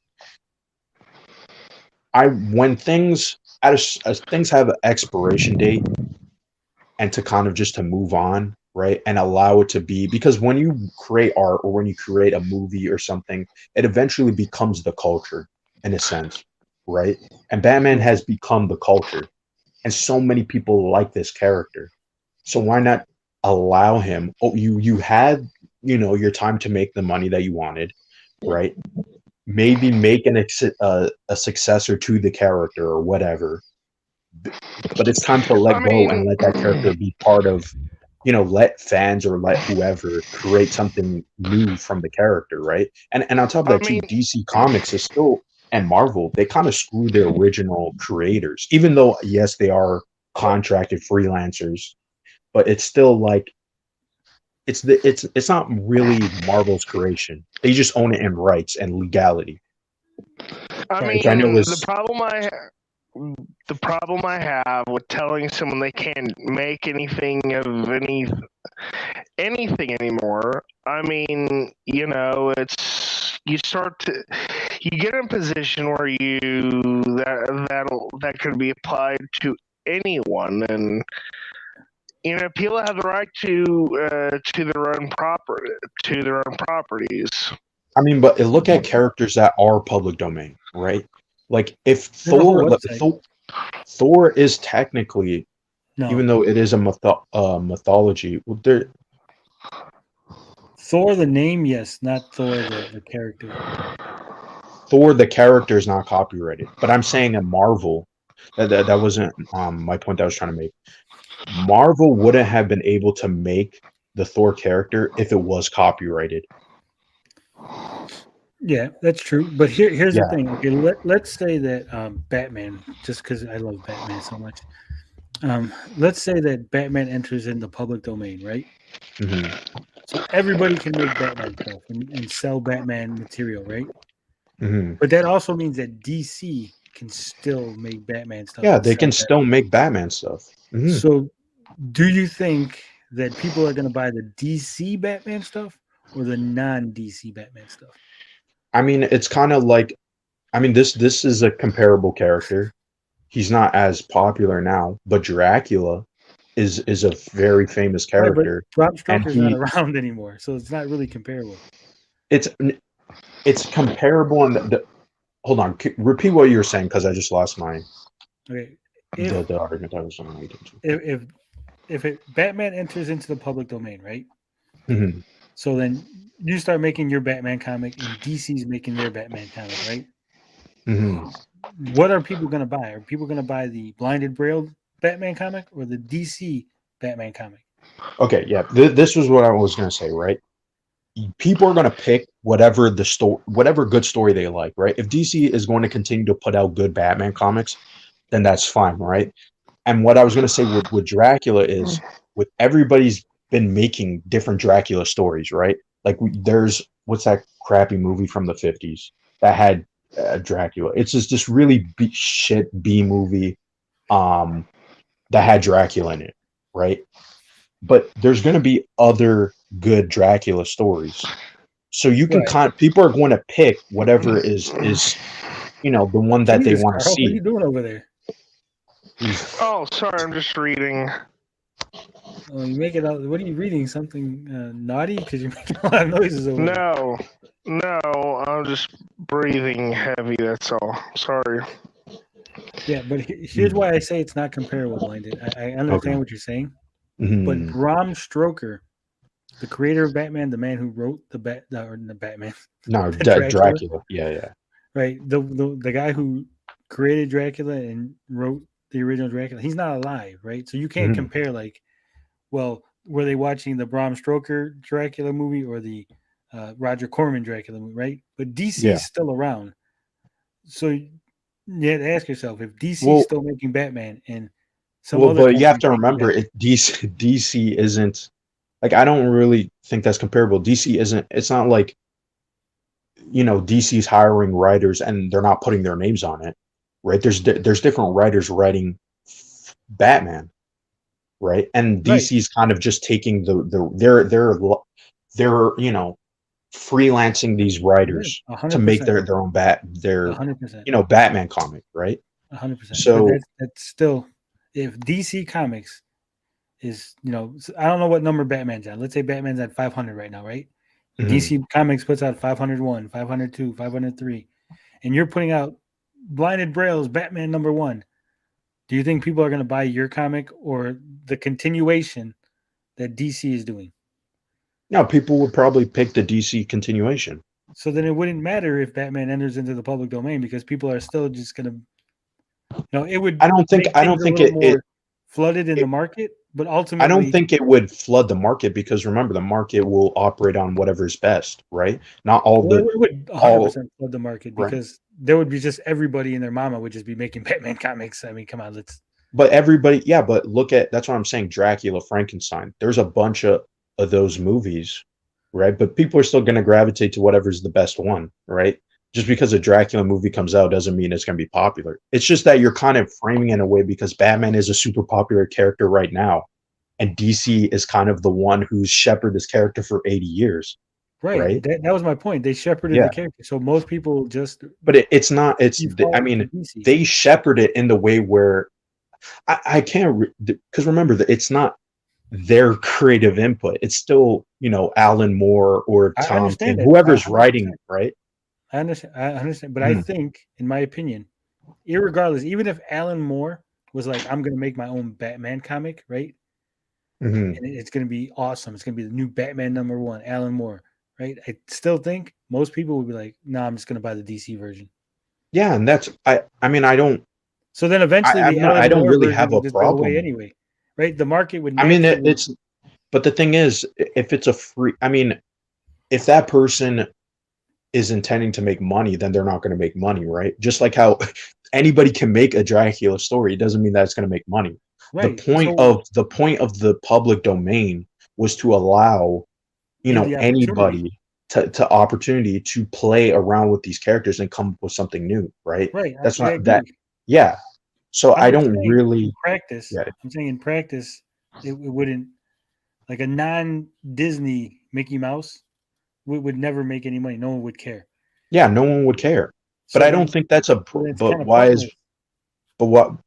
I mean, not all art or not all works of movies and stuff make money though. Like I don't really see why it should be only about money. The focus should be about Well, it's money. not only about money. I'm just saying in a grand scheme, to like grand scheme it, Mhm. a non-Disney Mickey Mouse, even if Disney didn't technically have the copyright anymore, and anybody could make these, Mickey Mouse cookie jars and Mickey Mouse paintings and stories and whatever, right? Mhm. Naturally, people would still just, I want the Disney version because that's the one. So Yeah. eventually the market would just go back to Disney being the only one making it, even though anyone else could. Like at any point you could make one, but it was just like it'd be no point because I know I'm going to lose money off of it. And every once in a while, you'd have somebody who made something and it was kind of cool, and it was nice that they made it, but in the grand scheme of things, it would be forgotten. Yeah, it's kind of like that. That's why I keep saying Dracula and Frankenstein, because at a certain point in history or a time, Universal was the one who made these characters popular. People didn't think of Frankenstein as in the Mary Shelley book. They were thinking about the Universal one, right? So it's like, the companies will have their stamp on it, but like, I mean, they could still make their money. They could still make their money, and they were just trying to make a dark universe with Frankenstein and Dracula. Obviously, it failed, Yeah. right? But like, I just don't really see like how what's the problem if it is in public domain and Disney's still making money and someone could write their story or post it on YouTube. Like, I feel like it's a win-win, right? Yeah, It's not really going to confuse anybody. I don't think, but I get the argument. I'm just saying, I'm more about new things, right? Like I would prefer, if Batman goes into the public domain, then everybody's gonna be making Batman stuff, right? A bunch of people will make Batman stuff. I prefer that they would make other things, like use your creativity to create something new. I mean, I don't Inspired by think, Batman, but new. but I don't really think that it's Batman going into the public domain. It's just that, let's say now, hypothetically, he was. I just use Yeah, Batman as an example, but when I say Batman, I mean everything. Could you imagine anything. everything? But I I'm talking mean, about but everything. not. All the comics would go. Yeah, if you're specifically talking about the branding now, right? Big franchises now, then yeah, I guess people would, right? Like monopolize. Oh, Spider-Man's a popular character. I'm going to go make a Spider-Man book. But usually that wasn't how public domain worked, right? And obviously, as you were saying, that now the law is not updated with what's going on now because we're all focused on these big IPs, these older IPs, right? Yeah. So, yeah, I don't know. That's my argument for it, but yeah. Real quick, Max Leonard says, exactly. Do you think that's the reason for all these retro released older games? I do think that by releasing the older games, they're trying to at least have an argument for why they still have the copyright on it and why people can't just release their own version. Quick side note for any wannabe entrepreneurs, there are 4 episodes of the Three Stooges that they failed to copyright. So you could right now put them on a DVD and sell them as the Blinded Braille Three Stooge collection legally. They are in the public domain. 4 episodes. I won't tell you which ones they are, but there are 4. Beefy says it would kill a character in the long run. He says, Can if we people move on want to to something? write Batman, they should work on their craft and get a job at DC. Yeah, I'd I rather think just. Carl always wants to move on to the duty. We're on. it was a good conversation. I will admit. I really think, to put my final stamp on it, I think obviously things entering into the public domain is a good thing. I'm not against it. I just think that the people that are really like, I want it to be in the public domain, it's because they want to write a Batman story, right? Write something new, create something new from your own imagination. You don't need Batman. It's a crutch. And if you really want to write a character, there's a whole website, Public Domain Comics. It's a whole list of comic book characters from the 40s, 50s that are public domain right now that you could take, make your own if you have the talent. But I think that logic should apply with the companies too. Oh yeah, 100%. But Yeah. like you said, if they're making money, that's the thing though. If they're making money, why Yeah, am I going why to stop? stop making Batman if he's making me money? Mm. I mean, so the ultimately it falls to the public. Stop reading Batman. Stop buying Batman stuff. No Batman movies, and then he'll die, and we'll get a new character.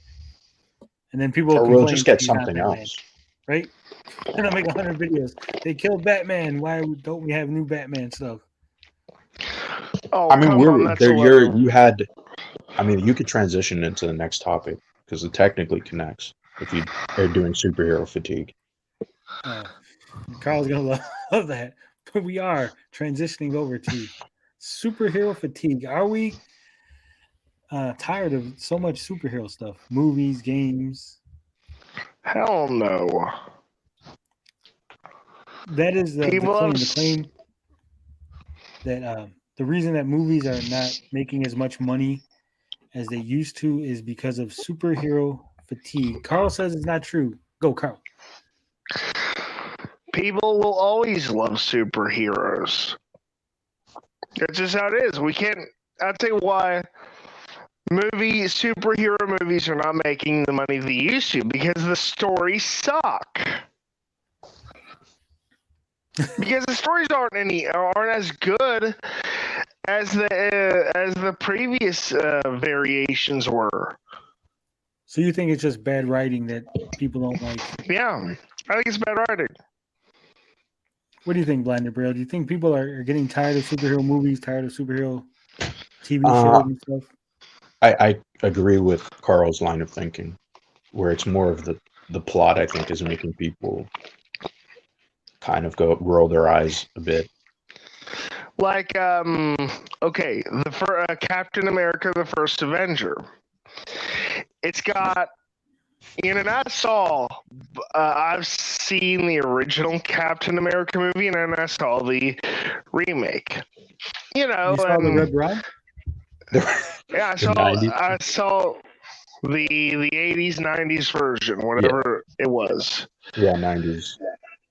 And I like Captain America: The First Avenger more because it's got 50 sci-fi elements like Vita rays and all this other stuff.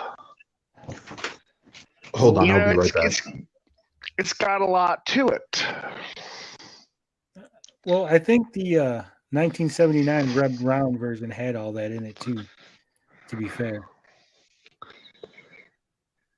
I mean, yeah, but I don't know. It just the First Avenger just felt like a more complete movie, I guess.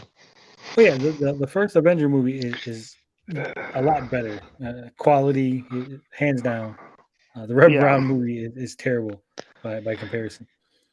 It just it does have the same basic premise, the same basic. Oh yeah, I mean, it just felt different. It Carl, felt like you're kind of glitchy. I'm getting a lot of. Sorry. Give me a minute. Let me unplug my headset. All right. I'll read some comments here. Finbar says, only stop making superhero movies after I'm dead so I don't miss out. I agree, Finbar. I want them to keep making superhero movies until I'm dead. Then they can stop. 80 Monkey Man wants to know where Ray is at. She's probably in the No Swear Gamer, or she was. I think she might be streaming right now.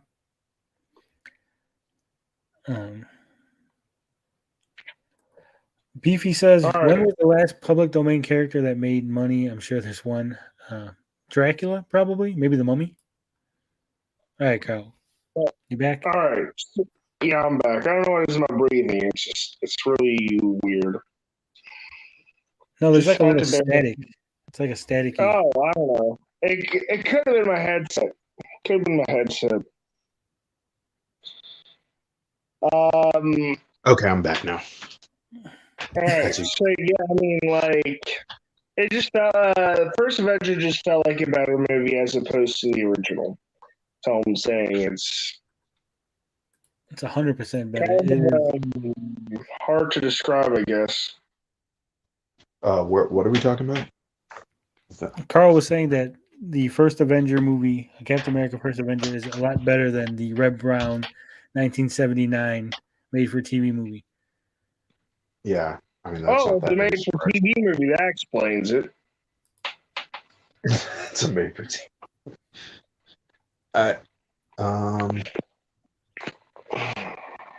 I mean, just to make like a different point, because I think a lot of people who make the superhero fatigue claim are usually people who have, I don't know, they're either in the camp where it's like they're not all that interested in superheroes anyway. So it's like, oh, I'm so sick of, the superhero movies. And if that's the case, I mean, there's other movies to watch, right? I mean, it's just not maybe on the same budget or, attention to detail. But I mean, there's other things going on. I do think maybe Marvel, and this was something I think we talked about in the last episode, was I think the issue will be that Marvel is too interconnected, and that's what turns off people. Not because people are sick of superheroes. And I know obviously there's DC and stuff, but DC has decided to step away from that. I think part of the problem is also the same people complaining about superhero fatigue are the same people who are Snyderverse fans. Oh my god! Yeah, you know me. I think it's a bit of both camps. Yeah. To piggyback off of both of your points, I think a lot of people complaining are either complaining because they really never had an interest in superheroes to begin with. B, they are just complaining about specific, like there's superhero fatigue for that kind of superhero, not for the ones I like, but just for that over there that I don't want you to make anyway. And or the third reason is that people are their expectations of what is supposed to happen. The Avengers made all kind of money. They made billions of dollars off of the Avengers, or they made billions of dollars off of Captain Marvel. So Shang-Chi has to make billions, right? Or else people are tired of superheroes. Hawkeye is not setting the world on fire in ratings, so obviously people are just tired of superheroes. No, people might just not like Hawkeye, or people are not familiar with Shang-Chi, or they really weren't feeling the Eternals trailer, so they didn't go see the movie. I think those people tend to connect everything. Yeah, I mean, if the next Batman movie, bombed, like it was a good movie, but it just bombed because no one wanted to see it, then maybe you'd have a point. If Spider-Man wasn't selling out tickets at, and people were fighting over $10,000 tickets on eBay, right? Maybe you'd have a point, but I mean, obviously it's not superheroes itself that people are tired of. Like you said, maybe it's bad writing. Maybe that particular hero doesn't connect with the general audience as much as some other hero. It's not as popular. Or it's just the formula. Yeah. I mean, if superhero fatigue was really a thing, then the new Spider-Man movie wouldn't be talked about the way it is. Yeah. I mean, between Spider-Man, the Justice League fans, the Snyder cult, if you will, there's so much that people are not getting tired. I don't think the general audiences are. Again, I think people are mistaking the big turnout for something like Avengers. Like, oh, they didn't turn out the same way for this other movie. So obviously, they're making a correlation on things that are not really connected. Yeah, they're not connected. I mean, what was it? The Inhumans TV series didn't really get good ratings, but that did not affect how much money Black Panther made, right? Yeah. So it's not superhero fatigue. It is more specific. It's more this character didn't resonate or this show is not that good as the other one. The DC shows are still going strong. I love the CW shows. I think the framing of it, I think should be I think it's more of a problem of how the Marvel formula is, right? Like it's very cut and paste, right? Even though I still watch it, it's like you kind of expect, you expect what you're getting, right? That's why people say it's like McDonald's, right? Not to say that it's not good or it can't be, complex, but I think they tend to not offer something different, which the comics did, right? There's a lot of intricate stories and, deeper, darker, or, some of these stories don't have to involve the world ending, right? Yeah. Sometimes it could just be something silly or, there's not everything needs to be on this grand scale. And I think a lot of the Marvel movies that we recently got are about world-ending events, like Eternals. Shang-Chi was in this other dimension and this, dragon eater, soul eater thing.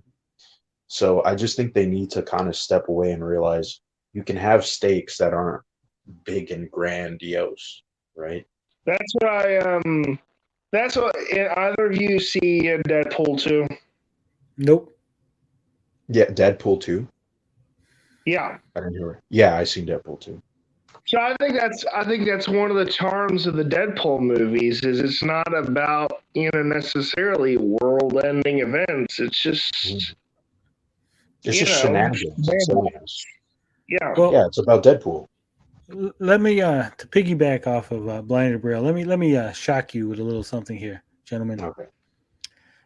In 2020, Burger King had a negative 5.4% year-over-year sales change. I'm declaring America has a burger fatigue. They do not want burgers anymore.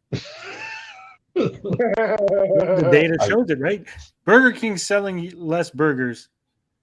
Obviously, people are sick of burgers. That's it. Burgers are over. Let's end burgers.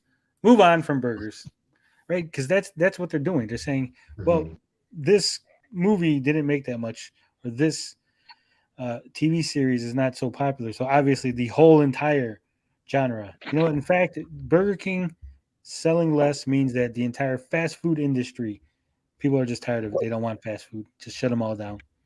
Get rid of them. What it means is people are sick of the Whopper. That's what it's sick of. They're sick of. You know what? It means people don't want to eat food. It is food fatigue. We're gonna stop with the food. Just no food. Because that is, I know it sounds ridiculous because that is how ridiculous the claim is. Yes, it is a ridiculous claim. Yeah, Wiley wants Forward Man. I agree. Bring him out. Red pajamas, tin pot on his head. I'm all for it. I would love that. I would rather see a new superhero movie called Booty Girl. But here's the thing. Like I said, it's not like every superhero movie is Batman. And I know I keep coming back to Batman, but he's easy, right? If every superhero movie was Batman, then you'd be like, yeah, people are sick of this, right? They don't want to keep watching Batman.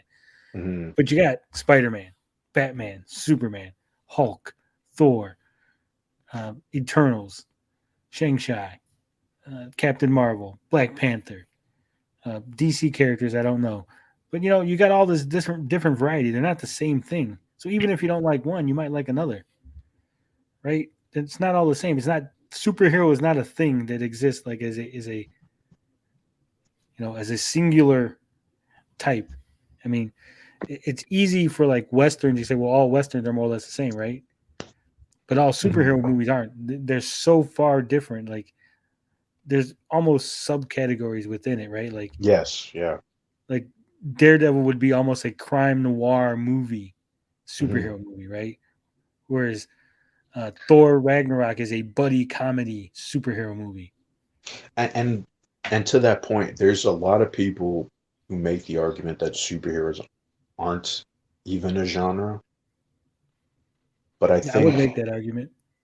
yeah, and I would say that too. But I think the movies kind of have made it a genre because it has tropes that are used constantly where it becomes recognizable. And I think maybe that's the fatigue, right? And that's why I keep saying that people know you could make a basic Marvel movie, right? Just by sketching it out, all the beats and everything.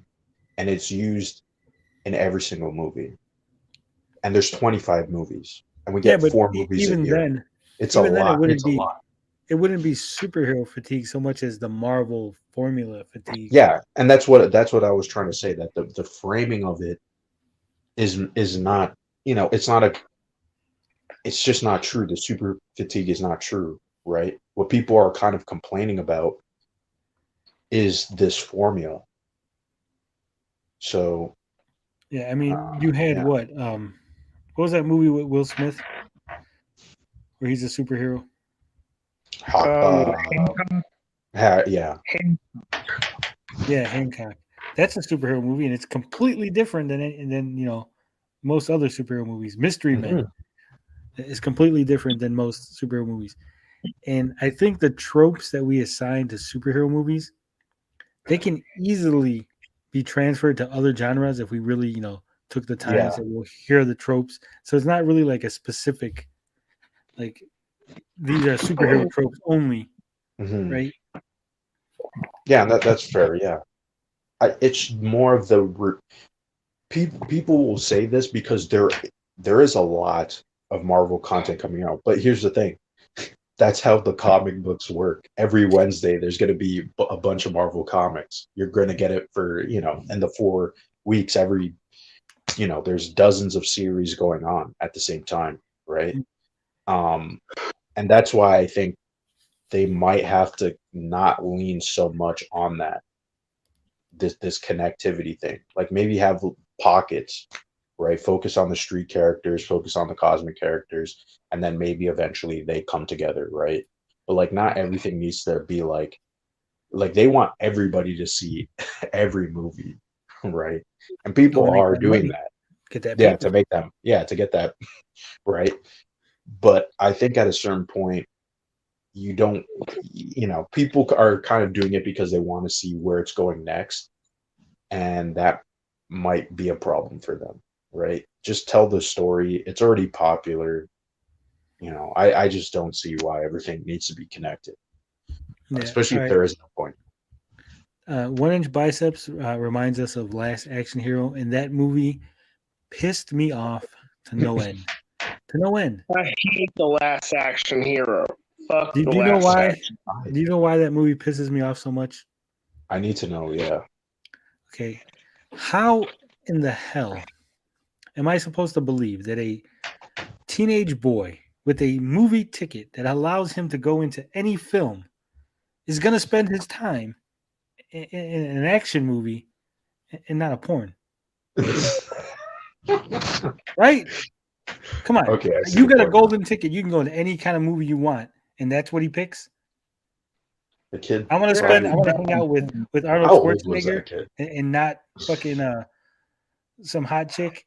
Come on now. Okay, you got a It's point there. especially one of those movies where the hot chick will do it quite literally anything for her brother or sister. Right? That's what I'm saying. Like you could go into any movie, just boom, and and you go into that movie, you put on a plumber outfit, and you're getting laid. But no, I want to go hang out and get shot at with fucking Arnold Schwarzenegger. Make no sense. Now, if he was like a little kid, like he was a little boy, then I'd be like, oh, okay, that makes sense. He's like a little kid you don't know about. This was like a teenage kid. He ain't going into no Last Action Hero with a movie ticket like that. Oh man, they should actually kind of remake that movie, but You want the Triple X? This is not Last Action Hero Triple X. But other than that, yeah, it actually is a pretty good movie. Or better. Another movie he could have sneaked onto is Barbed Wire. It wasn't out back then. Oh, that's right. I forgot. I do love it in Last Action Hero, the guy with the glass eye that has the "Have a nice day." That was fun.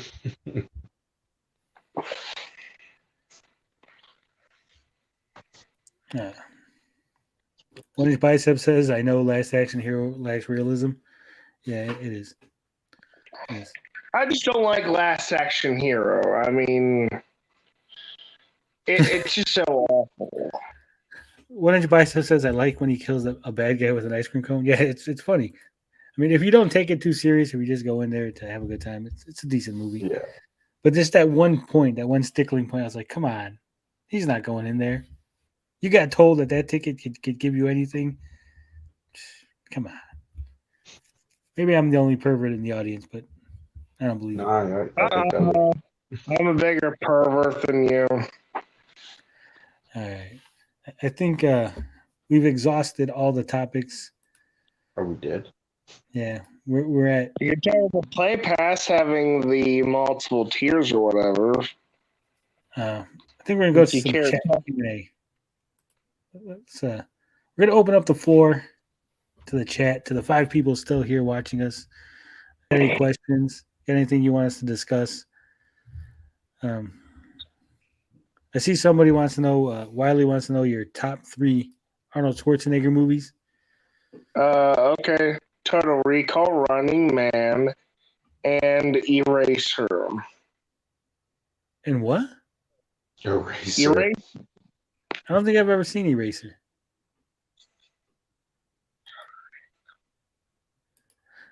What about you, Blind? Your I top mean, 3. it used to be Terminator 2, but they screwed the Terminator franchise up, so that's why I don't watch that anymore. I mean, I Top still 3. like the first Terminator is amazing. I just like the aesthetic of it. I would say Total Recall 2, and the third one. It was a 3 booby thing that took you over on that one, didn't it? Yeah, the third one would mess me up because I'm into the sci-fi stuff. So, what's that other James Cameron movie he was in? Pumping Iron? Predator? Say it again. Predator? Predator. No, James Cameron. Pumping Iron. No, what's that one? Was it even James Cameron? Hold on. Twins? No, not Twins. Actually, you know what? I'll pick Twins. Actually, I'm Twins changing is my hilarious. Yes. Actually, I'm So changing stupid. it from I'm changing it to Twins, Total Recall, and The Running Man. I'll throw Twins for the lulls. Yeah, I'm going to say my top 3 Arnold Schwarzenegger movies is Commando, The Expendables, Part 1, and Junior. Oh my gosh. I was thinking of that just out of sarcasm. Yeah, if you're going to go with jokes, like meme Arnold Schwarzenegger movies, I would say right along the way, Junior and Twins. No, obviously Predator, Terminator 1, and Expendables 1. I do like the Expendables movie. The first one, anyway. Mm. Oh, damn, I forgot. Yeah, Conan. Let's throw Conan in there. I wasn't a big One fan of these of Conan. biceps with the save. I love fucking Conan. I love Beastmaster, too. The first Beastmaster. Fucking great. Any of you It's kind have of another? weird now, like going back and watching Beastmaster where they're like all in leather and all oiled up, and it's kind of a weird movie now. And I'm like, whoa, some kind of undertones that I missed as a child. But as a kid, I used to love it. I was so enthralled with Beastmaster. I wanted a pair of ferrets to steal stuff for me. Like I wanted to buy pet parrots and have them steal. You know, I tried to do a book report on Beastmaster once, and my English teacher wouldn't have it. Oh, damn. Someone's asking about Brett Weiss. I did not see any Wet Bryce or Brett Weiss in the chat. I don't look at the chat that often. One Inch Biceps wants to know, are you excited for the Texas Chainsaw Massacre game like I am? We briefly talked about it. I think it's going to be more or less like the Friday the 13th game. Mm-hmm. It has potential definitely has some potential. Depending on how they do it. They're saying it's a faithful recreation of the movie somehow. So I don't know what that exactly means, but If you do not get to have a chainsaw fight with Leatherface, then I'm out. I want a dueling chainsaw like fucking Texas Chainsaw Massacre 2 with Leatherface and Dennis Hopper, hmm. where they're just fucking You clashing can't chainsaws. I want to see him in that game where you juggle chainsaws. Oh jeez. Oh, One Inch Bicep says that theater wasn't showing porn. But they didn't say you needed to the golden ticket only in the theater. It just said it'd take you in any movie, right? From my understanding. He'd go home and just put a movie on his TV. Hell, he could have told the theater owner, hey, throw some fucking porn on there. Can you imagine having that ticket and going into the Pamela Anderson sex tape video? Oh no. I ain't into that. Nah. Yeah, I don't got a thing for Tommy Lee, but I mean, you do you, Carl. That's fine. That's about Pamela Anderson, you boobs. No. Well, Tommy Lee's in the video from what I heard. Yeah, I didn't see the video. I don't know, but what I heard He could knock his ass overboard. that he steered the boat without his hands. That's what I heard. Oh damn. Wiley wants to know, what soup did you eat or slurp yesterday? I was eating as I was re-recording my video because OBS went to shit and it cut off half of my video. I was eating some beef soup, lots of potatoes, corn, carrots, cabbage, a lot of lemon juice, tons of salt. I like my soup salty and lemony. It's delicious. Filled me up. I fill up a whole butter bowl with soup because I'm fat. Not that fat because obviously I'm still pulling 19-year-old chicks, but still a little fat. Just a little bit. My favorite soups are New England clam chowder, chicken noodle soup, and chunky soup. Campbell has a chunky soup called kickin' chicken chowder. It's like a buffalo chicken chowder soup or something like that. I've never seen that before. Finbar Saunders wants to know, you still thinking no Maguire, Garfield, and Spider-Man, or have you come around yet? I'm still thinking no Maguire, no Garfield. And I'm going to add that I think that William Dafoe is not going to be in the movie either. We're way too close to release. There's zero reason. Within an hour of the movie coming out, people are going to know whether or not they're in there, right? So what are you holding back for? There's no reason. I gotta be honest. They want people to go. That's why. But you would go if I told you that they were in go. there. You would go. Right? I would definitely go. I really want the movie to bomb. Why? Why do you want the movie to bomb, Carl? I don't know, just to disappoint so many people. Damn. That's cold, man. Yeah. Just I don't to want it to piss bomb. off so many people. I think that was the coldest thing I've heard you say. You just want to piss people off. Piss people off. I think people are going to be pissed off anyway.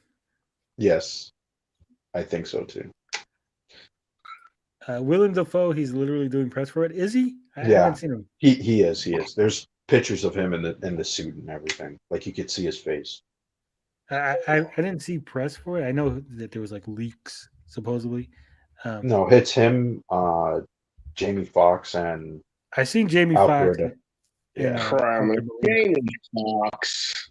Yeah, just Google it. You'll find it. They did like interviews. It's gonna be a bait and switch. He's gonna be in the movie in a flashback. Green Goblin's gonna pull his mask off. It's gonna be the kid from Part 2. Amazing Part 2. That was the rumor, but apparently he was not in it at all. I'm telling you, in not a single trailer have they shown William Dafoe. Have they not? No, not in the trailers, but there's press photos. So in the trailers, they haven't showed it. No, they haven't showed him. I'm saying they're trolling you. They're pulling a. He's gonna Well, be in the movie. Yeah, he says he's the doing. rumor interviews. is he is the main villain, so I think maybe that's why they're holding back. No, I think he's gonna be in the movie. You're gonna see a flashback. He's gonna think. You're gonna think that it's actually him, but it's not gonna be him under the mask. Nah. What's his name? The fat kid. What the hell's the fat kid's name? Ned The fat Leeds. kid. Ned Nerd. Leeds is gonna be in the comics. Ned Leeds was supposed to be Hobgoblin. Hobgoblin. So Yeah, an alternate reality version of Ned Leeds is going to be revealed to be the Green Goblin that'd be hilarious. Holy shit! because everyone's going to assume that it's Willem Dafoe. He's going to get the memories. Tom Holland's going to get the memories of the other Spider-Man, and he's going to think that that's actually Norman Osborn, Willem Dafoe. But it's not going to be. That's my prediction. Finbar says, "Get the fuck out of here! You're drunk." Now I'm just saying stuff to piss people off. Though, right? I'm pulling Carl. Glorious it will be if that movie fails so bad. I have the biggest grin on my face right now thinking about it. Oh jeez. Now, I do think there's going to be at least a couple of Ooh. things that are going to piss people off. They're going to be like, "Oh my god, I can't believe that happened," and it's true. I think it'll probably be well received, but I think the story's going to be super messy. All right. Max Lenard says, "Just don't hit on sidekicks, girls." Right? Yes, I'm not going to hit on sidekick Max's chicks. Though, when he becomes old enough and we do hit the clubs together, he's going to have to call dibs. If he doesn't call dibs, then Sidekick Max picks up cougars and Tony picks up college chicks. 1-inch biceps wants to know where Gary is. That is the $1 million question. I have no idea. We don't know. I messaged him on Twitter, no reply. I hope everything's good. I hope he just maybe doesn't have internet or his phone fell in the toilet or something. I don't know. I do hope. I'd be okay. I honestly do. Max Leonard says this sounds like a really full megaverse. Tony, can you do like a what to watch and order to watch on your website? Yeah, I'll get right on that. There's so much things that I want to do. My time, I don't know how anybody else operates, but like I'll literally come home from work. I'm like, it's 4:00. I literally have like 8 hours to do stuff, and then I blink, and I'm like, I've been sitting at the computer watching YouTube videos for 6 hours, and now I'm fucking tired. Not me. I'm usually playing games or something. That's very relatable. I'm like I said, maybe just me. Carl's not like that, but I swear to God, I will plan my day. I'll be like at work, like I'm gonna make a video on this, I'm gonna write a thing on this, I'm gonna do this, and then I get home and like there's no time. I'm like, what the hell? I all I remember was eating, taking a shit, and watching YouTube, and somehow I wasted 9 hours of my life. Damn. And a shower, shit, eat, YouTube, time to bed. Once that Spider-Man movie fails, your life will be more complete. I barely watched one episode of the second half of He-Man today. It was good, by the way. I really enjoyed it. You didn't watch the second half? I don't have time. What am I saying here, Carl? Except for that, I swear to God, my time just fucking goes away. Oh man, the second half was glorious. I have terrible time management skills. I need an assistant. My assistant quit. I need a new assistant to help me, just stay on focus. I need someone to slap my hand when I'm not doing anything. Like, start writing, start making videos. What the fuck are you doing? I have great time, man. I have a great sense of time. I have a great sense of time. I just have a bad time management. I'm very, very procrastinating. I'm a pro at procrastinating. I've procrastinated more than anyone else. I'm a bit of a procrastinator myself. Hey, at least I don't know how it happens. Plus, I was playing Genshin Impact. I think maybe that sucked. Like, I'll play it, I'll turn it on, and like 6 hours later, I'm like, what the fuck did I do? Why did I play Genshin Impact for 6 hours? It was fun. Hey, there's an idea for a good superhero movie. Procrastinatrix and Booty Girl. No. Yeah, Max Leonard says I move at a glacial pace. Yeah, I was surprised because you know what? Like, I did record a video today. It's not tomorrow yet, Wiley. In America, it's still today. Earlier today, I recorded that video, and I was very proud of it. And I put it up on the YouTubes, and then suddenly I'm getting cling, cling messages. Right, the notifications. Hey, where's the rest of the video? I wanted to watch the full video, but it cut off. Shit. Now I got to re-record it. And I don't script my videos, so then I had to drag myself back, re-record the video, re-upload it, go through all that. And then so that was like, now I made 2 videos today. Now I'm tired. I don't want to make a third video. Because originally I was going to make 2 videos, but I made 2 of the same video. Now I'm like, oh, fuck. I don't want to make a third video. Then I still got to do this. Tomorrow, I'm supposed to be on someone's channel talking about tokenism. And I'm like, man, now I got to go. I'm going to have to go to bed and then wake up early if I'm going to want to get any videos out before I go on the guy's channel. And then I got to do all the other stuff. You know, it'd really help if I didn't have to go to work. If you guys could just start donating money to the channel so I don't have to do a regular job. Just give me money. Can I be one of those? I wouldn't feel. You begging, really? I'm not If you want to make money, dude, you can just have a porn channel on Chatterbait. I'm gonna get like a little GIF of a guy holding a hat, like with his hat out, like for money. That was very specific, Carl. Yeah, well, Carl's very specific with his Well, Wiley all is those for the other sites future. suck. 56K warning is gonna donate some prayers. Only if you donate some thoughts along with it. One of his biceps says, "Nobody tell Gen X I'm turning into one of those filthy e-beggars." Oh man. Now, I don't think I'd ever be an e-beggar. I do consider very specific circumstances to be e-begging, right? Just having a Patreon is not e-begging. Just having super chats enabled is not e-begging. Memberships, not e-begging. Streamlabs or whatever, it's not e-begging. If I was sitting here telling you guys how sad I am and how my car broke down and the heat don't work in my house and how the landlord's pounding on my door for the rent money, that would be e-begging because I'm trying to manipulate you and get you to give me money. Or be like, God, now guys, it'd be kind of like, now guys, my basement just got flooded, and I really need $15,000. Yeah. Please save me money, something like that. Exactly, 56K warning. Knowing how to monetize your content isn't e-begging. I would definitely enable ads on my videos. No, I wouldn't go crazy. I wouldn't put like 50 ads on the video. Just like 49. Just 49. Right? I'm saying, I'd put a couple ads. I definitely would not stretch my video. We'll teach you how to be a filthy beggar just like Metal Jesus. No, I would never be filthy. I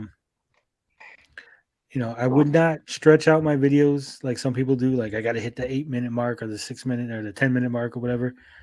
I would just talk. I talk enough anyway. And that's the truth. Yeah, I know, right? We've been here 4.5 hours.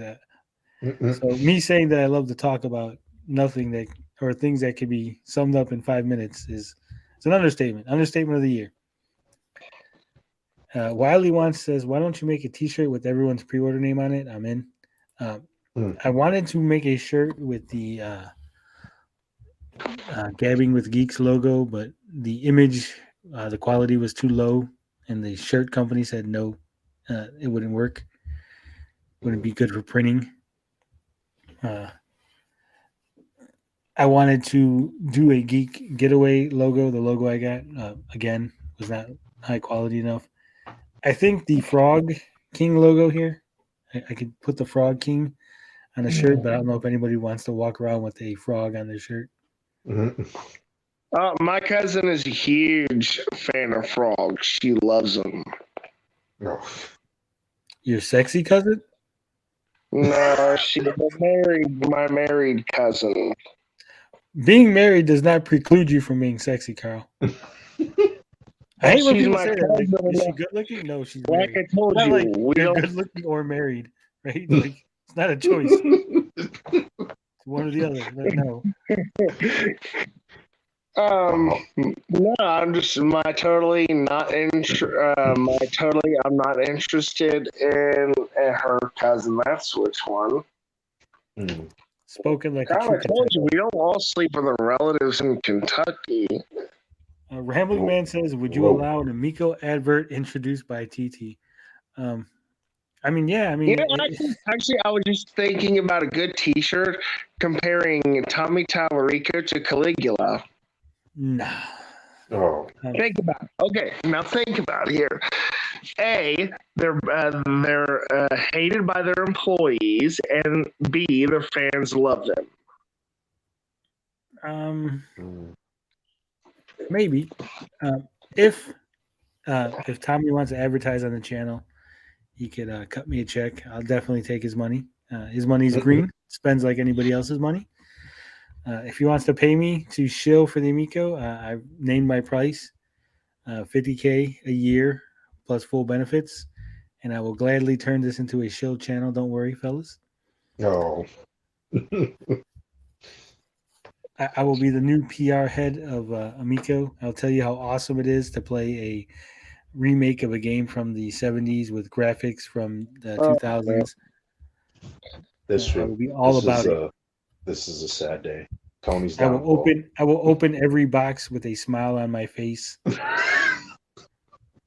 Even if it's empty. Even if it's empty, it's got no games. Oh Yeah. wait, sorry, no Amico talk. I think I gotta hold up the sign that says I'm joking. This is the I'm joking sign, guys. I'm joking. But I mean, if Tommy paid for advertisements to run on YouTube, I couldn't like stop him. You know, it's not my choice what ads get played on my videos. So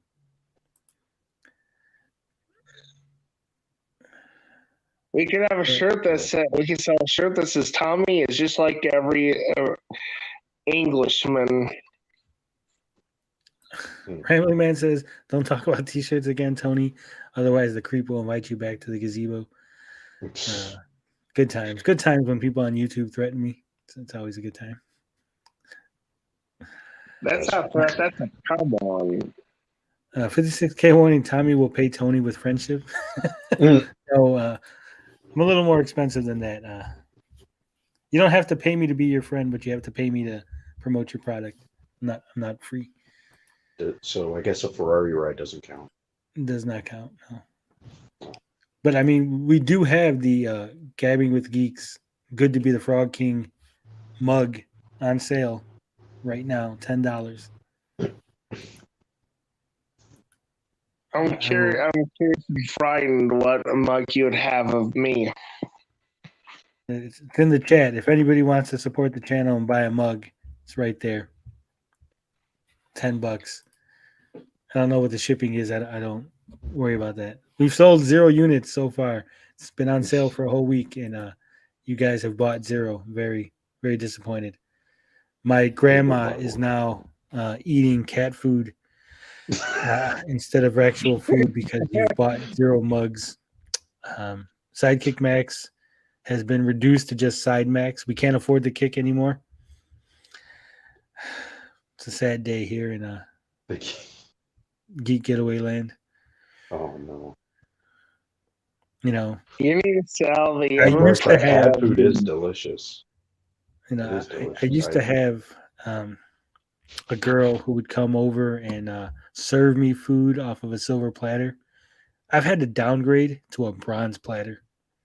Bronze. Can you believe that?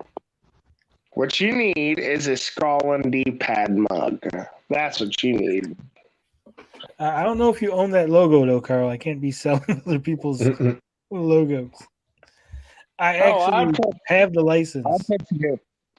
to this Well, logo. I could probably just make one by hand, honestly. So that big of a deal. This is e-begging. It's not e-begging 1-inch biceps. I'm just relating my hard Well, financial times. it's not e-begging, it's e-pleading.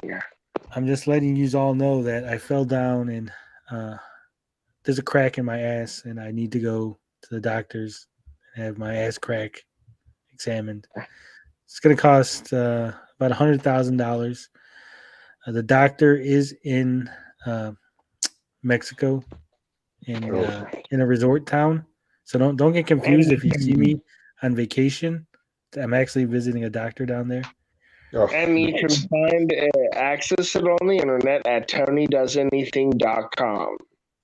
56K Warning says the mug's not even green. I looked at these settings. You could change, I can make the mug green, but it's still white on the inside. It's like only green on the base. It's really weird. Like it's not green totally. Like they'll just paint green around it. Finbar says I don't drink out of mugs. I'm Scottish. I just cup my hands and have people pour liquid into them, like Chris Rock. Oh. And I'm gonna get you, sucker. Yeah, I remember that. That's one of the best scenes when he's trying to buy food.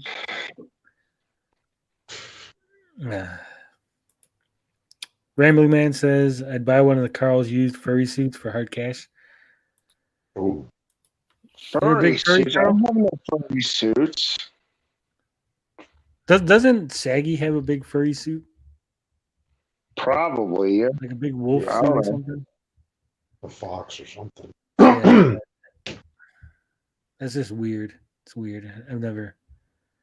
I have seen a party bus full of furries driving down at night one time. Wow. Yeah. They're going on Canada, don't they? Yeah. 1-inch biceps says funny thing about Tony's doctor, he checked his crack in his ass, but both hands was on Tony's shoulders. Whoa. Yeah. I mean, that's the Whoa. way they check them, right? That's how you get a prostate exam? Am I wrong? I felt a little pressure. Just a little. I can roll with the punches. I'm not afraid to make those kind of jokes. That's why we don't get monetized around here. I'll make those jokes. Oh. Damn. Blinded Susan. Braille's whole YouTube career has just been ended by our bad jokes. Oh man. Susan. I didn't want to be a YouTuber anyway, so it's okay. Susan loves us though. Susan has sent me many emails telling me how great we are. I won't show you any of them because I don't want you to get jealous. But I have regular phone calls with Susan Wojcicki and the entire YouTube team. They tell me how great I am and how wonderful my content is and how much they love me and that they'll always support me and have my back. And so, we'll be here for a long time. Yeah. We'll never get monetized because apparently no one wants to subscribe to the channel. But I mean,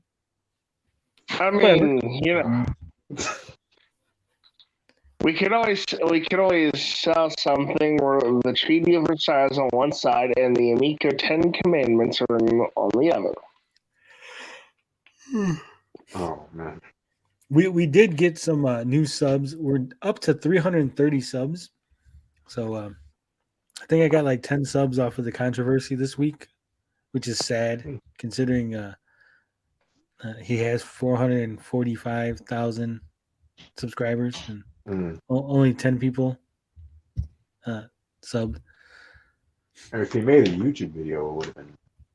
Yeah, I think I need to make another video and yell and scream. Maybe I wasn't yelly enough. That said, I think 4 hours and 43 minutes. We're closing in. We're circling the drain, as it were. Carl, what are you going to be up to? What are your future plans for the week? Any shows you're going to be on this week? Just stream here and there, as usual. Blinded Braille, how about you? Any plans for the upcoming week? Any new videos? Any projects you're working on? I'm probably gonna start working on a video. I'm just still trying to decide what exactly I want to make. I just post. You need to make a video that states how or why Tommy Tallarico is the greatest human being in the universe. Maybe, yeah, maybe I'll do that. I will, shill hard, get my money, and then be monetized, and then rub it in Tony's face. How's that sound? You can't do that. I seen Why somebody not? on YouTube. She has like 50,000 subs. She's been on YouTube for a year only. I was like, damn, if only I was a girl, I might have more subscribers. There's always a sex change, so. If I identify as a girl, would that work? Or do I actually have to look like one? Because I think you have to look I mean, if you have to look convincingly like one. enough like a girl. But you could just do it for the camera, though.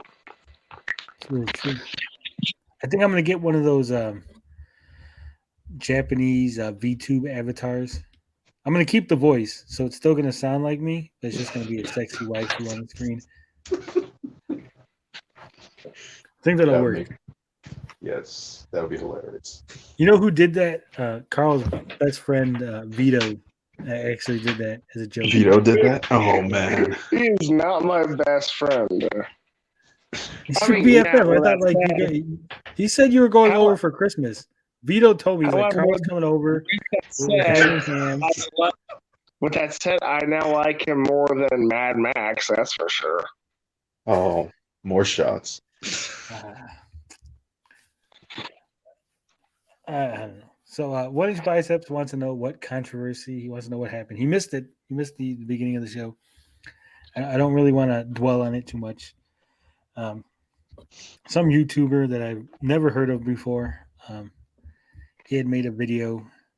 It's a pretty big YouTuber. He's got like 445,000 subs or something. He made a video about tokenism and basically said that it wasn't in the dictionary when he started using it. He started using the word before it was even in the dictionary.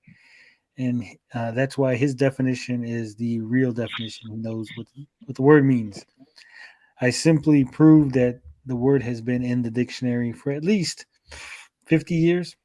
Dr. Martin Luther King used it in one of his books. Tokenism has been online since at least 2011. As we have comments on the tokenism page from Merriam-Webster Dictionary Online showing people commenting on it. And apparently his fans did not like that, did not like me calling him a liar. So I had a lovely couple of days on Twitter with people coming at me with very ignorant comments, very, very rude comments, repeating the same things over and over again, not understanding that a definition is a definition and you can't just change it and make it fit what you want in order to push a narrative. Tommy Tallarico does it all the time, though. Oh. Yeah, and I also call him out, and I get lots of flack for that too. So I think the controversy is really just the real controversy is me not being able to just let people say bullshit on the internet, right? Like I got to call people on their shit. Apparently, that's controversial. They live in an echo chamber, so yeah, that was insane.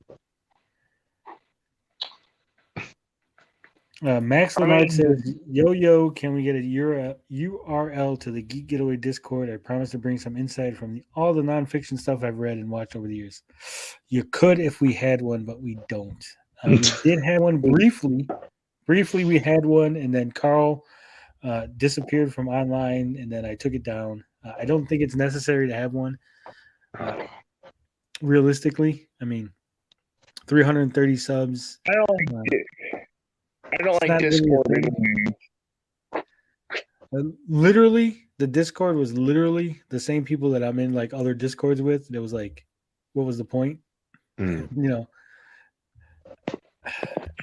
there's like 2 Discords that I'm in, right? And it's like the same people. I'm like, why are we just talking in 2 different Discords? Discord, right? Like, I understand that there's other people in the one Discord, and there's not, and there's like, yeah, but it's like us. Like 12 people are all in a Discord together. Why did we have to go to a separate one? Like, I just don't care about Discords anymore.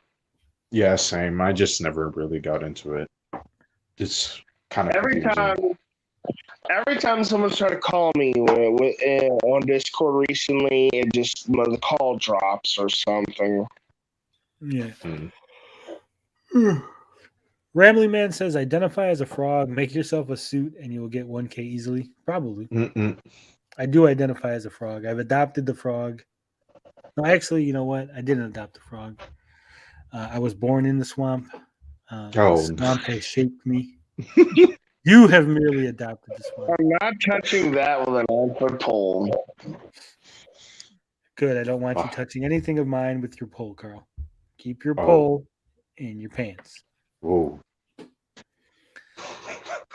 Rambling Man says, imagine introducing some of them to a thesaurus. Yeah. That was my one disappointment about Jurassic Park. I didn't see a thesaurus. I've always wanted to see one on screen. Oh, shut up. Come on, I'm a dad. I'm a dad. I have to make those kind of jokes. That's what I do. Yeah, who else could have used a thesaurus? Mad Max. Carl, come on. Stop taking Damn. shots at Max. He's an all right guy. When you call someone a bigot, you're basically admitting that you are a dumb animal.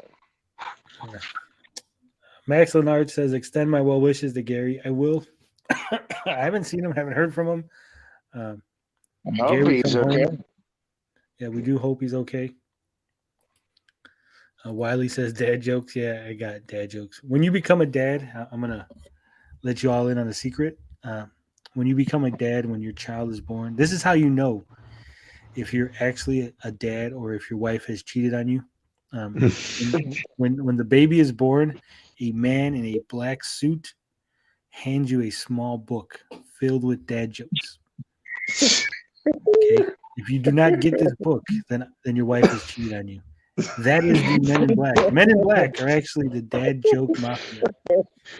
Okay? Oh my god. Now that I've told you this, I'm probably going to get assassinated, but just know that that's the truth. I choose to believe. That's a bad. Oh, I think with that said, I'm going to end the show. I will be on someone's channel tomorrow. I don't remember the name of Whose it. channel? I just said I don't remember the name of it. I'm looking. Hold on. I'm gonna go. I'm gonna head to bed. See you later. All right, Carl. Take it easy. It's always heading off like 1 minute before we end the show. it's just gone. I'm gonna be on what the hell is this? Robert Stardcraft, Robert Willing. Videos from the multiverse, his channel. Gonna be on that tomorrow. Hopefully, we're gonna be talking about tokenism. Then probably later on, I'll jump on Mad Max's stream and harass Max for a little while. Make some videos, the normal stuff. But I think that's all I got to say about that. Love, peace, booty grease. I'm out this bitch.